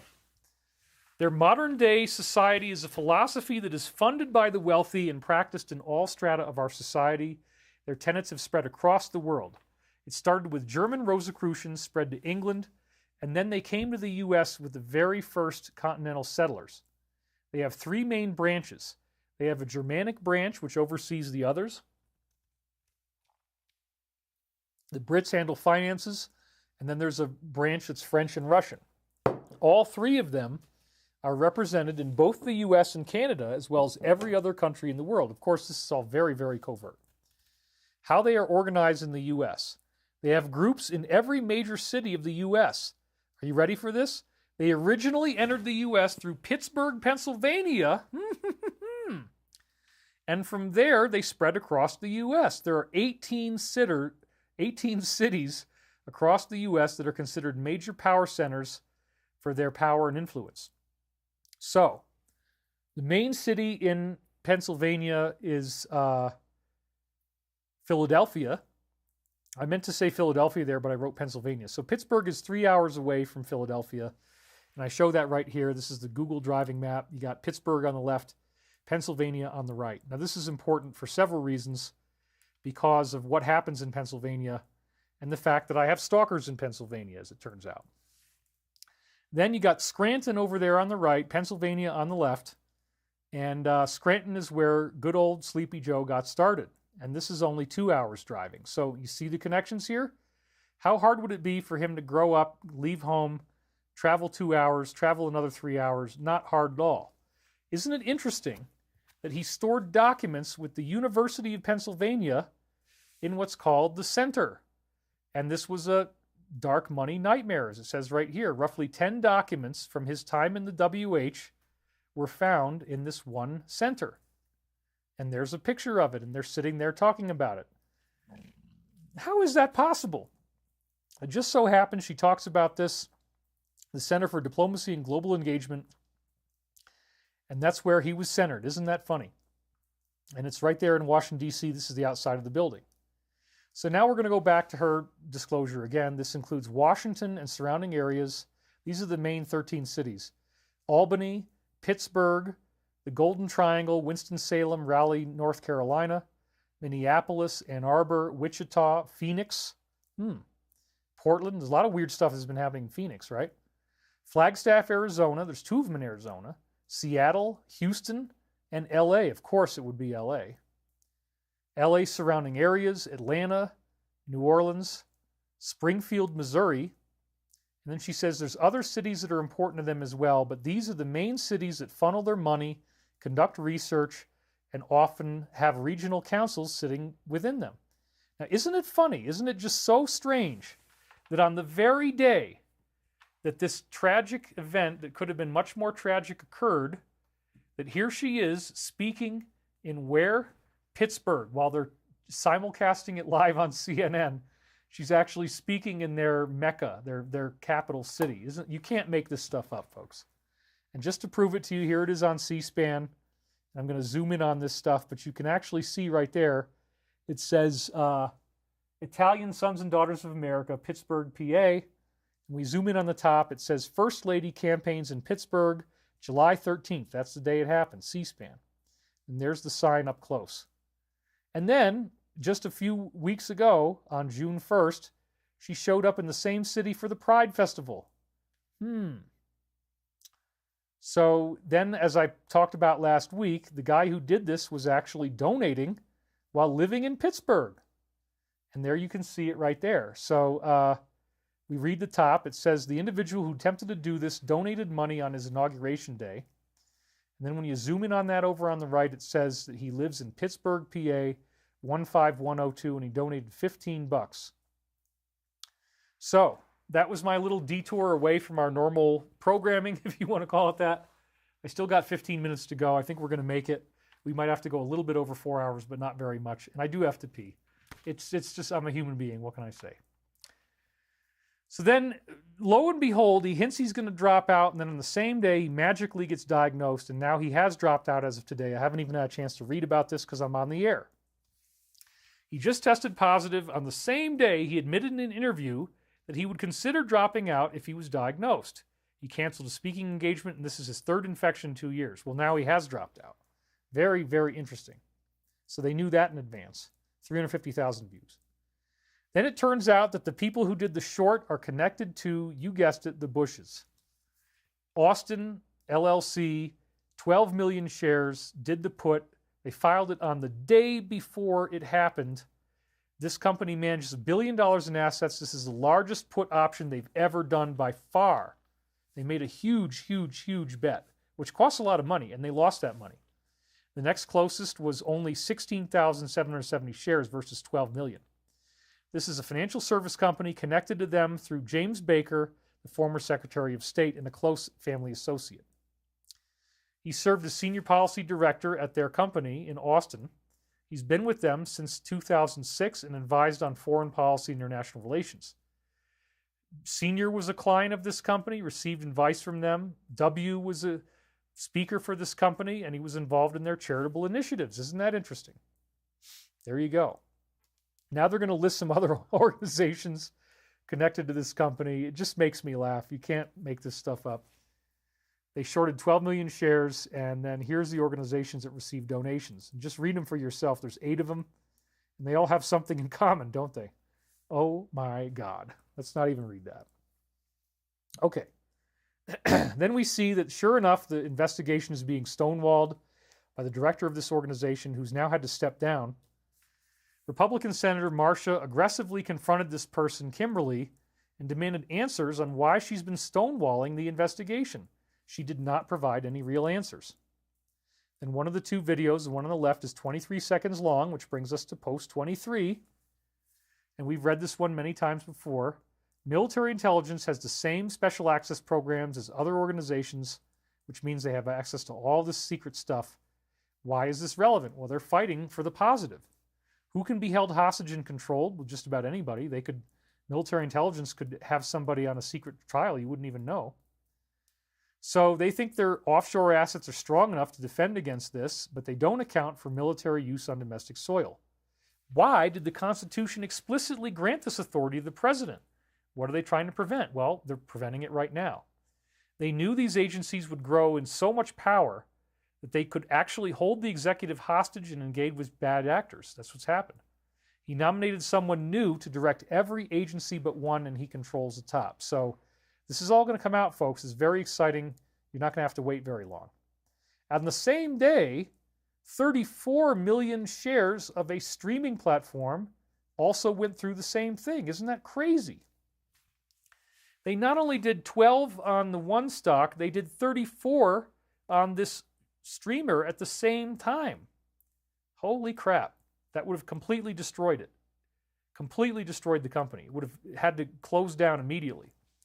In addition to a connection to this family through James, the largest stakeholders are, of course, Van and Black. The connection to Black is particularly concerning since this person, Thomas, was featured in one of their now deleted ads.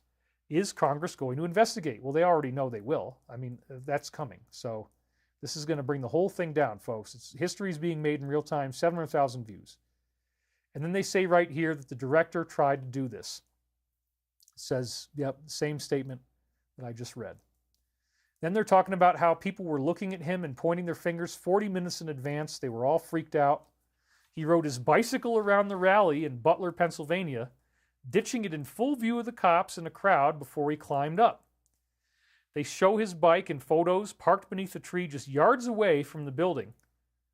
And the witness first noticed the bike at 5:30 p.m. while he was busy scoping out the perfect spot and more than 40 minutes before he actually did anything. Police snapped a picture of him crawling on the ground half an hour beforehand. This is part of what the whistleblowers are talking about. He was identified as suspicious an hour beforehand, and they deemed him a threat 10 minutes before 45 even went on stage. I mean, wow. How can you even make this stuff up? It was so obvious they were trying to get this thing to happen. And so, you know, I made the joke all along the water tower. Can you see somebody on there? I can't, but it probably would be somebody along the railing on the bottom, most of the way down the bulb that you see. This new video allegedly shows a second person on the water tower. I can't see it, but multiple witnesses did confirm, that's the important part, that they did hear something from that direction. Can you see anything? Well, if there was going to be, it would be right near the bottom, right above the tree line, somebody walking along that railing. I couldn't see anybody, but anyway, maybe there was. And I guess I should have looked at 49, but it didn't seem particularly compelling. So I left that one alone. Then, you know, when BO says that you got to step aside, it's going to happen. Sure enough, it happened today, right before I went on the air. It says he just told allies he needs to go. The mask is now completely off. Another post about the stonewalling from the 18th. They refused the urgent request for the director to testify next week about this. Well, of course they refused. They don't want this to come out. And then again, no body cams on the day it happened. This is what we see here. The cover-up continues. According to Tom, the sheriffs were not wearing their cameras. How strange is that? On this one particular day, this key agency did not have their officers properly equipped. And there's Tom Fitton talking about it. 23 seconds again leads to this one, which we already just wrote. We already just read this, so they reiterated it. They really wanted to make sure I got it, and everybody else got it too. Quick, let's blame this other country, okay? Let's do that. This Congressman Mike says, according to a briefing he received, this person had 3 encrypted accounts overseas. So they're trying to set this up to make it look like the eyes did it. But then they're trying to access these encrypted messages from his phone, and now they're going to try to use that to say, oh, it's all this other country. The cover-up continues. It's not going to work. Everybody's onto this. And then at the same time that the whole thing is unraveling and all the investigations are going crazy, there's a mass internet outage. It just so happens. Mass global outage took businesses, banks, airlines, telecom, TV, radio, and supermarkets offline. Major airlines were grounded. Issues reported in Australia, India, the US, and New Zealand. The outage seems to affect Windows PCs worldwide. 650,000 views. And sure enough, then they said on TG, they're trying to take down the global grid. After the failed attempt, they are now attempting to take down the global grid. Well, this was another really cool thing. You could call it an endorsement for me from the Alliance, because this came out on, I believe, Friday, and I had talked about the global grid with Nino on Wednesday, which this group would know because they listen to the things that I'm doing. So they use the term global grid, and again, that's another high five, so thank you guys. I appreciate that. I do really want to see this work, and I'm willing to keep risking myself and put these videos out for that reason.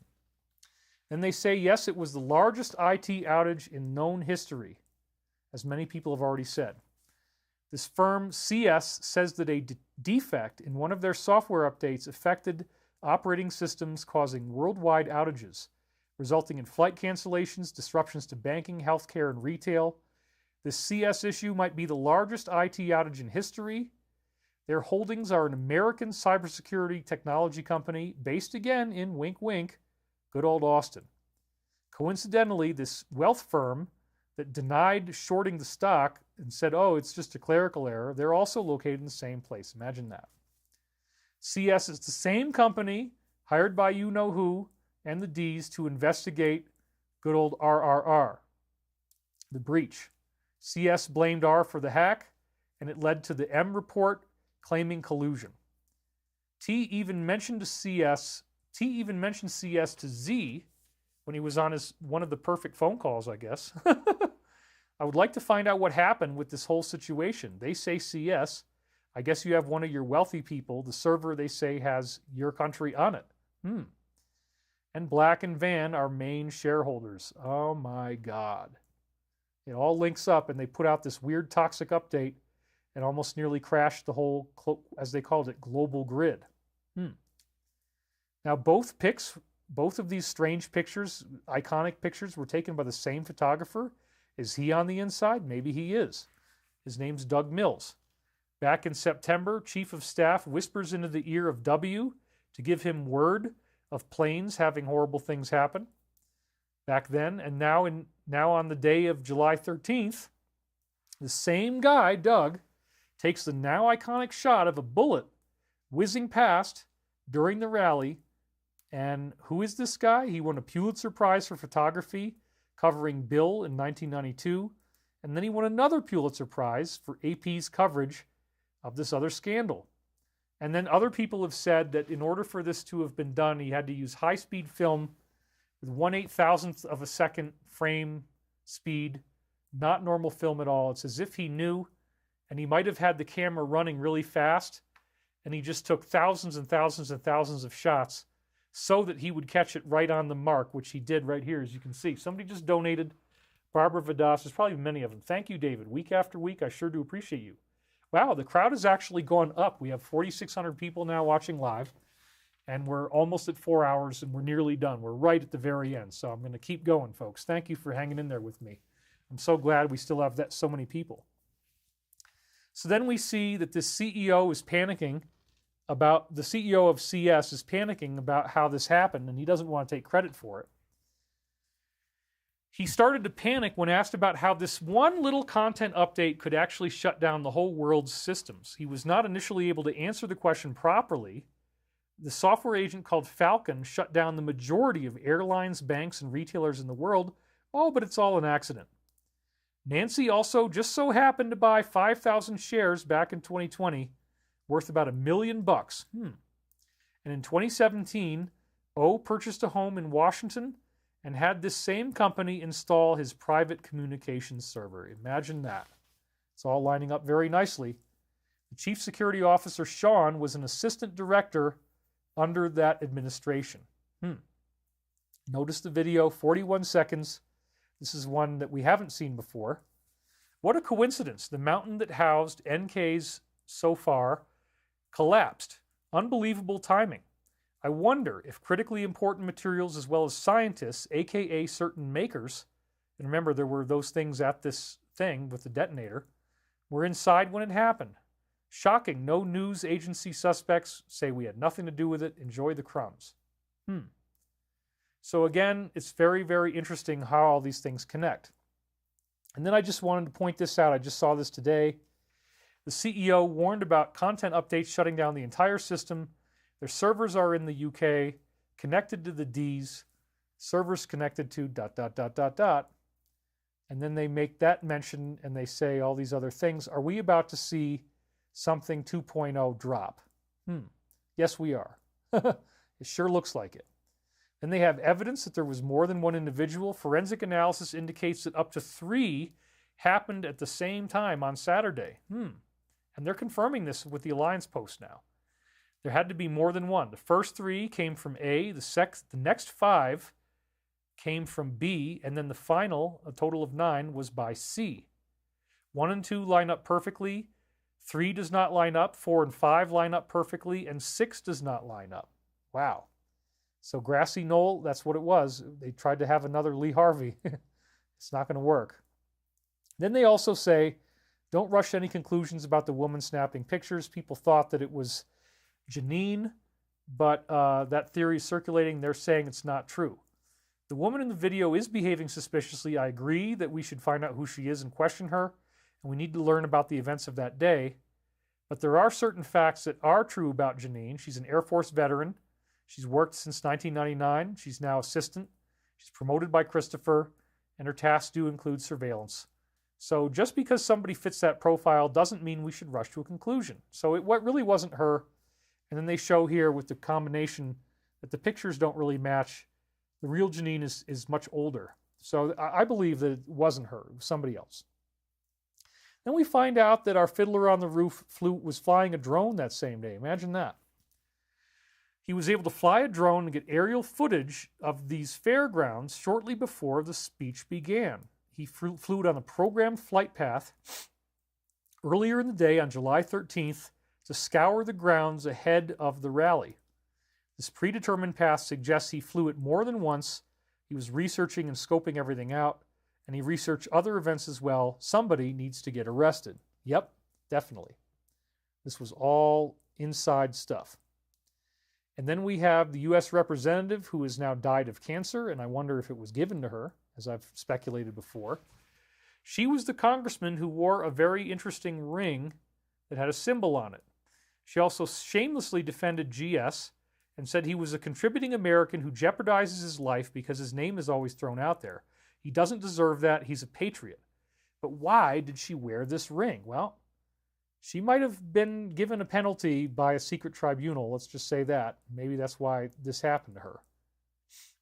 So then Hawley, a U.S. senator, is being prohibited from going on the site. He was almost removed for visiting the site. He demonstrated how low the roof was, that there's a clear line of sight. In an interview with Sean, he also confirmed that they now have more security present today than on the day the event took place. The cover-up is worse than the crime. Yes, it is. 38 seconds leads to post number 38. And then the main thing we want to see here, again, the carriers and escorts in the Pacific to prevent others from harming us during this transition. Note the increased military movements. Prepare, this is the big part, folks, prepare messages of reassurance based upon what was dropped here to spread on different platforms, the calm before the storm. So, yes, it's going to be okay. We're going to be all right. It's not going to lead to some type of horrible disaster. So we want to spread reassurance. Don't go out there putting out fear and doom and saying, oh my God, it's all going to be this big disaster. No. They've got it under control. They're very powerful. It's the military, and we're going to be fine. Okay? Then we have a witness who accounted that there was multiple people there, just like we heard with the forensic analysis before. Another witness has now shared her account of multiple individuals. She reported that things were coming from behind the bleachers, and they knew what direction they came from, and her story aligns with the analysis. Those who told her she couldn't remember anything and was in a panic used the same tactic that the government had to the witnesses of JFK and said, oh, they were in distress. No, so here's their prophecy, the whistleblowers coming true. Now this is pretty fascinating. Why did Z suddenly surrender? Every single connection between this attempt and Black has been dismissed as a clerical error, coincidence, or accident. The Congressman, Mike, said he was briefed about the person having 3 encrypted accounts overseas. They are not struggling with these accounts. Instead, they're actively hiding them.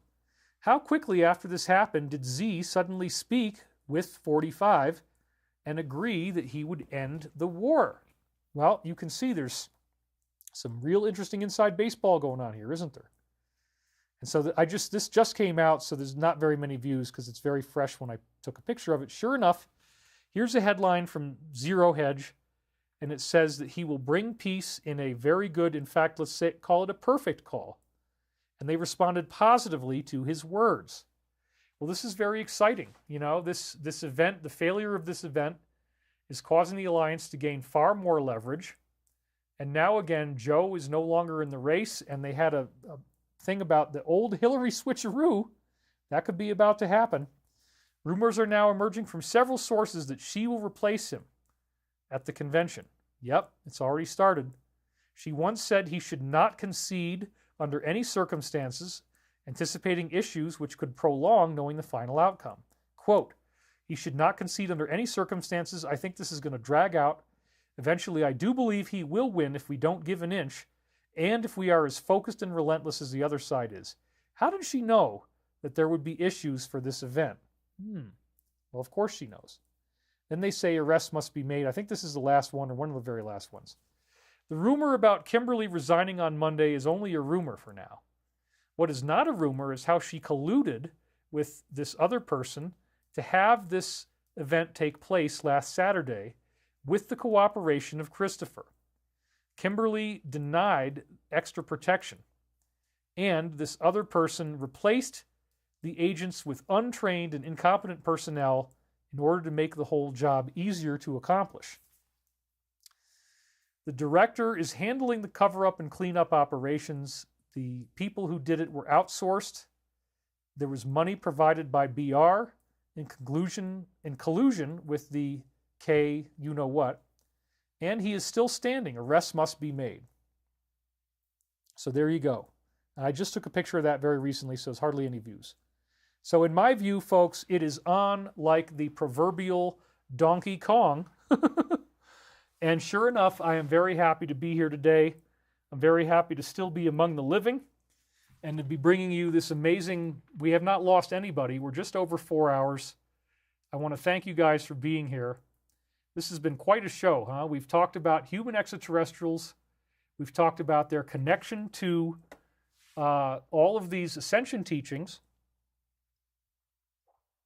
We have Padma Sambhava that gave people rainbow body teachings that led to 160,000 graduations. We saw stunning images of footprints and handprints that were left behind in the stone. And we found out that the same type of stuff, the handprints and footprints, appeared from Christian saints, including the great leaders Moses and, of course, the Savior of humankind, Jesus Christ.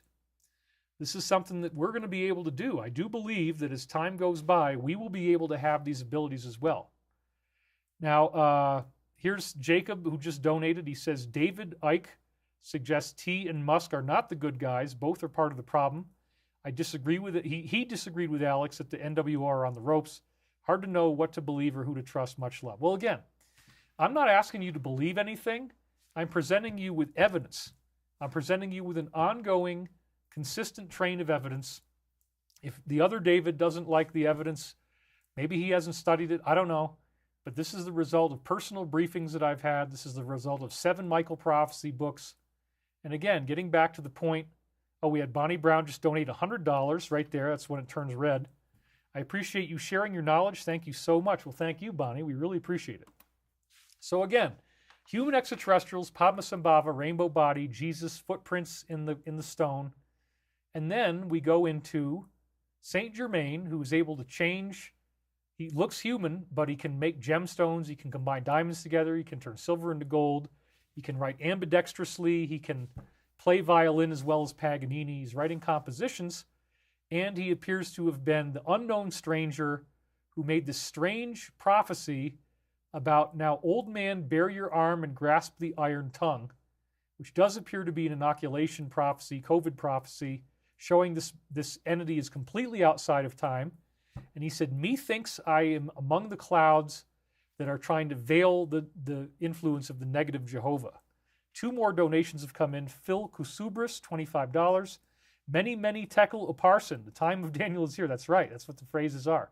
Teresa Gregory, $9.99. Deanne Johnson, $20. Thank you, guys. I really appreciate your help. This time we need no Warren Commission in 50 years to learn what happened. Like the Kennedy assignation, we have enough witnesses and civilian journalists to figure it out. Calligraphia says, thank you for streaming. It's nice and long. That's what she said. God bless you. Peace and love. Divine light to your community. Great Sunday. David rocks and Nino knocks you out. Beautiful interview. Thank you. Too much evidence. LOL. Okay. You mean not enough. Okay, well, that's one person's opinion. But, there's tons and tons of evidence. I'm doing it week after week. You have to contain a lot of facts in your mind to just hold on to all the things that I'm telling you, because this is vast. But when you connect the dots here, we have Saint Germain, who actually said, as reported by the whistleblowers who went to Alice Bailey, that 2025 is when Archangel Michael, Saint Germain, and other masters, including Jesus, would openly return and externalize into our reality. This is exactly the same prophecy that we see in the Michael prophecies. We also were talking about that Saint Germain spoke to Voltaire, and that Voltaire had this letter that he received, that he wrote to Saint Germain, saying that he will return in the 1950s, that he had talking pictures, and he would complete the job at that time. Wow, 2 more donations. Why Christians get so egotistical and call Buddha a demon? They have no respect for the Tao or Buddha. I love Jesus too, but it's not like that. Thank you for saying that. I think we can all agree that, there's something valuable in each of these traditions. Dear David, for those who took an inoculation, will they be included in the Ascension roster during the solar flash of 2025, or will they not make it? No, that's a big point in the Michael prophecies. They absolutely will. If you're on a ticking time clock and you're worried about your health because you did this, you're going to be able to be healed. People will now have healing ability. In addition to just putting their hands and feet in rocks, they're going to have this healing ability. BW Reasoner just donated. Could you please explain the 2 Yahwehs? How are there 2 Yahwehs? And then Angels for Us said, when will the med beds be available? I've had cancer twice. I'm afraid it'll happen again. The med beds aren't even going to really be necessary, folks. Each ascended being after the first wave next year will be their own med bed. And getting back to the other question, which was the 2 Yahwehs, in the Bible, there is an older version of Yahweh in the book of Isaiah, Daniel, things like this, and that was the good one, which was the ETs. And then Moses was tempted, as it says in the Law of One, he was tempted, his ego was tempted because people were getting him to do magic tricks. So Moses was, turning his staff into a snake. He was obviously putting handprints and footprints. We saw the footprints in Damascus. Those types of public magic tricks actually diminished his authority and allowed for him to be contacted by the negative Yahweh, the impersonator, that showed up as the burning bush. And the Law of One says the 10 commandments, thou shalt not do this, thou shalt not do that. That's not actually a positive teaching. What it should say is, if you do this, then karma will happen. But it shouldn't say don't do this, because it's reverse psychology. Very cleverly, it's making you more likely to want to do these things because, well, you can't tell me what to do. So that's the work of the negative Yahweh. And again, this negative Yahweh is the one that wants child sacrifice. He wants animal sacrifice. He wants plagues of locusts. He wants to kill your firstborn. And there's actually quotes from Jesus in the New Testament where he says, your father is a liar and a criminal. So he was talking about the fake Yahweh. So that's all in Michael Prophecies. Again, I gave you the order online there. Thank you guys so much for doing that. It's a tough discussion because it's so controversial. People don't want to believe that any of the Old Testament could be bad, but there's some really dark stuff in there, and the Law of One explains it in detail, as does the Michael Prophecies. So it's very contentious. It's not something that's fun to talk about, but it's an important subject nonetheless. So anyway, getting back to summarizing what we were talking about, we had this weird prophecy that Saint Germain and Archangel Michael and Jesus are going to return in 2025 from Alice Bailey. That freaking blew me away because the book says it several times in other places. We don't have any time to wait. And then I took you through Valiant Thor showing up at the Pentagon in 1957, fulfilling the Saint Germain prophecies, probably the same guy, just using a different name to veil himself. He doesn't want to say Saint Germain because he's got to help us figure out the mystery. Well, when he went to the Pentagon, he ended up telling Frank Strange's these prophecies about what would happen in the future, and those prophecies became staggeringly accurate based on what we've seen since COVID, as I read to you. And it included what the ultimate negative agenda was, to take over everything and to put us under the boot heel of a worldwide military dictatorship. Thank God that didn't happen. Then I showed you the crop circle from 2012 that had Gort from The Day the Earth Stood Still, which directly ties into Valiant Thor, because Gort was going to stop the world from having negative, horrible wars. And when they tried to shoot him in the movie, he shoots him with a beam, and he melts down all the tanks, and everybody just disappears. So this is a statement about how Archangel Michael and these positive human ETs that are teaching us about ascension, like Jesus, We're now on a positive ascension timeline where we don't have to go through earth changes because of COVID and the inoculations. And as a result of that, we're now in the final sequence of the events leading up to 2025.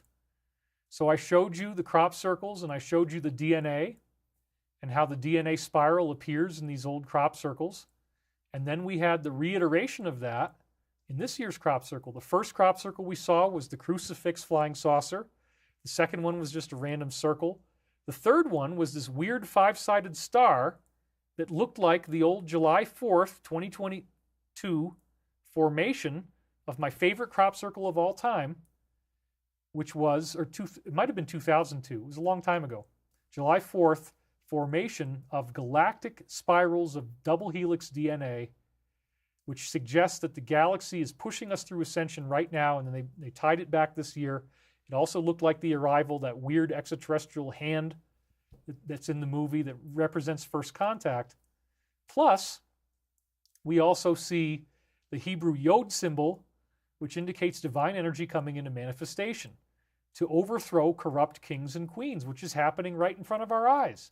They tried to do this to 45. It didn't work. The whole thing's backfiring. It's all falling apart. And then the day after the shooting occurred, they created crosshairs in the crop circle, and right next to it is a stylized bullet. Very fascinating because the crosshairs tied in with round way from last year, where it's much more clearly defined, and the NATO symbol from last year, suggesting the downfall of the DS. And then we also see that four-way square shape also indicates an astrological alignment that flags, yes, August 14th. So I am very excited about August 14th. I'm wondering what the heck is going to happen. It could be some very big events are happening. I mean, everything is snowballing right now. It's only 3 weeks away. So then after we went through the August 14th formation, that, again, the crosshairs showing August 14th, just as after I'd already announced the show, out comes this weird trumpet formation, which again, the trumpets in the Bible, it's called the trump of the Archangel. And I already talked in Michael Prophecies about how a trumpet formation is symbolic of, you guessed it, 45, because it's the same name. And then the edges of the trumpets also look like ears, just like I got this circle in my ear that looks the same as a bullet hole, basically. You got the circles, you got the ears, you got the trumpets, and you've got what looks like the same bullet formation in the necks of the trumpets. So this is very exciting because, again, it's all tied in with our independence. It's tied in with hearing the truth, the trumpet of the Archangel. All this kind of stuff is coming into focus. Then we also talked about the latest posts. It's all coming down around their feet. We read from the Savali whistleblower, and she was talking about Pittsburgh being their capital center. And sure enough, that's where our Fiddler on the Roof was from. And Jill also just so happened to be doing an event in Pittsburgh that same day. So I'm very excited, folks. I've just summarized everything for you in a really rapid fashion. Let me go back to your comments here for just another bit here. Galactic Federation will be revealed for the world. Trump called us the Trumpettes. Trump equals trumpets. Yes, that's part of what Archangel Michael's symbolism has been. I talk about that in the books. And so there's a lot of really interesting things going on here. I'm very excited, but we can end it at 4:20 if we do it right now. So let's do that. 4:20 is a fun time to end, isn't it? So let's go into our global peace meditation. 4:20 symbolizes what I used to do. I'm not doing it anymore. I've gotten totally sober. So we're going to cut to, again, this up close and personal camera angle to start with. So I'd like you to close your eyes now, put both feet flat on the floor. We're going to do this really fast. If you get hit with a commercial, I'm sorry. It can happen. Take a nice deep breath. Breathe in, and then just let it go. And as you breathe deeply, imagine yourself drifting into the silence, seeing how these human ETs have been teaching us a path to ascension over and over again. And now they are arriving on a mass level next year with these interconnecting prophecies. The Virgin Mary at Garabandal, talking about the warning. Michael Prophecies, talking about the first wave. Edgar Cayce, levitating as Archangel Michael. Archangel Michael will return, as it says in Daniel 12:1, the great prince, in a time of suffering like none we've ever seen. And those who follow the path of righteousness will shine like the stars forever and ever.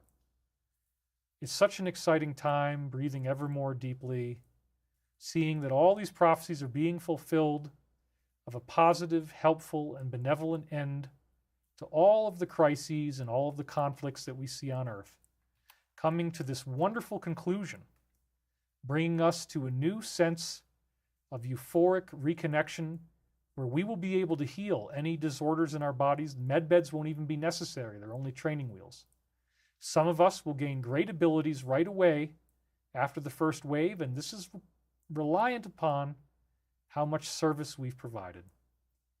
We send this energy that we are raising right now to the whole planet, enlivening all souls, bringing us up through this new cosmic awakening of consciousness.